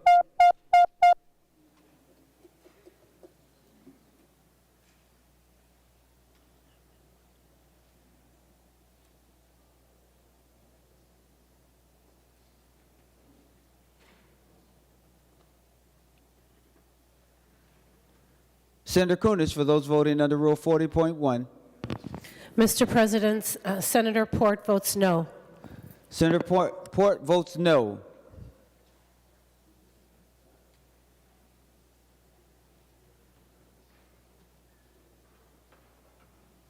Senator Jasinski. Thank you, Mr. President. Senator Housley votes aye. Senator Housley votes aye. Senator Lang votes aye. Senator Lang votes aye. Senator Liskey votes aye. Senator Liskey votes aye. Senator Miller votes aye. Senator Miller votes aye. Members, please vote.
The secretary will close the roll. There being 33 ayes and 34 noes, the amendment to the amendment is not adopted. We're on the underlining amendment. Senator Rarick, you want to, are you going to do another amendment to the amendment? Mr. President, I will withdraw the A40 amendment. It is withdrawn. Any additional discussion? Third reading. Oh, so I'm sorry, I didn't see you. See, I like that right. I'm sorry. Senator Lucero. Thank you, Mr. President. And yes, I operate in the blind spots of many, so you're not unique. I would like to offer the A41. The A41. The A41. Senator Lucero offers the A41 amendment.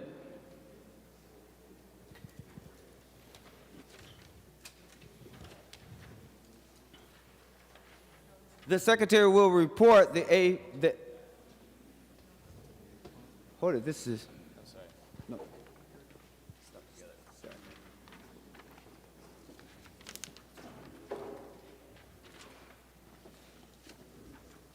Members, the secretary will report the A41 amendment. Senator Lucero moves to amend House File Number 7 as follows. Page 7, after line 13, insert. This is the A41 amendment. Senator Lucero, to your A41. Thank you, Mr. President. And the A41 would require the Commission to detail criteria and standards to protect against undesirable impacts on the environment. And I would like to now offer the A72 amendment to the amendment. Senator Lucero offers the A72 amendment to the amendment. The secretary will report the amendment. Senator Lucero moves to amend the A41 amendment to House File Number 7 as follows. Page 1, after line 8, insert. This is the A72 amendment. Senator Lucero, to your amendment to the amendment, which is the A72. Thank you, Mr. President. And I live in Wright County. I've lived in Wright County for many, many years. And because of the proximity to the nuclear power plant, the Becker coal-fired power plant, it's my understanding that the infrastructure in the area is very conducive to solar farms. And so in Wright County, there's been a great number of solar farms that have gone up. There are just a handful within a 2-mile radius of where I am, and one of them is literally maybe only about 2,000 feet, 3,000 feet from my house. So I drive by it every day to and from the Capitol. One of the things that I'm concerned about is this agriculture land. The agriculture land that's underneath these solar farms, previously farmed, producing corn, soybeans, and other agriculture goods, are converted to the solar panels and solar farms, I should say, that have solar panels on them. And in my mind, I'm thinking, as there is rain, as there is snow on the chemicals that make up the solar panels and the film and the metals that are part of the construction, what's happening over time with the rain runoff? to the soil immediately beneath, and to the surrounding lakes, and to the groundwater. And so what this amendment to the amendment, the A72, seeks to do is have, is to have a report that would detail the impacts on local fish, game, wildlife populations, wildlife migrations and habitat, the soil, groundwater, and well water. Now we know, Mr. President, that we've had examples in recent history of wells being contaminated. I know up in the Andover area, because of a landfill, we had residential wells be contaminated and dangerous to drink. I know we've obviously had that with the 3M scenario in the last couple of years. We've had it in other parts of the state. Groundwater is very important. We all want clean water. We all want clean soil. And so I would encourage members to support the amendment to the amendment, because that's all it simply does, is helps to gather the information, provide a report so that we know what, if any, dangers there are to fish, game, wildlife, soil, water, well water, water tables, etc. I encourage a green vote. Thank you. Senator Frentz. Thank you, Mr. President. Thank you, Senator Lucero. First, Mr. President, I'd like to request a roll call both on the amendment to the amendment, the A72, and then to the underlying amendment, the A41, please. Roll call vote requested and granted on both the amendment to the amendment and the underlying amendment. Senator Frentz. Thank you, Mr. President. Members, I would ask you to vote no on the A72. This creates an additional obligation of the Public Utilities Commission, and I believe the language in the underlying bill in the Public Utilities Commission better suits the needs, not to create an additional reporting requirement. Thank you, members. Vote no on the A72. Anyone else before Senator Lucero? Who will be the last voice? Senator Lucero. Thank you, Mr. President. Well, I disagree, and I would encourage a green vote. We definitely need to know the dangers to Minnesotans' natural resources. That's what this report does.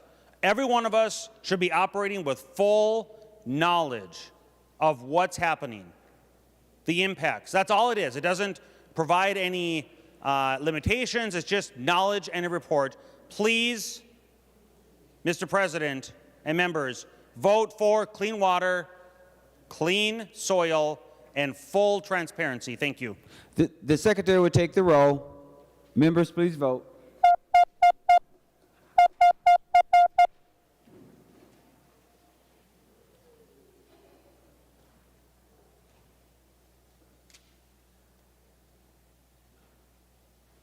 Members, just as a kind reminder, we are voting on the amendment to the amendment. Senator Kunis, for those voting under Rule 40.7. Mr. President, Senator Port votes no. Senator Port votes no. Senator Jasinski. Thank you, Mr. President. Senator Housley votes aye. Senator Housley votes aye. Senator Lang votes aye. Senator Lang votes aye. Senator Liskey votes aye. Senator Liskey votes aye. And thank you, Mr. President. Senator Miller votes aye. Senator Miller votes aye. Members, make sure you vote.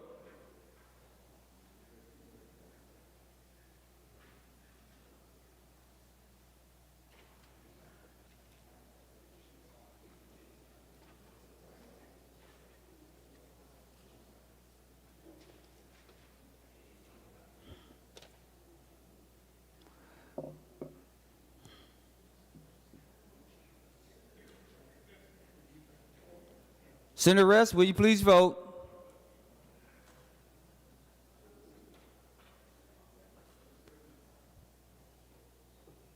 Senator Rest, will you please vote? The Secretary will close the roll. There have been 33 ayes and 34 noes. The amendment is not adopted. Senator Lucero, I just want to make sure no one else wants to vote, wants to speak on the underlying amendment before we let you speak. Oh, you have another. I'm sorry. Senator Lucero. Thank you, Mr. President. I would like to offer the A83.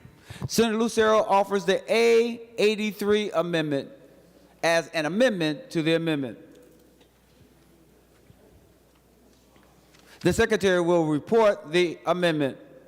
Senator Lucero moves to amend the A41 amendment to House File Number 7 as follows. Page 1, after line 8, insert. This is the A83 amendment. Senator Lucero, to your amendment. Thank you, Mr. President. This amendment is dealing with having the carbon-free standard apply to the full supply chain of renewables. I encourage a green vote. Senator Frentz to that amendment. Thank you very much, Mr. President, and thank you, Senator Lucero. I would urge members to vote no on the A83 amendment. It changes the original language of the bill, and I think the better plan is to stay with it. Vote no on the A83 amendment. Thank you, Mr. President. And is there a roll call? Did anyone ask for a roll call vote? I meant to, Mr. President, and I was so excited for my comments that I forgot to. May I please request a roll call for the A83 and the underlying amendment if I didn't already? Roll call requested, roll call granted. Anyone speak before we turn to the author? Senator Lucero. Thank you, Mr. President. And let me explain why the original language is not what we should stick with. Because it is a ruse. It is false advertising. Whether it be the real estate license that I hold or whether it be the general contractor license that I hold, there are very clear specifications as to verbiage when advertising ourselves and marketing to the public our services, the font size, the amount of time we have to give certain pieces of information, and this false marketing of 100% carbon-free by 2040 is just that, because it eliminates the reality of what has to happen before the use of solar panels and windmills, the manufacturing, the mining of metals, everything that's involved in the supply chain in advance, and it ignores everything that has to go afterwards, after the natural use has expired, and the capital has fully depreciated, and the disposal. It is going to use fossil fuels on both ends of that continuum. And so what this seeks to do is to have simple consumer protection and awareness. It's just simply, in fact, I would call it the Truth Amendment. This is the amendment to force Democrats to be truthful, that their bill is not 100% carbon-free. It's just a gimmick that looks at a small portion of the chain, the continuum, and ignores the reality of the rest. Mr. President, members, please vote green. The Secretary would take the roll.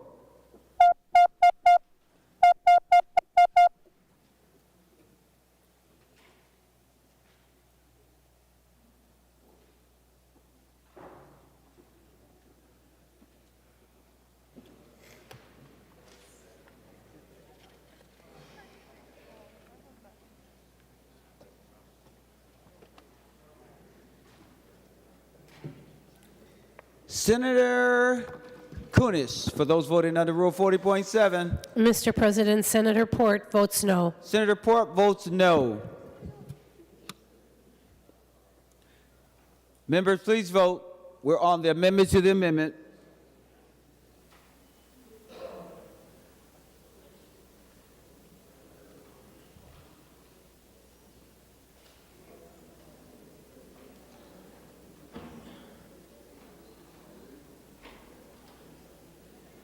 Senator Jasinski, for those voting under Rule 40.7.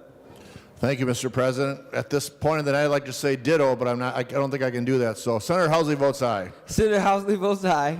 Senator Lang votes aye. Senator Lang votes aye. Senator Liskey votes aye. Senator Liskey votes aye. And thank you, Mr. President. Senator Miller votes aye. Senator Miller votes aye. The Secretary will close the roll. With there being 33 ayes and 34 noes, the amendment is not adopted. We're on the underlining amendment. Senator Lucero. Thank you, Mr. President. My last amendment to the amendment, the A85. Senator Lucero offers the A85 amendment. The Secretary will report the amendment. Senator Lucero moves to amend the A41 amendment to House File Number 7 as follows. Page 1, after line 8, insert. This is the A85 amendment. Senator Lucero, to your amendment. Thank you, Mr. President. This is to ensure that renewables, windmills, solar, batteries are not permitted to use chemicals such as PFAS in any of their materials. Please vote green. Senator Frentz.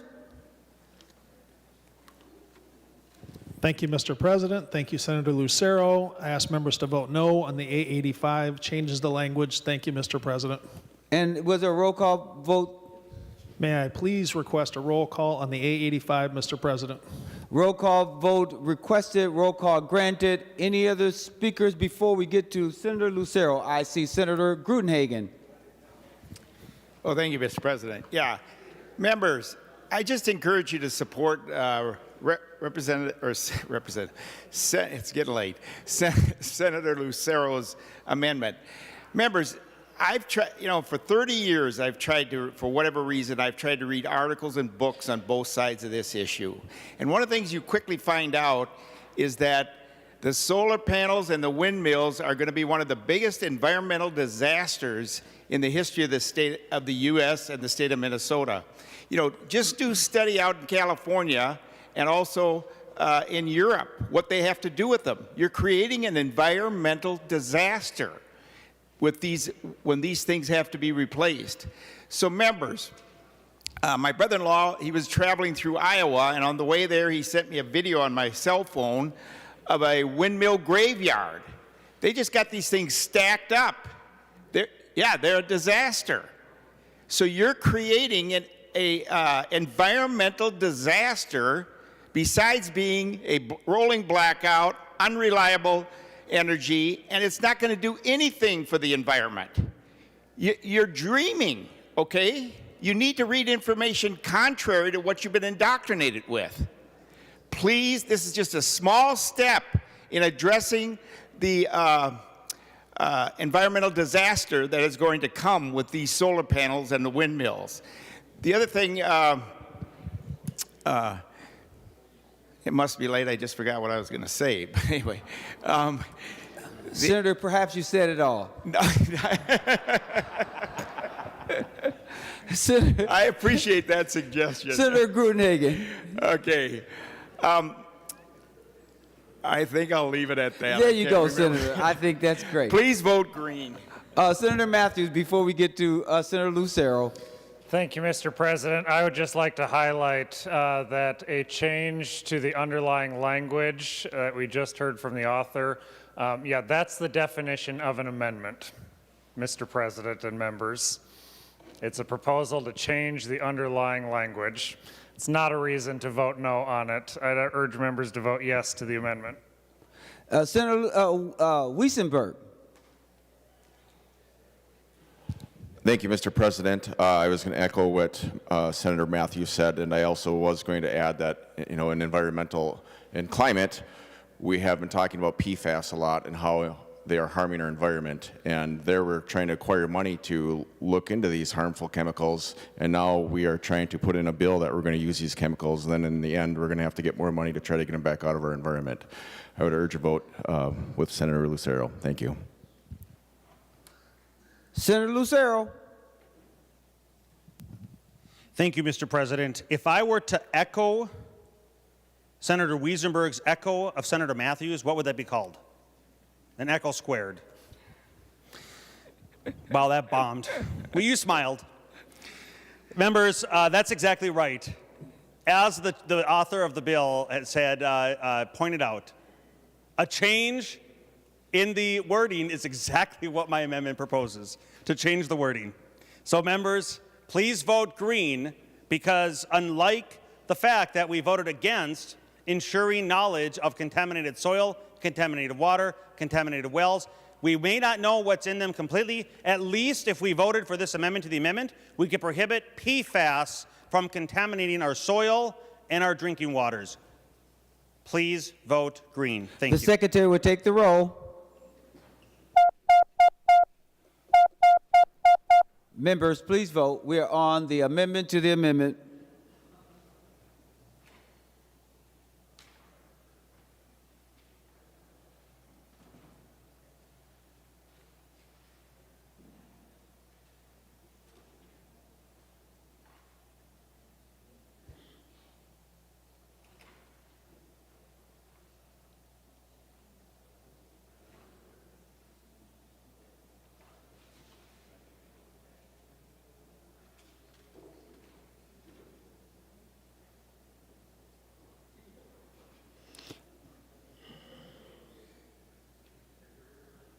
Members, please vote.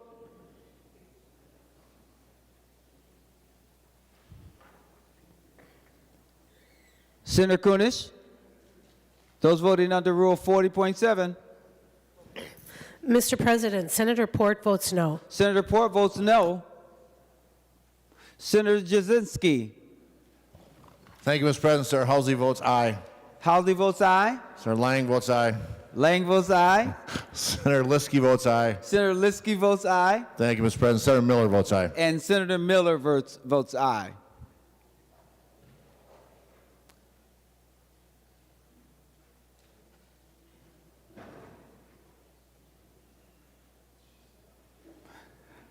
The secretary will close the roll. There have been 33 ayes and 34 nays. The amendment is not adopted. Any other?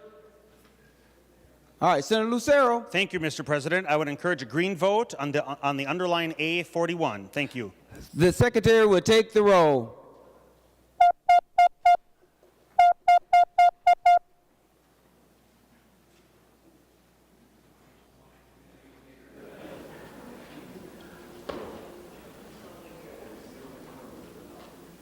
Members, please vote. Senator Kunesh. Mr. President, Senator Port votes no. Senator Port votes no.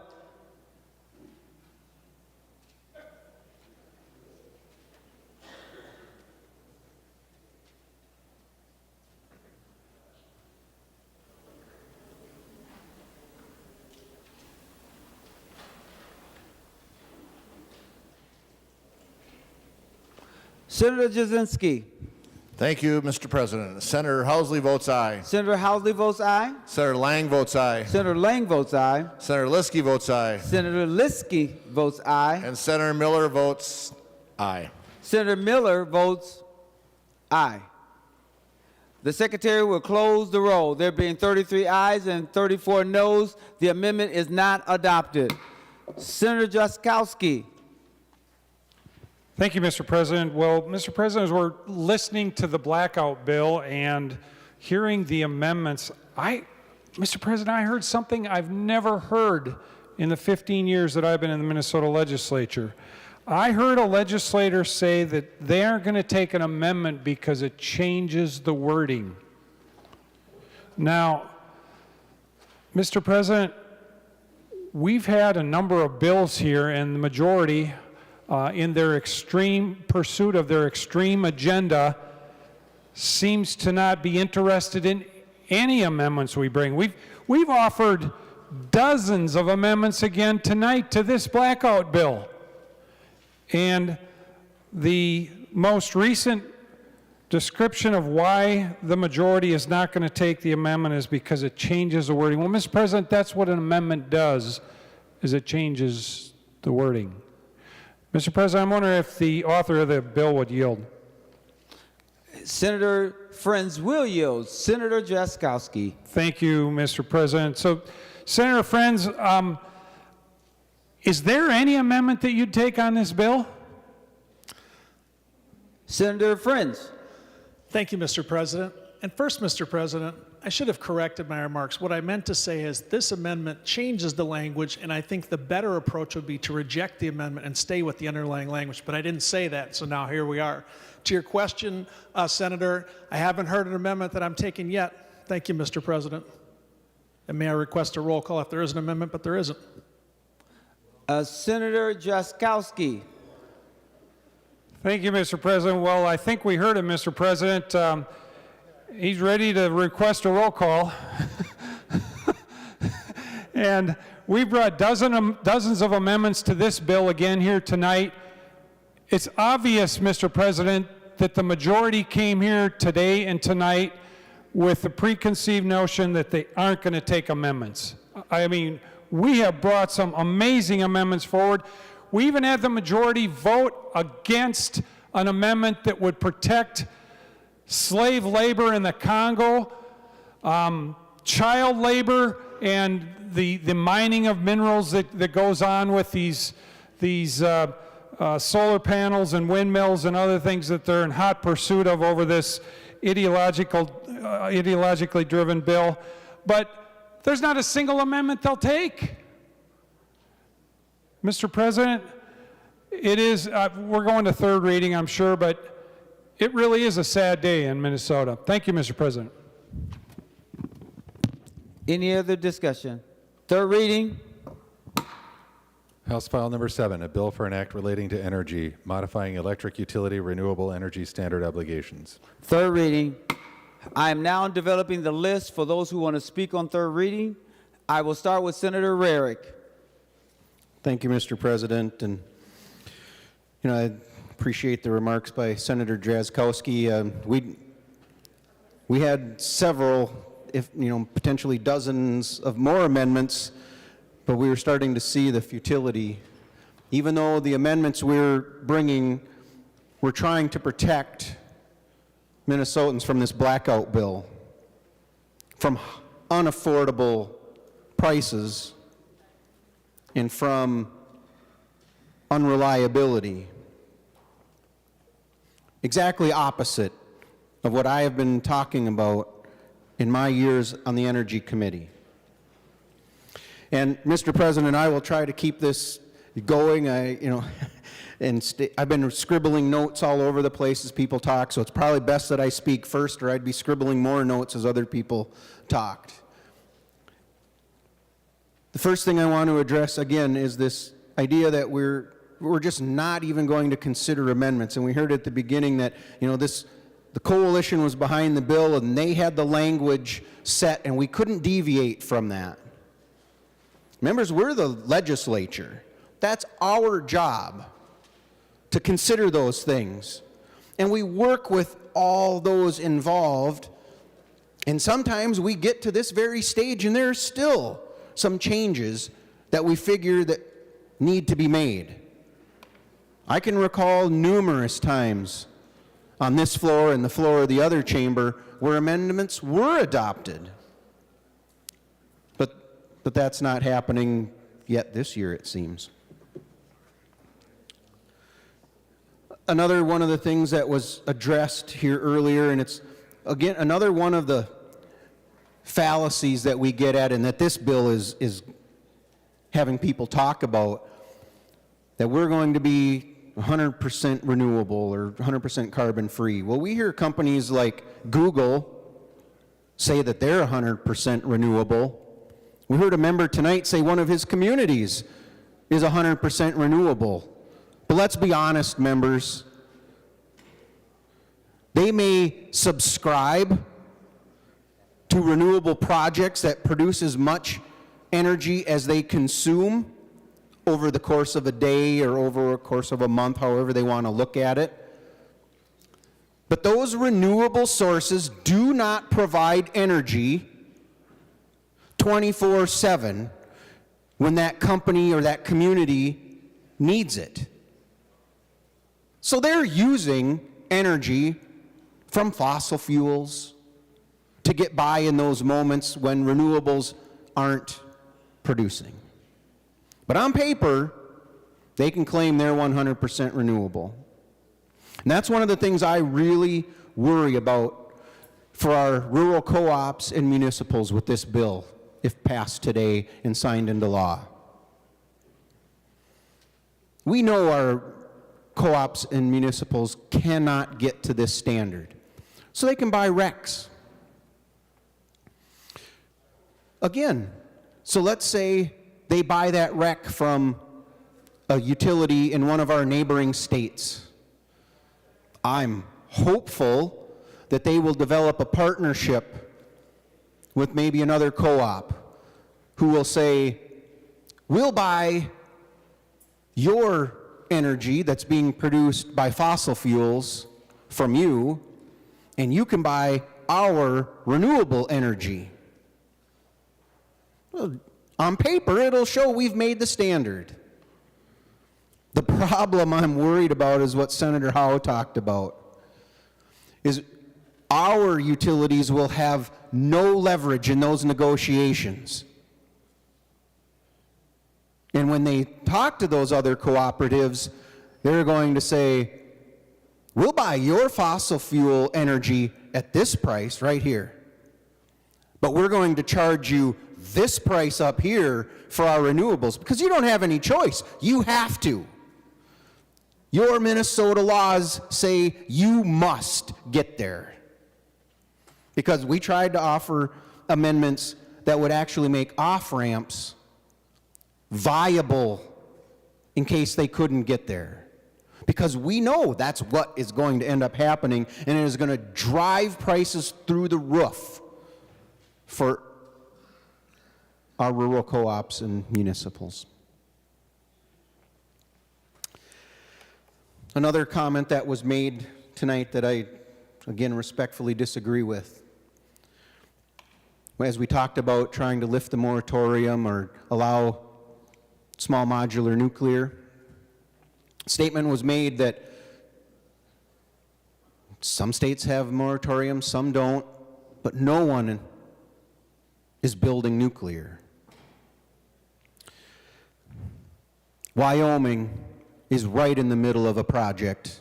Alaska is right in the middle of a project, and the state of Washington is in early stages.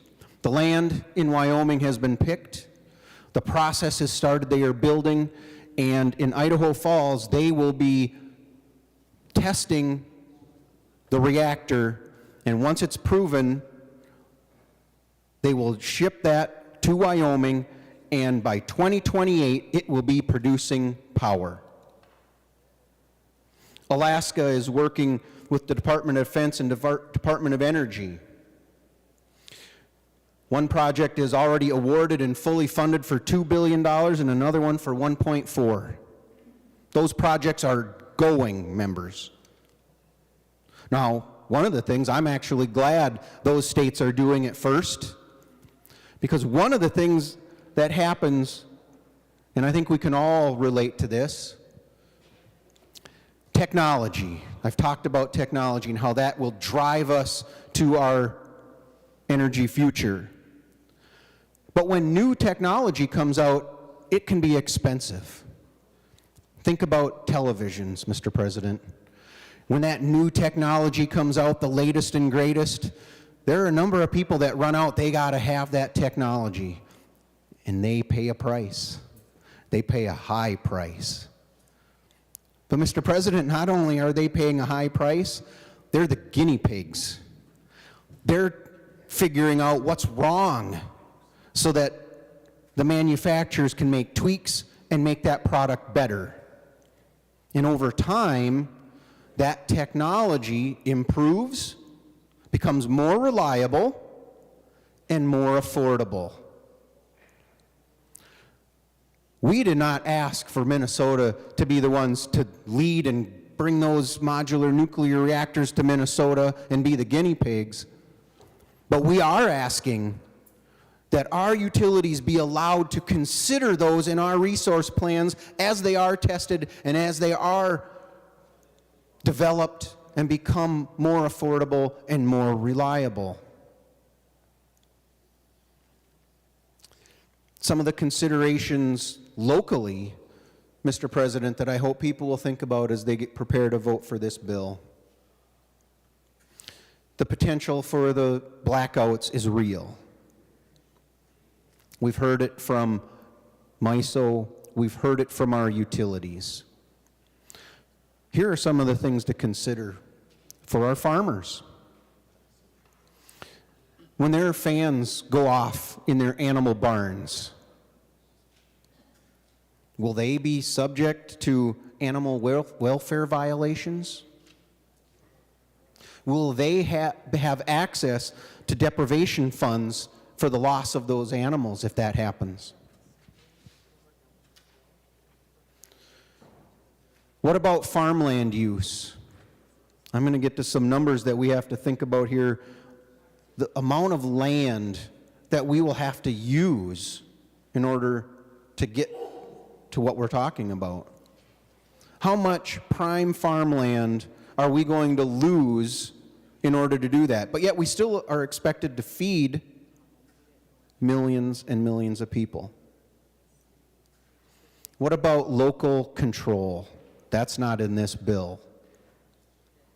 That's something we talked about in committee. There are some counties in this state that have a lot of solar already. And their local county boards would like to put some type of controls in place.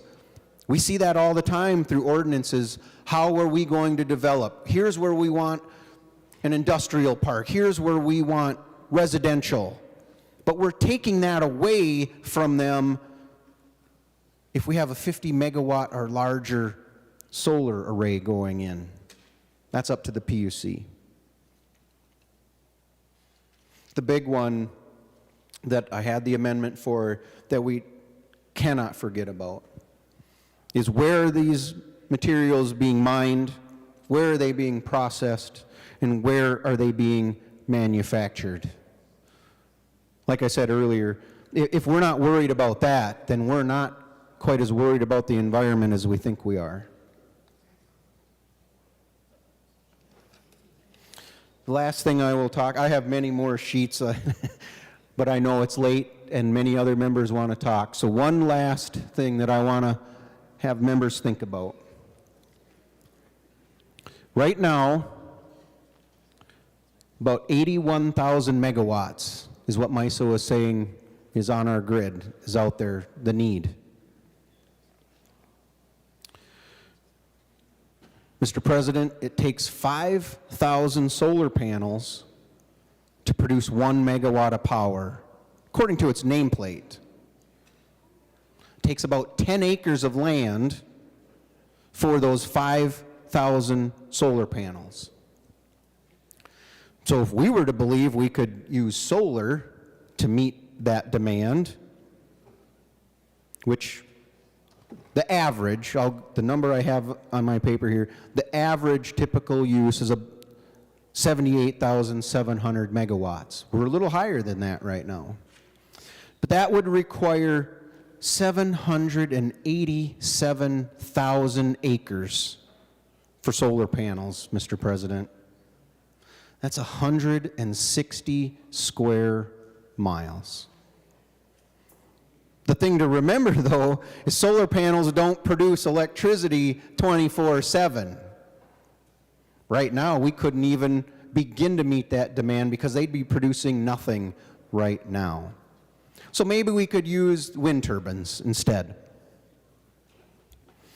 Wind turbine produces about 2.7 megawatts of power. So again, with that 78,000 plus megawatts usage, that would take over 31,000 wind generators. Mr. President, do you know how many wind generators we currently have in Minnesota? It's approximately 2,400. 2,400. And we would need 31,000. That's why I brought the amendment in regards to the mining, and the processing, and the manufacturing. These numbers speak to just what we need for Minnesota alone to get to these standards. And every state in the country is looking to get to this same place. I think it speaks to our absolute need for other resources, such as nuclear, such as carbon capture, such as carbon sequestration. Without those members, we can't get there. And unfortunately, as I see this bill, we're not being able to count those. We're not being able to use the necessary resources in order to make this standard. We are setting our Minnesota utilities up for failure. We are going to drive up costs, and we are not going to have that reliable energy that Minnesotans demand and expect. Mr. President, I have worked in in the energy sector hard since I've been in the legislature. I have worked on a number of things trying to help us get there. I wish I could support a bill like this. But Mr. President, the one that's in front of us today is unworkable, and I would ask members to vote no. Members, just a gentle reminder that we have a very extensive list, and I'd ask that you be mindful of how long you take on the floor. You can take as long as you need to. I'm willing to be here But I just want you to just be thoughtful about the fact that we have a number of people who want to vote, want to speak, and I want to make sure that we create an opportunity for them to do so. So with that being said, Senator Murphy.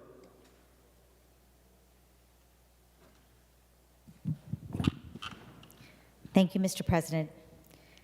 And thank you, members, for a robust and somewhat divergent debate this evening. I ran into a former colleague yesterday from the House, former Representative John Burns. Some of us who are here tonight served with him in the Minnesota House, and we came into the Minnesota House together in 2006, and in 2007, that legislature at that time passed the Next Generation Act, which I think is the last significant piece of legislation on the topic of climate and sustainability that has been adopted by the legislature. And those of us that were involved in that will recall that it was well supported across the political spectrum, signed by then Governor Tim Pawlenty. And it was proof of what we could do when we have our eyes set on the future that we want to build together, the future that we believe in, the future that we deserve. And one of the themes that we hear in this session, and we're hearing it again tonight, is that we're moving quickly, we're moving swiftly. I think that's right. We are, with purpose and determination, moving on policy that is important to Minnesotans and to our future. And perhaps it feels swift only because we have been at a standstill for too long. And Minnesotans have been urging us to take action. And so when you move from standstill back into action, it does feel perhaps to some jarring, but for others, and when I think about the people who have been inhabiting this Capitol tonight and the musical voices of their hopefulness, I recognize that we are taking the action that aligns with Minnesotans and their hope for a future for the place that we live, the place that we love, for ourselves and for the generations that follow us. And so for those people, the young people who have been pushing us, for faithful stewards looking out for, as we should, our planet and our lives, I say thank you. Tonight we're acting. We are for our bright future, for ourselves and for generations to come. It's a future that will be healthier and more equitable for people all across the state of Minnesota and, of course, across the country and across the planet, where the energy we need doesn't make us sick and it doesn't pollute the place that we love, the place that we live. And it's a future where we don't have to pit good jobs against protecting our environment.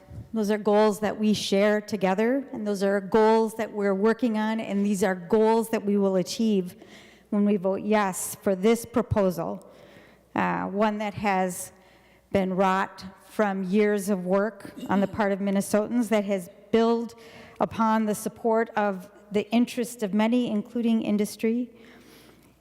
Tonight, we're taking an important step that protects a future and builds a bright future, one that we deserve.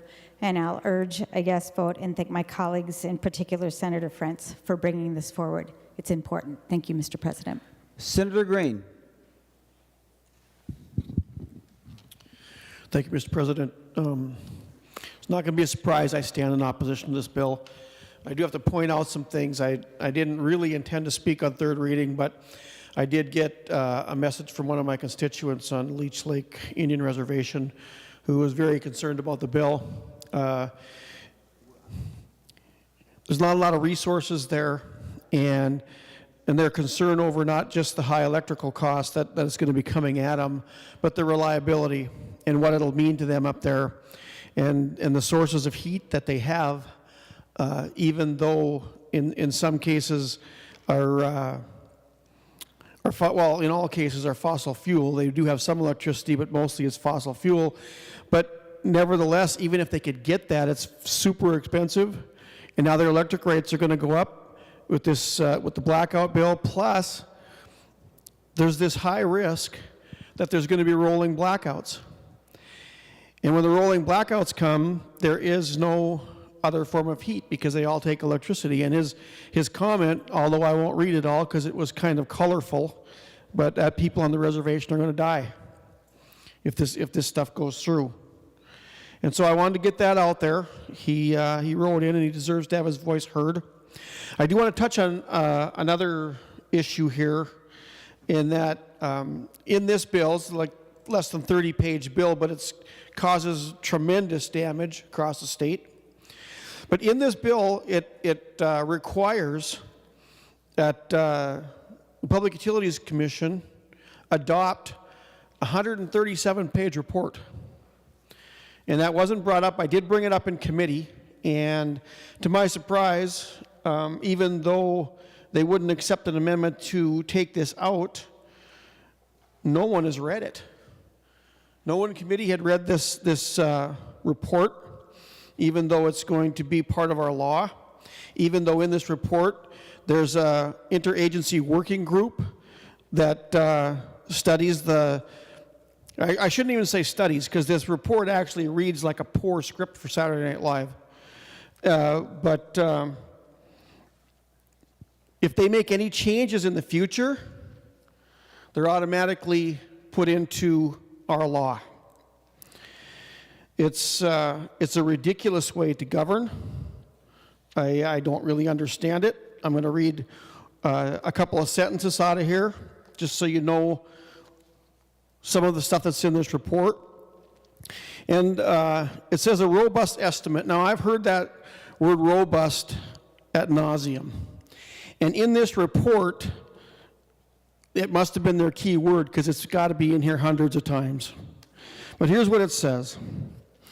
A robust estimate of climate damage to the U.S. citizens and residents that accounts for a myriad of ways that the global climate change reduces the net welfare of U.S. populations, get this, does not currently exist in literature. So it's not here. All the robust studies, I guess, that they did, that they grabbed from here and here and here, doesn't exist in the literature. And further, the National Academy has observed that existing models focus primarily on global estimates and do not model all relevant interactions among regions. So we're spending, and you know, even that's a misnomer, because we got a fiscal report on this bill and it came in at about nothing, because as usual, the government came out with a fiscal note that says this isn't going to cost the government anything, but it did no fiscal note on what it's going to cost ratepayers and the people that are paying this bill. And for what? I'm looking at a study here that says that the consequences of this bill is going to have the potential of averting 0.00096 degrees Celsius of warming by the year 2100. So we're going to be risking blackouts. We're quite possibly driving people out of their homes who can't afford to pay their rates. For what? This is something that I don't think that the people on the Democrat side are taken seriously. I've heard in committee for years now about the damages of PFAS and all we have to do with PFAS, but solar panels are riddled with it, as well as windmills, but doesn't matter. We don't care about it now. We don't care what it's going to cost ratepayers. We don't care about child slave labor. We're just going to push forward, and for what? So that's all I have to say for tonight. The rest of the speeches and the information that I'll be giving out are going to be in Minnesota. I've already been invited to speak in my region, plus around the region, all the way from Moorhead over to the Iron Range on this stuff and what it's going to mean. So I'm urging everybody here today to vote no on this bill. If you want to do this, let's go back and put together a bill that we can all agree on. Thank you. Senator Young.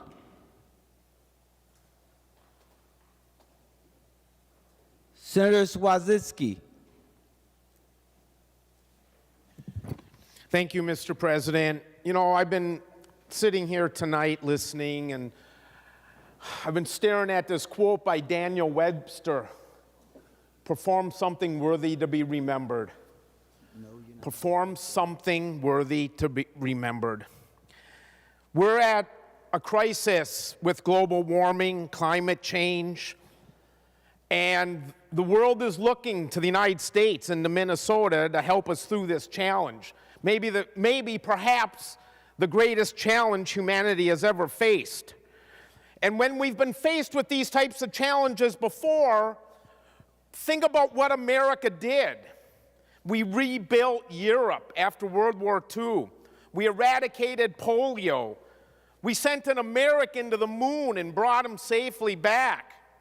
We won the Cold War. And Americans are faced with a similar challenge today. And Minnesotans are up for that challenge. And no less than the president of Xcel Energy said, we're actually excited about being pushed to go faster. The president of Xcel Energy said, we're actually excited about being pushed to go faster. They're up to the challenge. We're up to the challenge. We want to perform something worthy to be remembered. And there's naysayers and doomsdayers and chicken littles, obstructionists, and they're saying things tonight that will never make it into the history books. Because the people that make it into the history books are the visionaries, the people that perform something worthy to be remembered. And I'll be voting yes for this bill for our children's children. Thank you, Mr. President. Senator Weber. Thank you, Mr. President. It probably won't surprise anyone tonight that I intend to vote no on this bill. And there are going to be some that say, why are you against renewable energy? Well, the truth of the matter, Mr. President, is that I'm not. In my Senate district, I have been told that there are over 1,900 wind towers. 1,900 wind towers which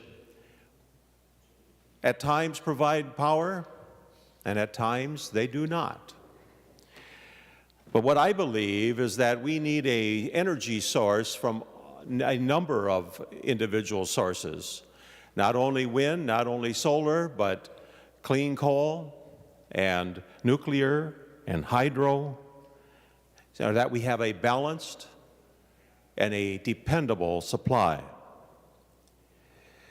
You know, REAs and municipal electrics were originally accepted from the renewable standards, and yet most of them have worked hard to include renewable as a part of their system. I guess this is proof that no good deed goes unpunished. One of the things that has not been talked about today within this bill is the reduction of the permitting process, making it easier for wind farms to be constructed. Well, let's talk about another situation that has developed, particularly in my area, and that is the congestion issue. Now, congestion refers to the fact that many of the wind farms in my area are not having their power fully out on the market. And the reason for that is that there have been new wind farms built, and they qualify for the federal tax credit. And so that power is to be cheaper, and then all of a sudden, the older wind farms, that power isn't being sold. And those towers, those generators produce much less or nothing at all. And the counties who had received the promise of wind production tax see their revenues continue to go down. It's been mentioned within this bill that REAs and municipals, if they can't meet that, will have off-roads, that they can go to the PUC and ask to be excused from the requirements. I'm not real confident about that, Mr. President, because quite frankly, it's the PUC that's partly responsible for the congestion issue which we face. The reason that this power can't be sold is the fact that there are no transmission lines or insufficient transmission lines to move that power. Evidently, some people think that this power can be produced and just sort of filter through the air. But that's not how it works. And it will take many years for adequate transmission lines to be built. And then we get to the safety and dependability. When people go into a room to turn on hit the light switch, they expect the lights to come on. They expect the heat and the cooling to kick in when they adjust the thermostat. I would like to bring people back, remind them of December 23rd of 2022. My communities and my REAs received notice. They were within minutes of having their power supply cut off by MISO, the agency which controls the flow of electricity through our region of the country. This bill will only weaken the stability of that system. This bill puts the people of Minnesota at risk. I would like to refer you, Mr. President, to 246 people in Texas who experienced in February of 21 the rolling blackouts that were occurring there because of a polar vortex which hit them. But unfortunately, Mr. President, I cannot refer you to those people because with all due respect to them, because of the blackout, they died.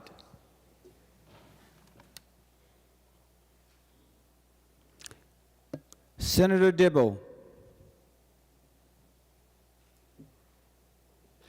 Thank you, Mr. President. Members, I first want to thank Senator Frentz for his extremely hard work and his leadership on this bill that we'll have the great honor and great pleasure of being able to vote for in just a few minutes. And I just want to commend Senator Frentz for his incredible willingness to roll up his sleeves and work with so many stakeholders and achieve no small amount of accommodation and compromise, working through a lot of issues. There's a number of items in this bill that even I'm not super thrilled with, but that's the nature of compromise. Working hard, keeping our larger values in mind as we work towards a goal that we all share. And members, I hope the goal that we all share is preserving our planet and preserving our climate, preserving our environment for ourselves as we live and work and try to thrive and prosper, but also for those who follow. Because members, the climate crisis is the existential crisis of our time. It is real, and lives and livelihoods are being devastated, and the time is short, so short. And we know that from what's happening that we can observe today, and we know that from what the IPCC tells us, that we need to take very definitive, very confident, very sure steps, and we have a very short amount of time to do that. And Senator Frentz's bill accomplishes much of what we need to do. Not everything, and I'll get to that in just a minute, but it takes us a long ways. Members, young people are watching us. Whenever I go to the schools in my district, they drill me. They say, "This is about my future. What are you doing about it? Why haven't you taken any action on this matter? This is my future, and you are responsible." And they hold me to account every single time. Members, we've seen thousands upon thousands of young people rallying in this Capitol on the steps, completely filling the lawn. They are watching us. They expect us to act. Tonight we have that opportunity. Paradoxically, the great challenge of climate is also a great opportunity to unleash innovation, new businesses, new jobs, an opportunity to not export fully 10% of our state's GDP, which we do now. We have no fossil fuels in this state. Billions of dollars that we export from this state every year. We can keep those dollars here and create wealth and prosperity and jobs and opportunity for Minnesotans. And as great as this bill is, it is only focused on one sector, of course, electrical energy generation. And we know that greenhouse gases, CO2, is being generated in a lot of other sectors and endeavors, not the least of which is transportation, which we continue to move in the opposite direction. We got some good news, of course, the other day, but a lot of that, of course, is attributable to some of the curtailment of activity attributable to the pandemic. And interestingly, when Senator Anderson, a number of years ago, used to sit right over here, I used to sit right by her, led us in the first steps and efforts we took when we passed that great bill. We commissioned the Center for Transportation Studies to take a look at what we could and should do in the transportation sector, and we have the knowledge, the resources, the technology to do everything we need to do around transportation to reduce our contribution to climate change in our hands. It just takes will, and it just takes the opportunity to do that. So we'll hopefully have more opportunity to talk about what that is and have these opportunity to take those steps yet this year in this legislative session. So stay tuned to that. And members, I would be remiss if I didn't acknowledge the hard work, like I said, of Senator Ellen Anderson, who preceded us in this chamber, and of course, Michael Noble at Fresh Energy, Minnesotans for an Energy Efficient Economy, who's watching us as well, who was such an early forerunner, sounding the opportunity and cautioning us to take action as quickly as possible, helped us in those first steps, and now is able to watch us take what I think is a very, very strong and definitive step, and I commend him for his hard work. So members, I urge a green vote. This is an incredible bill, an amazing day, history-making, a real opportunity, and my heart is just so full. And again, thank you, Senator Frentz, for your great work. Senator Jasinski. Thank you, Mr. President. Just a couple comments about the bill. Obviously, I will not be voting in favor of it. A few years ago when I first joined the Senate, I did a couple tours with Senator Senjum on an energy tour over to Germany and learned a lot about clean energy. And obviously, I think it's a good thing, not only for Europe, but for Minnesota, United States, and I think we need to proceed that way. But the bill in front of us is extreme. And I've had several people texting me and messaging me while I'm here from my district, and I have one gentleman, Dale Doulis, who's very, very frustrated with what's going on up here at the Capitol this evening, and they're watching. There's seniors that are on fixed incomes, and they're going to be seeing increases in their electricity and their gas bills. You're going to see more requests for heating assistance. These people are on fixed incomes. We're taxing their Social Security, and they're going to see increases in their electricity and gas bills because of the extra cost that these requirements are going to have. It's frustrating. As I said, not only the seniors are going to hit it, the young professionals that are first getting in their first home. My son just bought a home here a half a year ago, and his bill is already increasing. You're going to see more increase in that. Our businesses. Minnesota is a manufacturing state. And these businesses that are going to see increased electrical costs are going to be substantial. Minnesota businesses are leaving Minnesota, and this is just one more reason for them to leave because the increased energy costs. They're going to go find something that's more reasonable in price, and Minnesota is going to have some of the highest costs in the nation for energy because of these increased mandates. Right now, if you look at the MISO app, 22% is renewable right now. We need reliable and affordable energy, and this bill is not going to do that. The market is trending to new ways. They're going that way. But these excessive mandates with premature deadlines to get this done are not going to help our Minnesotans. They're not going to help our seniors. They're not going to help our new people trying to get into a home. They're not going to help our businesses. Businesses are frustrated. I remember touring on the Capital Investment Committee. We went up to the iron mines. They had huge concerns with very, very minimal increases in electric charges, and now they're going to be seeing large increases. So, folks, it's sad. As one of my residents in my district said, 49% of Minnesota is being ignored. 49% of Minnesota is being ignored. And it is Groundhog's Day, so 34, 33 keeps coming back and back and back. And this first month and a couple days, we're seeing bills forced through with minimal input from our side, trying to put some guardrails, trying to see some compromise, and we're not. And these are some important bills. So folks, it is sad that Minnesotans, half of the Minnesotans are being ignored. Half of our state is being ignored. So I'll be voting not in favor of this. I'll be voting no on this bill. And I hope the people that do vote for it realize what stress you're putting on our seniors, our kids that are trying to buy homes, our businesses, because this is on you. We tried to make changes. Republicans tried to make changes to make this bill better, and we did not get any. So folks, on the other side of the aisle, this is your deal. You're the ones that voted on this. It wasn't us. So when you get questions in the future, why is our electricity bill so high? A business that goes down, like I said, we had one business that went down because of a power outage. Over $100,000 it cost that business.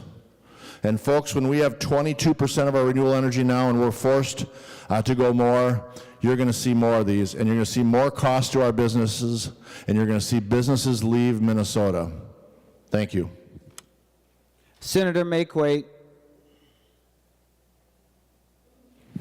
Thank you, Mr. President. You know, Mr. President, this is a joyous evening. It's a joyous evening. About a year ago, when I was 2 weeks away from giving birth, I paused in the middle of the day to watch the IPCC press conference. And I will never forget the words that were said. It was now or never. And I was so pregnant and hungry and about to give birth to my daughter, and I'm hearing the words, it's now or never. And I'm thinking, will she have a world to grow up in? And one of the other phrases that was read in this press conference was a litany of broken climate promises. And today, the Minnesota State Legislature can say we have fulfilled a promise to future generations, a promise to this planet, and it is joyous. This bill represents thousands of hours of work and negotiations, of talking, compromising, digging into the details, coming together around the table. And I am so proud of the work that was done to get it here. I'm really grateful to Senator Frentz for his leadership in the Senate and for all the organizations that came together to make this happen, for the activism that happened in the streets, for the work that happened in the boardrooms and in communities. This is a joyous day, and I'm so grateful to be voting yes. Thank you. Senator Dames. Well, thank you, Mr. President and members. I thought it was kind of interesting, the start of the evening, and bless their souls, we had two other people talk about different things and talk about the impact that the climate was having and why we needed this bill to help with that. As a salesperson, my pessimistic side said, hang on, boy, because we're going to be sold a bill of goods, so we're going to tell about all the great things to start it, and then we'll get the bill of goods sold. The optimistic side of me said, you know what? Maybe they've realized that something needs to be done, and this bill needs some work, and we can accomplish that this evening. Well, that was short-lived. as we started to go through amendments, amendment after amendment after amendment was turned down. After a few of the amendments was turned down, the reason was because the coalition would not agree to this. I thought it was kind of interesting. The coalition will not agree to this. So I took a look at who's on the sheet of who's all in this coalition. And it became quite apparent many of them were ex-politicians, and many of the others were very strong environmentalists. I didn't see many of the non-environmentalists on the list. So I guess I was quite surprised how this process worked.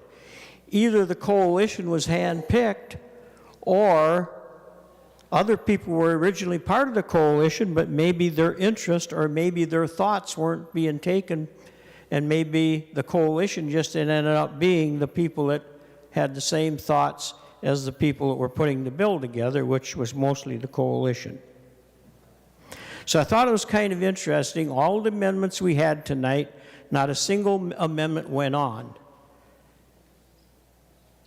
Senator Erin May Quaid just said she was so happy and appreciative of the thousands of hours of hard work and a negotiation that went on. And I'm sure that's a very accurate statement. I'm sure there were many, many hours put into this process. And I'm sure there was a lot of negotiation amongst the coalition members. But it's really unfortunate, after spending probably 7 hours today, that there wasn't some negotiations that went on. It was just no, no, no, no, it'll change the language, no, the coalition won't want part of this. And the bill is exactly the same as it was 7 or 8 hours ago. And that's really unfortunate, because I really felt that some of the amendments we had could have made this bill better. And I was very hopeful when we started this out that I would be able to vote for this bill, because it would be a bill that I felt could get the job done that needs to be done. I'm from rural Minnesota, and trust me, this bill is not in the best interest of rural Minnesota. It's not in the best interest of agriculture, it's not in the best interest of industry, and it's certainly not in the best interest of family members. This bill needs a lot of work. That could have been done, but instead of doing that, we chose not to. The other thing is how many acres of primary agricultural land are we going to take out of production to produce food for not only Minnesota, not only the United States, but the entire world? For solar gardens, it's going to be acre after acre after acre. Why are we not looking at putting these solar gardens on land that's owned by the state of Minnesota? We got acres and acres and acres of land owned by the state of Minnesota that we could be putting these solar gardens on and getting the benefit of doing that. We would still have good environmental areas for the wildlife. We would have weed control, but yet we keep using primary farmland, and that's really, really unfortunate. Members, unfortunately, I'm going to be voting no for this on this bill, and I think we're going to have a lot of work ahead of us to get this bill cleaned up so that it can accomplish what we wanted it to accomplish. Thank you. Senator Grudenhagen.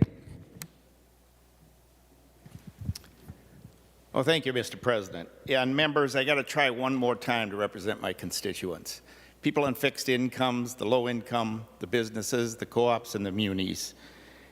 And, I mentioned in committee, I've had people come into I own an independent insurance agency. I've had people come into my office. They can't afford to buy their groceries and pay their electric bill. I've actually written out checks to help seniors pay those bills. I don't know if the rest of you have. We are at the breaking point out there in the rural area with some of these low income and fixed income people. And now we're going to foist this on them. Now let's see where we're at with the current alternative energy. And this comes from a lobbyist from XL. I have a copy of it here along with his picture even.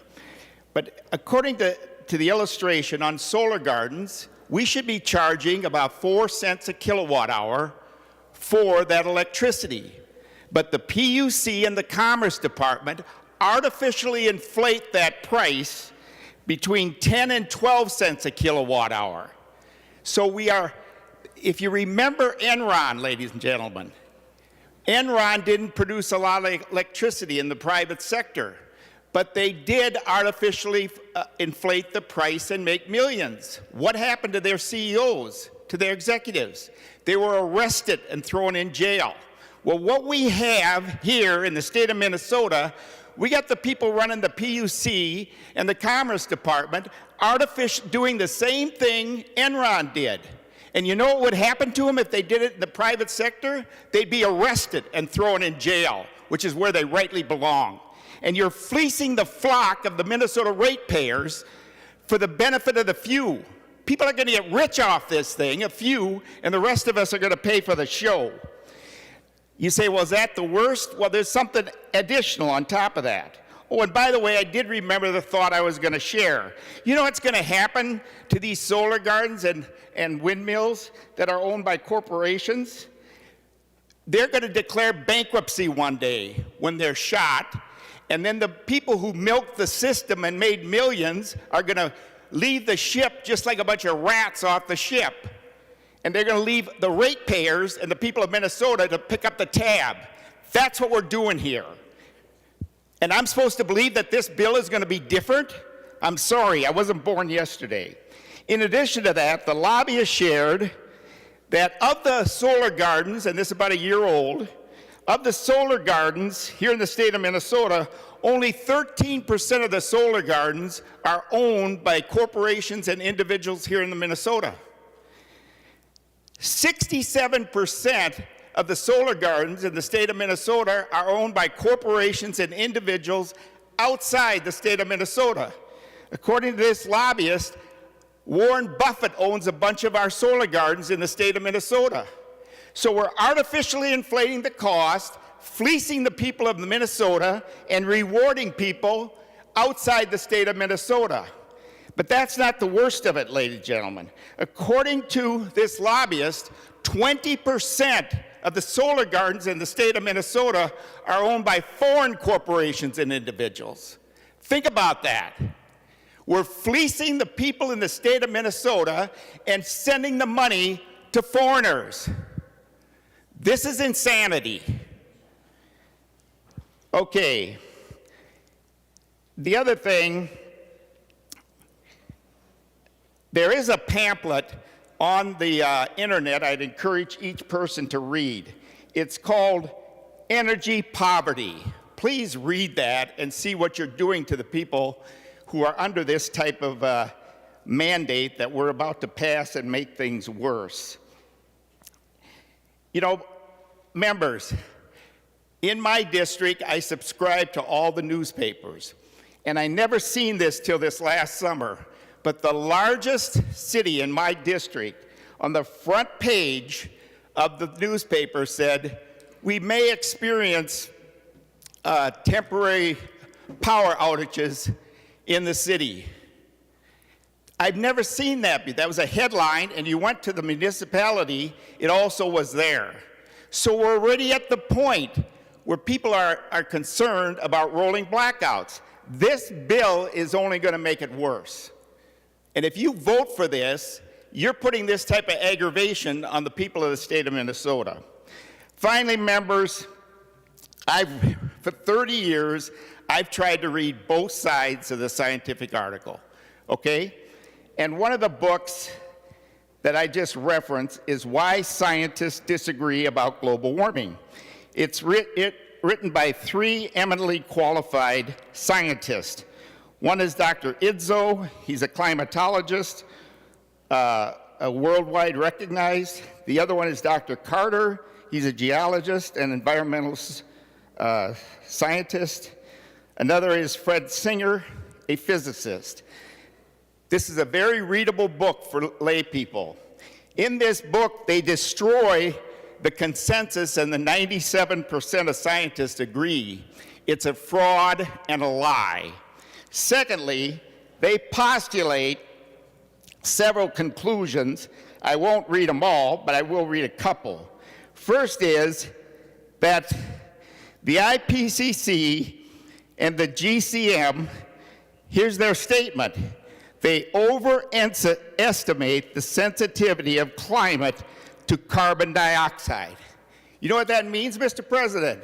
It means they're embellishing and inflating and actually lying about some of the data. Secondly, they said historically, increases in CO2 followed increases in temperature. It did not precede them. Therefore, levels could not be fixed to temperature. That's another one of their conclusions. Two more conclusions. Melting of the Arctic ice and polar ice caps is not occurring at, or is occurring at natural levels and is consistent with normal fluctuations over hundreds of years here on Earth based on the scientific data. And the last things, members, the available data shows sea level rise is not accelerating. You know, the world's not ending.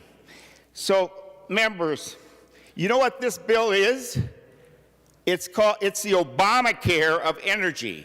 So if you like your health insurance premiums, you're going to love your electricity rates, okay? Because it's the same philosophy. Government micromanaging the private sector, driving up the cost and making it inefficient. The last thing I'll share, I think I said that once already. The last thing I'll share, government, Stanford a couple years ago had an article in the Star Tribune. I cut it out. It was by a professor emeritus who ran a department on the corruption of the scientific method. And what he brought out is that government subsidies into science actually is corrupting the scientific method. In other words, the subsidies want a certain conclusion. If scientists give the conclusion, they get more money. And he said, we need to have an investigation of these government subsidies that are corrupting the scientific method. Please, members, vote against this bill and vote for your constituents, lower electricity costs, and a better way of life for ourselves and our children. Thank you, Mr. President. Senator McEwen. Thank you, Mr. President. Colleagues, I'm going to do a little bit of a reset here. The feeling that I feel right now as we are hearing the 100% bill and about to pass that law is tremendous relief. This issue is the issue of our time. It is in large part why I am standing here today. My constituents in Duluth recognized, and we talked about this when I ran for election 2 years ago, this is the decade. This is the make or break decade, the 2020s. The clock had already started ticking, and we had about 10 years, according to the grand consensus of climate scientists throughout the world. It was a make or break moment. This is the decade. We have to turn the ship. Our economy, our transportation systems, our energy systems, we have to shift this if we want a future. So, colleagues, this is about our kids. This is about our grandkids. This is about the generations to come. And for one of the first times, one of the few times thus far, in the just over 2 years I have served as a state senator, I feel hope. I feel hope for our future. I also want to extend a deep thanks and gratitude to Senator Frentz, to Representative Long in the House, and to all of the coalition partners in our energy sector, in labor, in environmental organizing, all throughout our economy, all throughout our state, coming together, hammering out differences, compromising.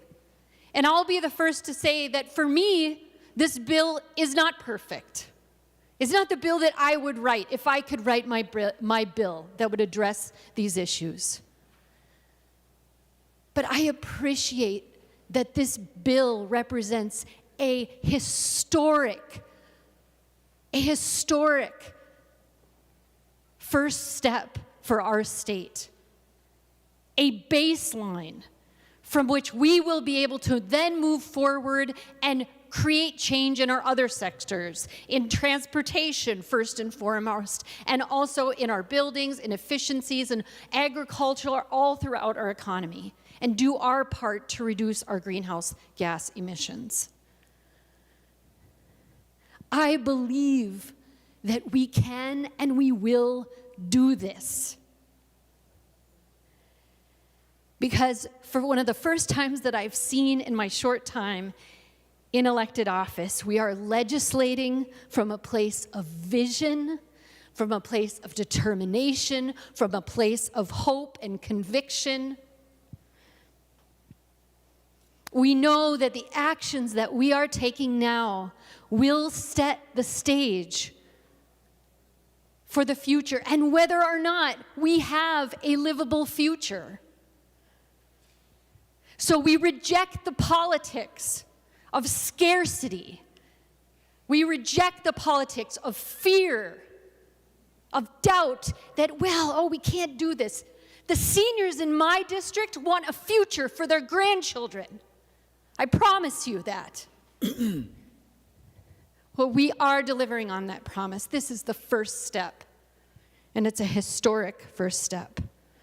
I'm not a big one for quotes. Sometimes I think they're kind of corny. But I am going to end with this quote that resonates with me in this moment. This is from Arundhati Roy, an anti-colonialist and environmental activist in India, from India. And she says that another world is not only possible, she is on her way. On a quiet day, I can hear her breathing. Colleagues, it's been a long time coming that we can hear that future breathing. We can hear her breathing. A better world, a better possibility going forward. And we're here. This is an amazing moment. And I am so thankful for all of the people that have got us here to this place.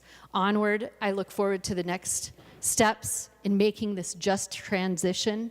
This is it. This is the way we do it. Thank you. Senator Pratt.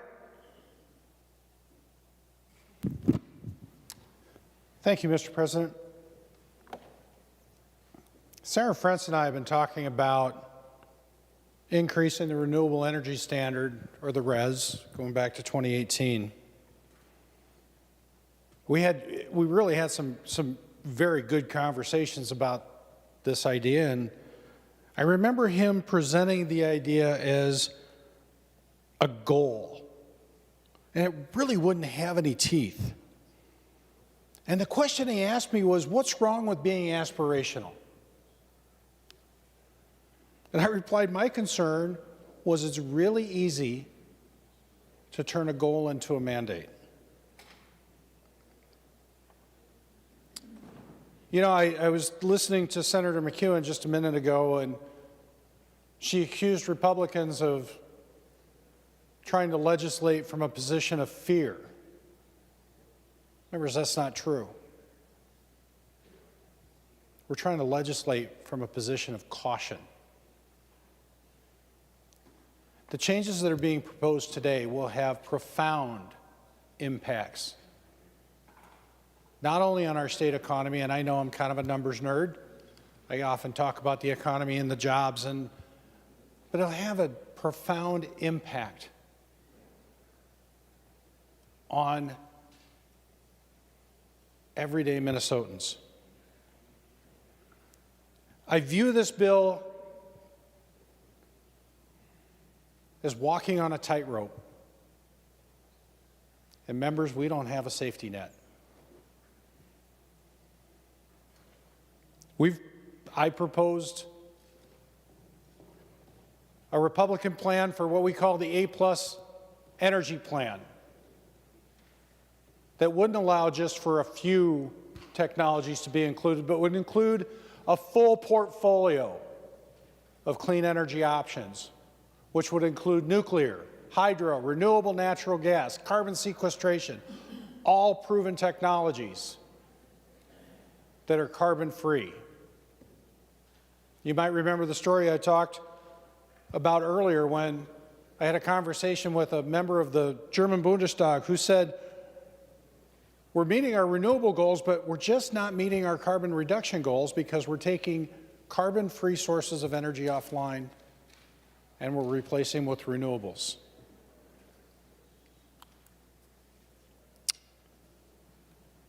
Members, we couldn't even take a stand for human rights, for the minerals that are being mined in countries that exploit their people. When, by the way, we have those minerals right here in the state of Minnesota. And just a few weeks ago, those minerals could be mined by workers who are currently on extended unemployment. We could get them back to work mining the very minerals we need today. We wanted to stop forever chemicals. We've heard about forever chemicals. Nope, we can't stop that. We want to streamline permitting. We heard Governor Walz talk about streamlining permitting at the chamber dinner not too long ago. Nope, can't do that. We had an amendment, a safety net amendment, to make sure that there would be no penalty for the generators at schools and nursing homes and hospitals, to make sure that they were safe places in case there was an energy disruption. Nope. Mr. President, we couldn't even get a simple technical amendment to fix the grammar in the bill. Now, a lot of Minnesotans are probably watching and saying, well, it's just political games. But we've been working on these issues in our committees. And time after time, there's been a lack of willingness to collaborate.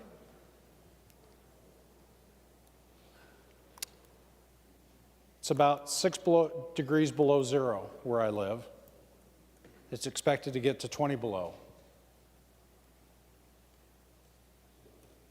At 20 below is usually when you see the weatherman go outside, he takes a warm glass of water, throws it up in the air, and it freezes instantly, and then he hammers a nail with a banana. Wind chills are supposed to get down to 35 degrees below zero tonight.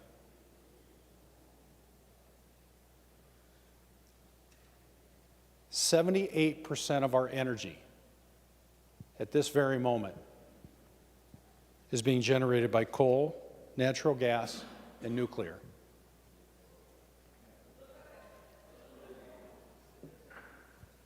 Mr. President, I'm not against clean energy. We've listed out a number of technologies, a number of ways to generate carbon-free energy that have been rejected by the majority time after time after time. And I think what Minnesotans have to realize is 14 years, when you're talking about the type of investments that we're talking that are being contemplated here today, is a very, very, very short window. Senator Frentz, this could have easily been a bipartisan bill, as you and I talked about in December when we were at clean energy economy, Minnesota. And I'm saddened that it couldn't be a bipartisan bill today. Members, I encourage a no vote. Members, Senator Uckey.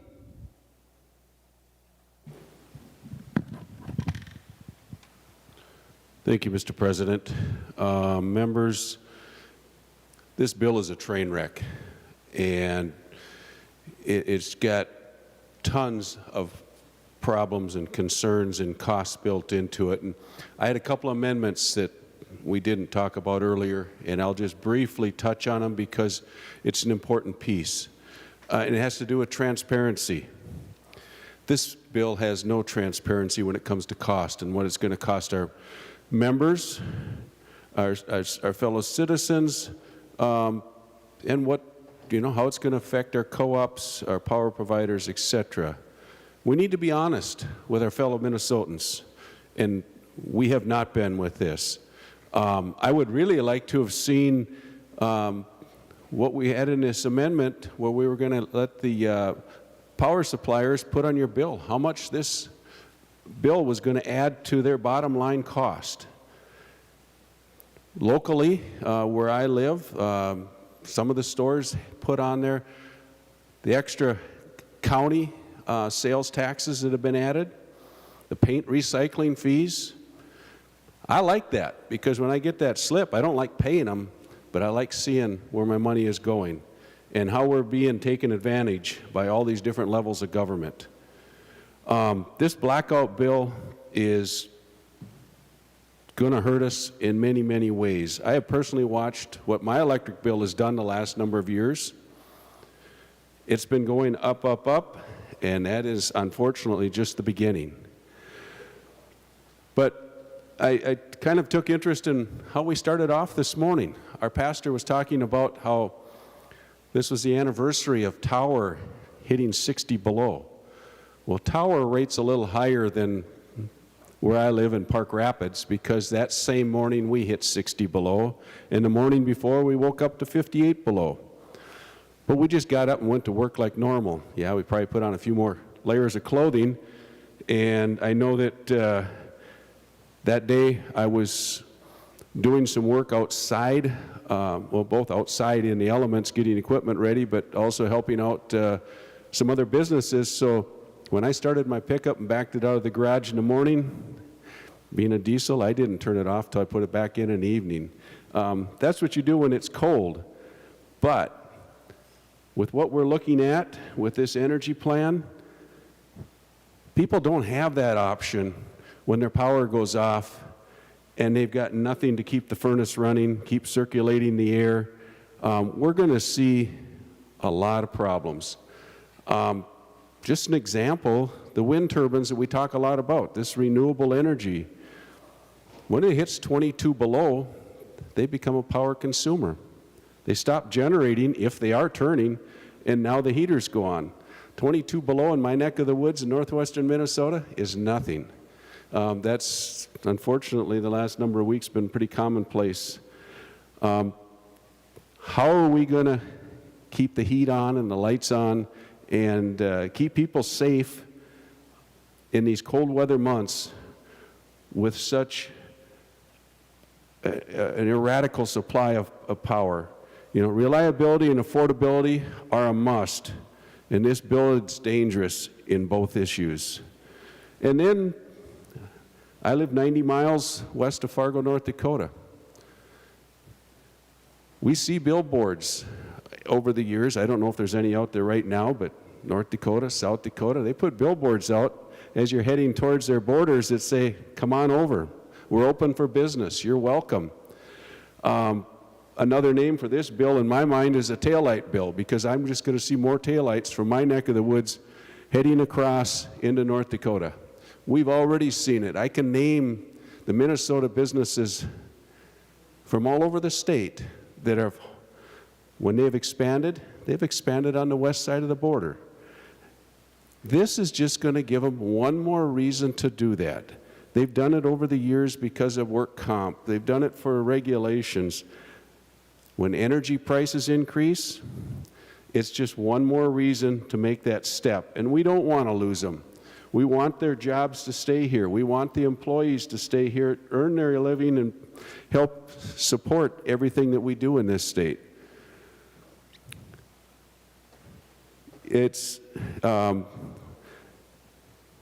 Senator Frentz, I had the honor of having dinner last week with some of the leaders in Mankato, and I was surprised that from what I learned, the business community is not in favor of this. In fact, it sounded like it was, to say 100% against it might be stretching it, but an overwhelming majority were totally against what we're doing here tonight. And I think that's not just in that community, but all across the state. When we look at what it's going to cost us in our homes and what it's going to cost us to business, this is not a good move for Minnesota. We must stop exporting these jobs and our workers, and we need to keep them at home. With that, members, please vote no. Senator Weissenberg. Thank you, Mr. President. Earlier, I heard someone say that we're acting, and we know we are indeed acting. We export our pollution to other countries to make us feel good at a high financial burden to our own citizens. Now, I don't claim to know everything, but it seems as if our colleagues across the aisle are political savants in all subjects. I hope citizens of Minnesota take notice that the Republicans continue to reach out to work with the other side, and we continue to be ignored. Please take that to bed tonight. Thank you, and vote no. Senator Nelson. Thank you, Mr. President. 100% carbon-free bill. We would all be excited about that. It's an aspirational goal. And it's a fine, good aspirational goal. Markets are requiring, demanding clean energy. Minnesotans want clean energy. So what is the problem with this bill?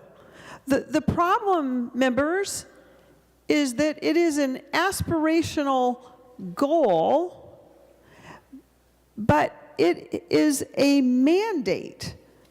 Senate File 7 is a mandate. And the fact of the matter is that we cannot move faster than innovations allow and then what Minnesotans can afford.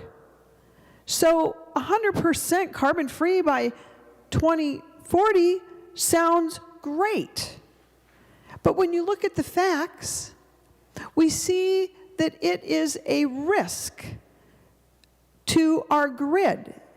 It is a reliability risk to our grids. And we need do no more than step outside these Capitol doors tonight to realize that we live in an extreme state of extreme weather conditions. Extremely cold tonight. But sometimes in mid-August, we can have life-threatening high heat. Tonight, we have life-threatening cold. And Minnesotans need to know that we have a reliable grid.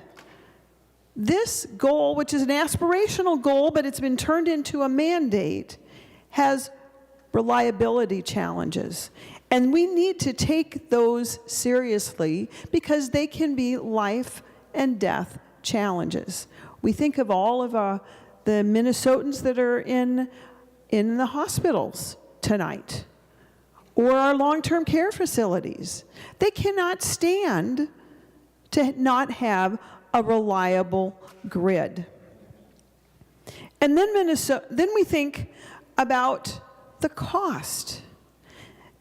And I have not heard anyone mention this tonight, but the estimates are that this well-intended aspirational goal will cost Minnesotans $3,888 per year of additional utility costs.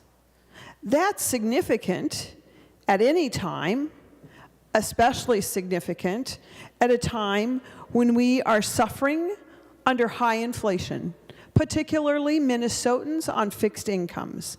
I think we cannot forget that.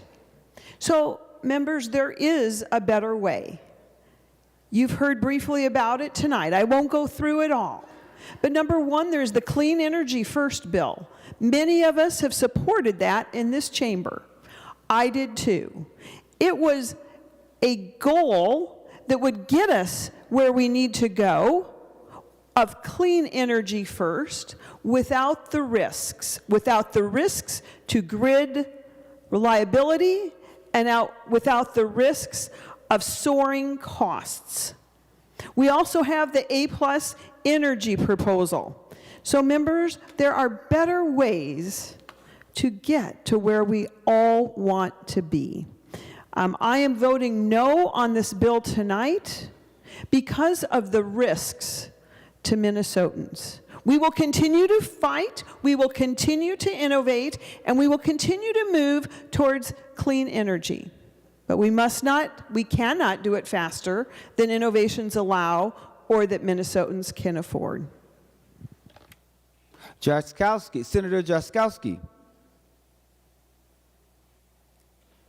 Thank you, Mr. President. Members, the blackout bill that we have before us tonight puts extreme liberal ideology first and Minnesota families and businesses last. We had dozens of amendments tonight to the bill that Republicans brought to try to make it into a bill that might even be able to work and that considered the needs of Minnesota families and Minnesota businesses. And like bills before it in this legislative session, brought forward by the extreme Democrats, every single one was dismissed. And we're seeing that in both houses. Members, I know there has not been a single conference committee that has met yet. Not one. Because the design is they are ramming forward their radical agenda to not take a single amendment so that they can most expeditiously dispatch of the liberal agenda as early in the session as possible. And we are seeing that, Mr. President, with this bill. Mr. President, the majority here wouldn't even take an amendment to study advanced energy options. The head in the sand in search of their extreme ideologically driven agenda approach is wrong-headed and wrong for the people of Minnesota. We even learned when they ran out of excuses for dismissing these amendments that the answer boiled down to, we're not going to take your amendment because it changes the wording in the bill. Well, members, Mr. President, people of Minnesota, when you bring an amendment, it changes the wording in the bill. That's how amendments work. Now, there's been research done on this bill to take a look at what it might impact. And it was mentioned, it's 5 or 6 degrees below zero right now. It was down to the teens and 20s below zero last month. We're in February now. It was January then. The research I read suggests that if this is implemented in this state, that in January of 2040, we could expect a 55-hour blackout.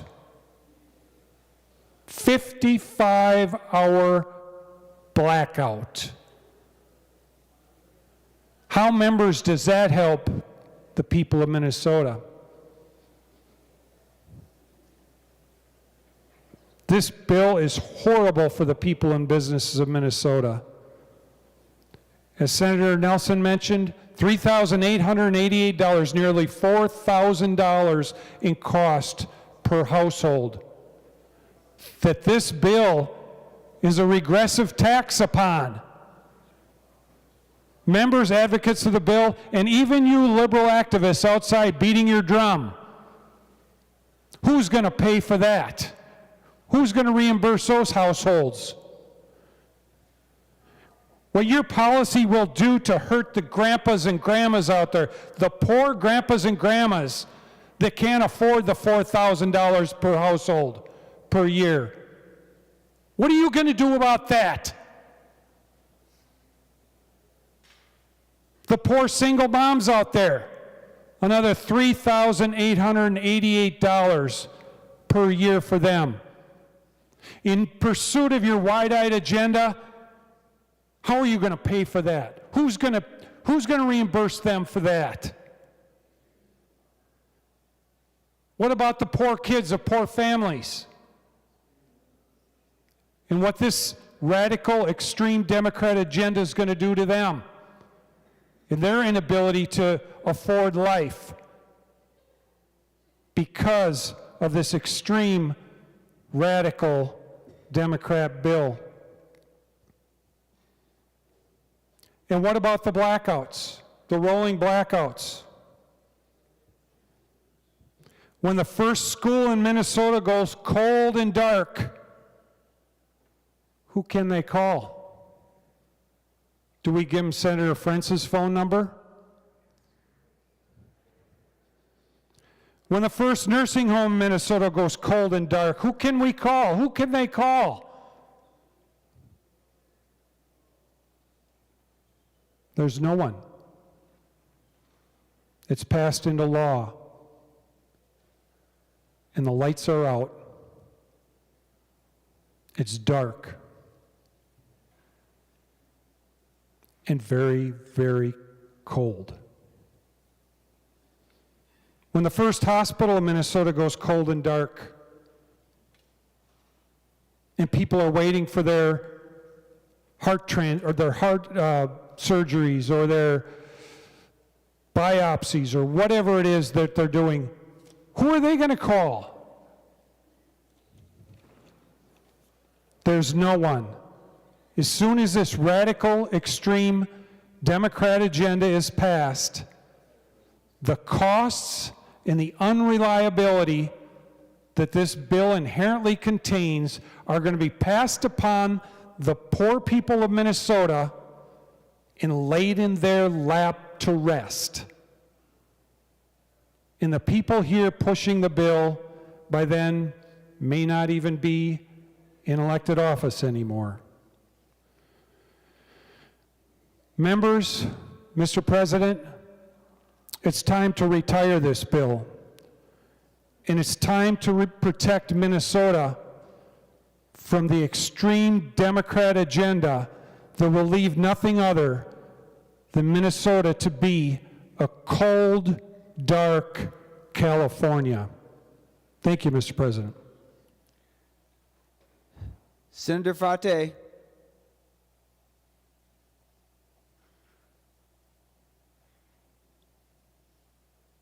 And members, after Senator Fate, we're going to go to Senator Matthews, and then we're going to the minority leader. Senator Fate. Thank you, Mr. President. I'm tired like everyone else, and I wasn't going to speak until I heard some of the comments, so I'll try to keep it within a minute. I heard comments like, this is the disaster, this is a mistake. I heard one of my good friends call it a train wreck. But Mr. President, what would be a disaster and what would be a mistake and a train wreck would be inaction, doing nothing. And it seems to me that we just don't care. My good friend from Duluth said this is for our kids, our grandkids, for our future generations. And we heard others talking about, well, this comes at a cost. There's a hidden cost. Let me give you an example, Mr. President. If you had a child in the hospital and they needed a life-saving procedure, would you care about the cost? Would you give a damn? You wouldn't. You'd do anything you could possible to save them. And this is what this is about, Mr. President. This is about acting with a sense of urgency, because we're not living in a game. This isn't a PlayStation. We can't just push reset and start over once we screw up. We only have one Earth. We only have one chance to get it right.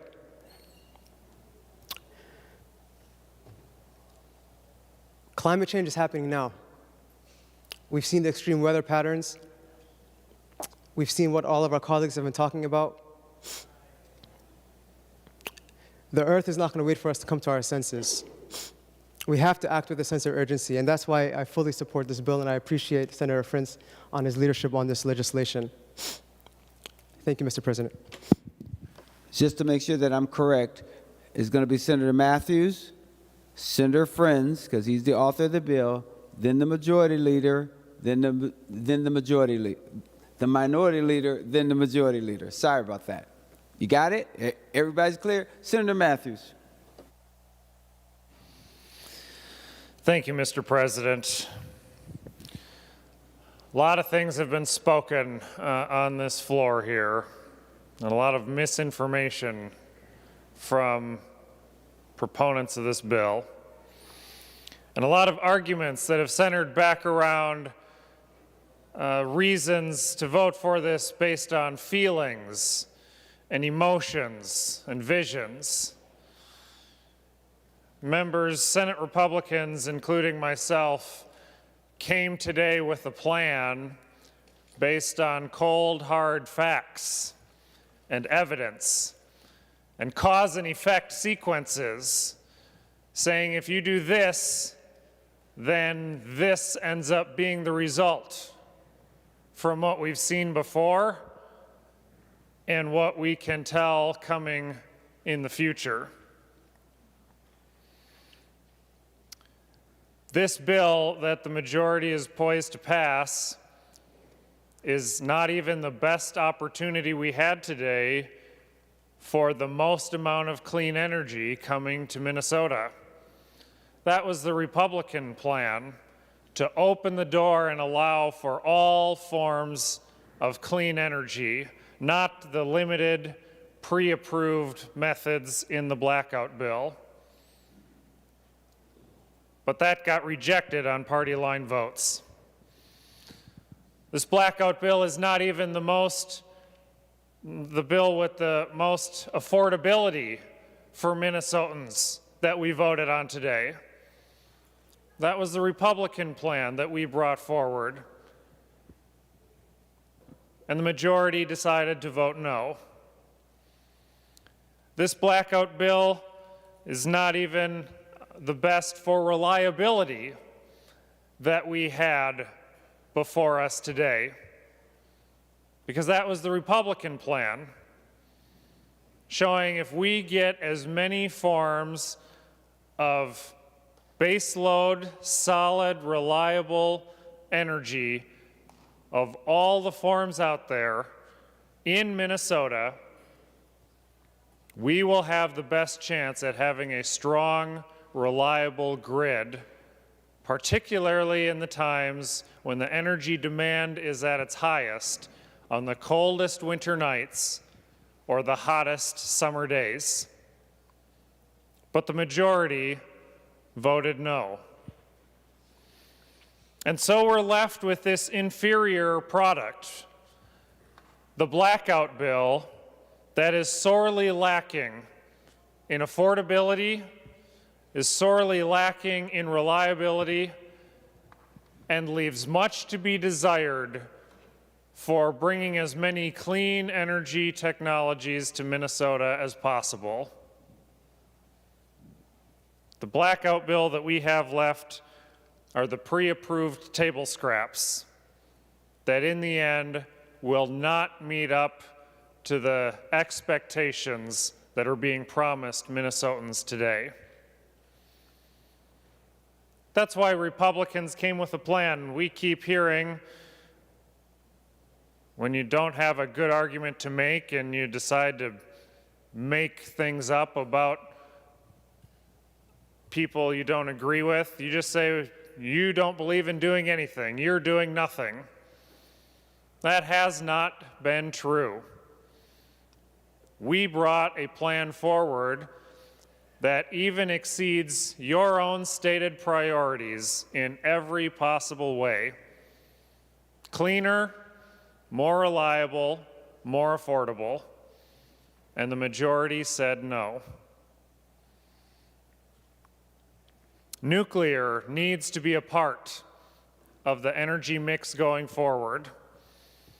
We had an expert in the Energy Committee a year ago that came to talk about climate change and nuclear energy.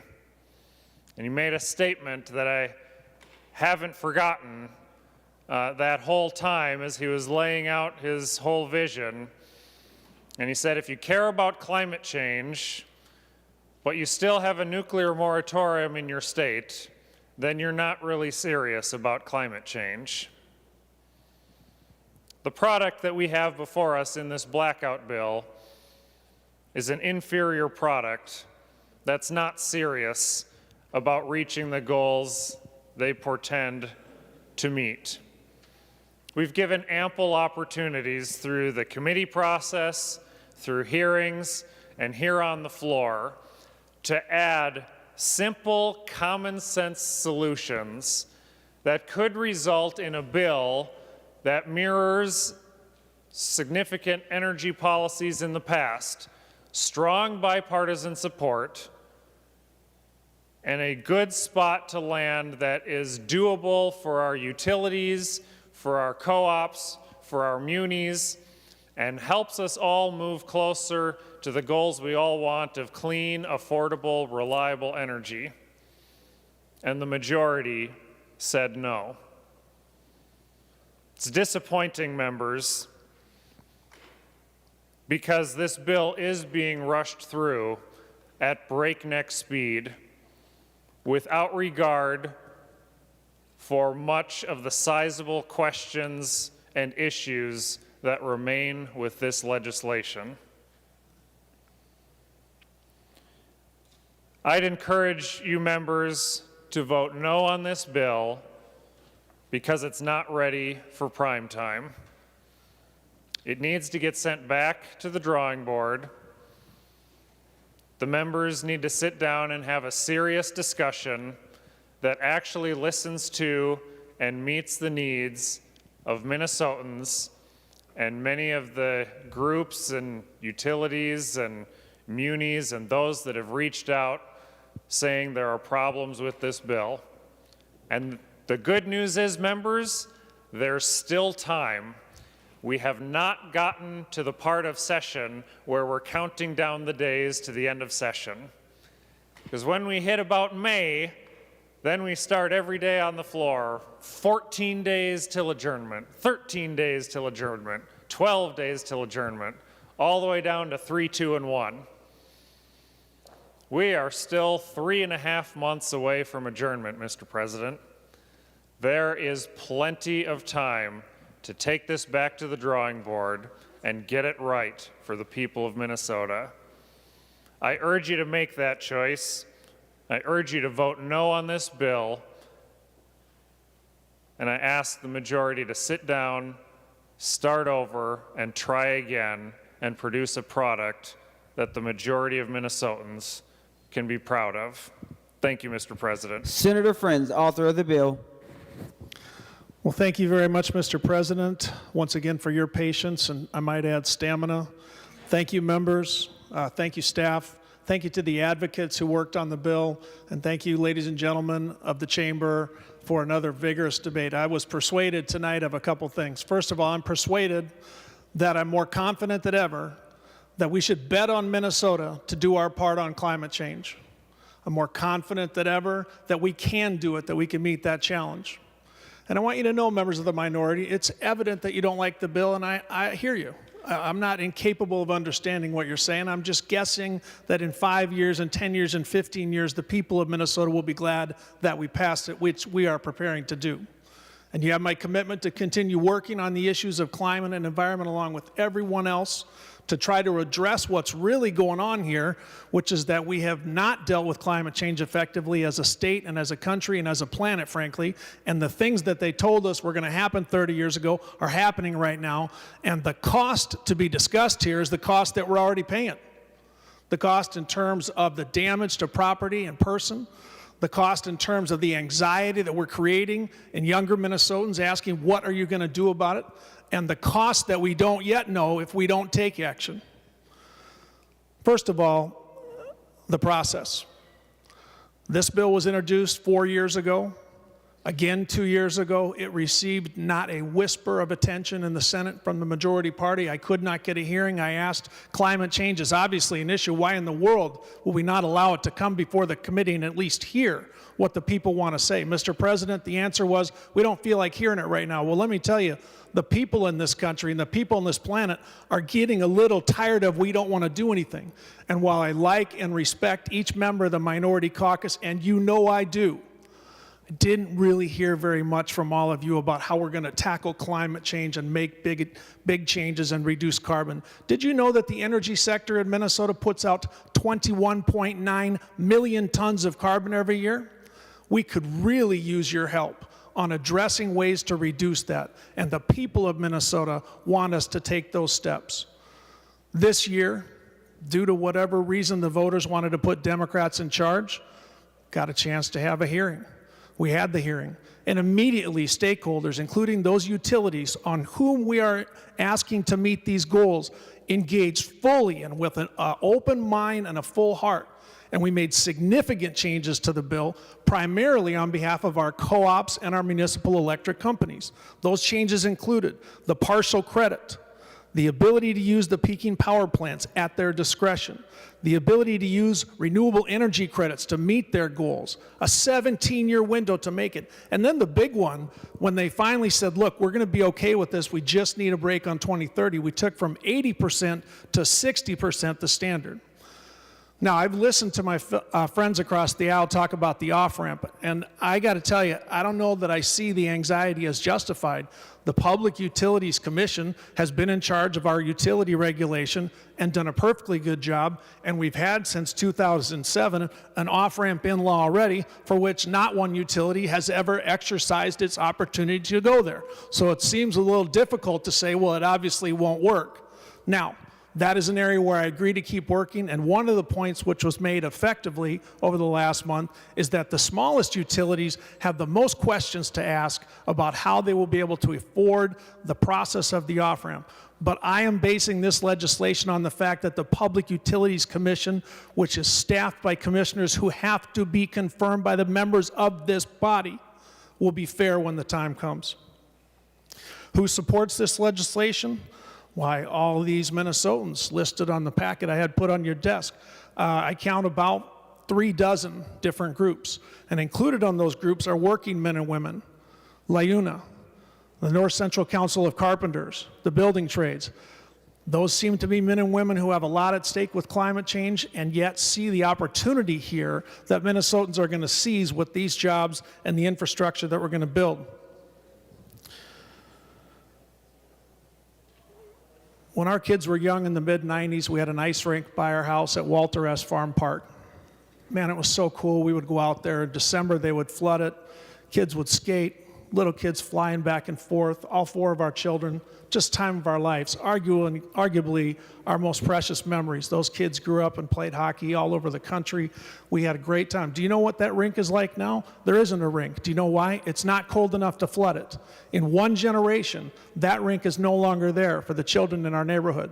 And while my children are grown up and moved away, I have to ask you, don't you think that sounds like something that maybe indicates we got to take some action?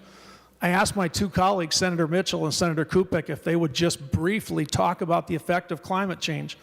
We've had 7 of the hottest years in history in the last decade, Mr. President. Don't you think we ought to be doing something here? And the costs of climate change fall on all of us, but they fall disproportionately on the poorest and the most disadvantaged communities. Don't you think we have a little bit of an obligation to look out for those among us? I've quoted Senator Fong here on this floor before, and I'll quote him again. We are partly here to protect those who suffer, to serve those who have the least. And climate change has taken a chunk out of those communities, not just here, but all across the globe. And I would say, ladies and gentlemen, we have two choices. We can sit in the chamber and say, well, we can't do it. No, we just can't make it. This is too tough. It's not going to work. Or we can rise to the challenge like this country and this state did, 2 world wars, Great Depression, and who knows what challenge in the future, and we can meet it.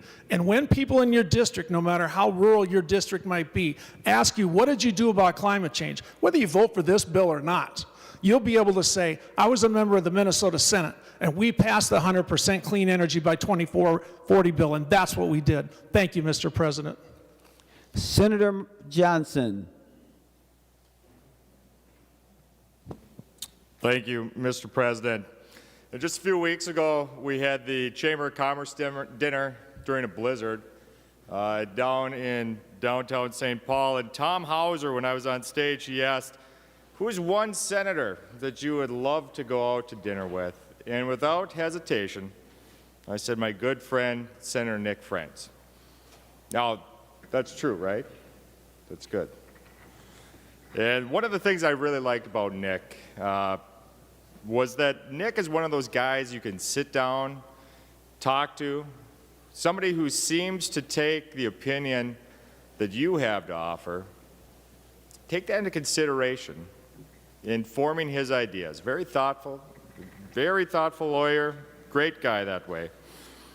But after watching the process of this bill, I'm going to make sure that he buys dinner. Because I assure you, throughout that dinner, he's going to be telling me exactly what I need to be thinking. And at the end of it, probably won't take a whole lot of my input. Now, I hope you prove me wrong when we go out for dinner, Nick. This doesn't mean I don't want to do that. We've seen this bill come out of nowhere, from some back room, get plowed through committee without input from Republicans, get plowed through the floor without any sort of input, again, from Republicans. And now this is a bill that's going to get signed into law, no doubt, by the governor. They'll have a devastating impact on Minnesota families, Minnesota businesses, and Minnesota communities. So I want to take this moment just to ground us in reality. Right? That's what we do in this chamber. We ground each other in reality. This pattern will create 2 classes of Minnesotans, those who have and those who have not. Instead of stocking the fridge, families will be spending their hard-earned money padding the pockets of big corporations from all around the U.S. and the globe. Instead of picking out school clothes for kids, families will be picking out which days they can turn on the AC and how cold they can keep the house to afford the electrical bill. This is an attack on middle class. This is an attack on families. This is an attack on our communities. This bill, without a doubt, will make your electricity more expensive and less reliable. There's a quote by Sir Edwin Grey. This is right on the eve of World War I, where he said, the lamps are going out all over Europe. Kind of feels like that today, doesn't it? I don't want to be a fearmonger. I don't want to do that. But the reality is, we heard the numbers from Senator Drazkowski, who talked about the increases that are going to be happening. And who does it impact? It impacts grandma and grandpa. It impacts the single mom out there. It impacts those families who are trying to put a little bread on the table.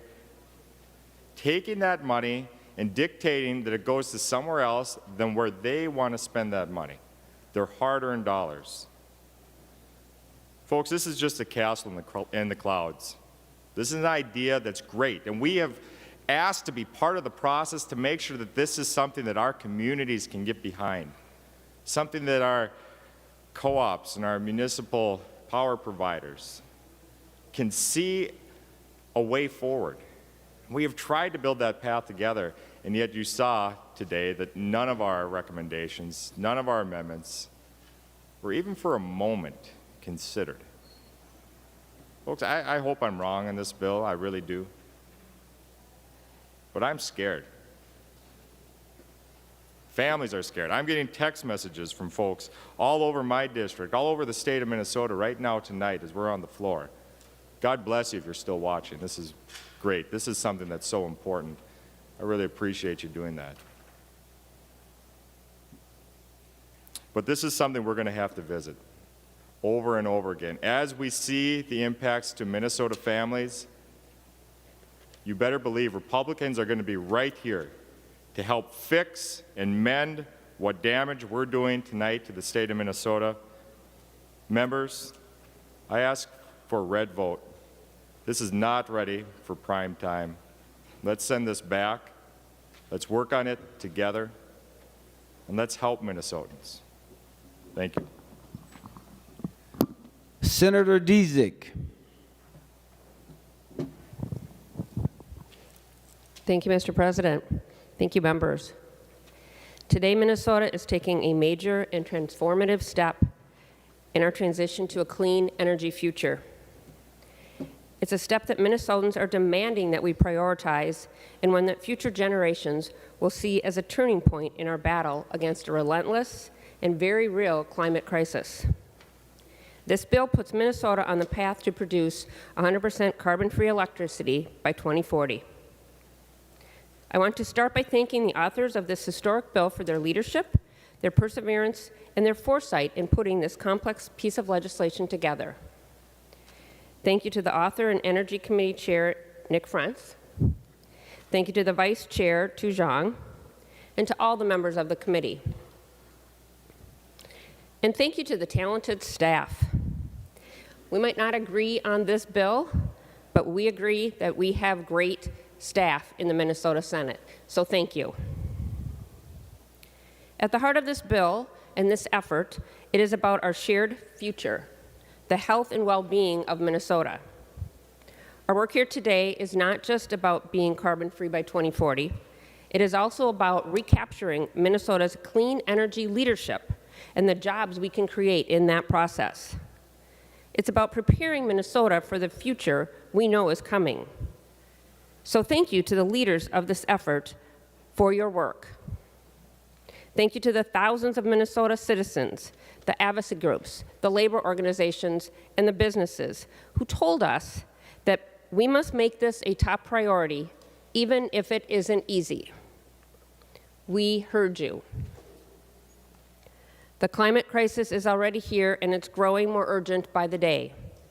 It threatens the health and economic well-being of our state, our nation, and the planet.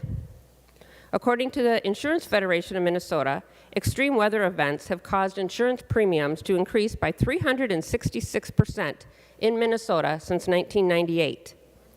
So when you talked about costs, it is already costing our families and small businesses. It is impacting their budget. No action is impacting their budgets. We don't need more evidence. We have it. We need action, and today we are acting. To the young people in Minnesota and across the country who understand what's at stake in this fight against climate change, we heard you. We are determined to make Minnesota a leader in the fight for your future. To the Minnesota businesses, both large and small, who told us that climate risk is business risk, we heard you, and we are taking action. To the Minnesota communities, especially the low-income communities and the communities of color, where the impact of climate pollution often hits hardest, we heard you, and we prioritized action on your behalf. This legislation is the result of many hours of discussions and negotiations over many months with a variety of Minnesotans across the state.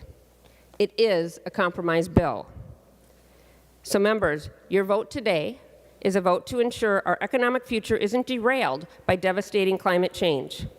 It's a vote to reclaim our state's proud tradition of clean energy jobs. It's a vote for Minnesota's future, for our children, our grandchildren, and their grandchildren. I urge you to vote for Minnesota's future. Vote yes to put Minnesota on the path to 100% carbon-free electricity by 2040. Thank you. The Secretary will take the roll on final passage.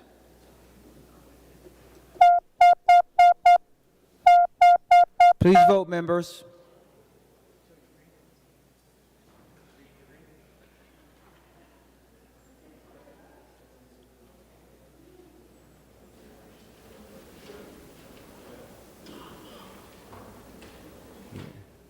Senator Jasinski, those voting under 40.7.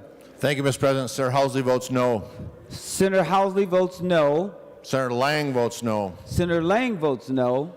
Senator Litsky votes no. Senator Litsky votes no. And Senator Miller votes no. And Senator Miller votes no. Senator Kunish, those voting under Rule 40.7. Mr. President, Senator Port votes aye. Senator Port votes aye.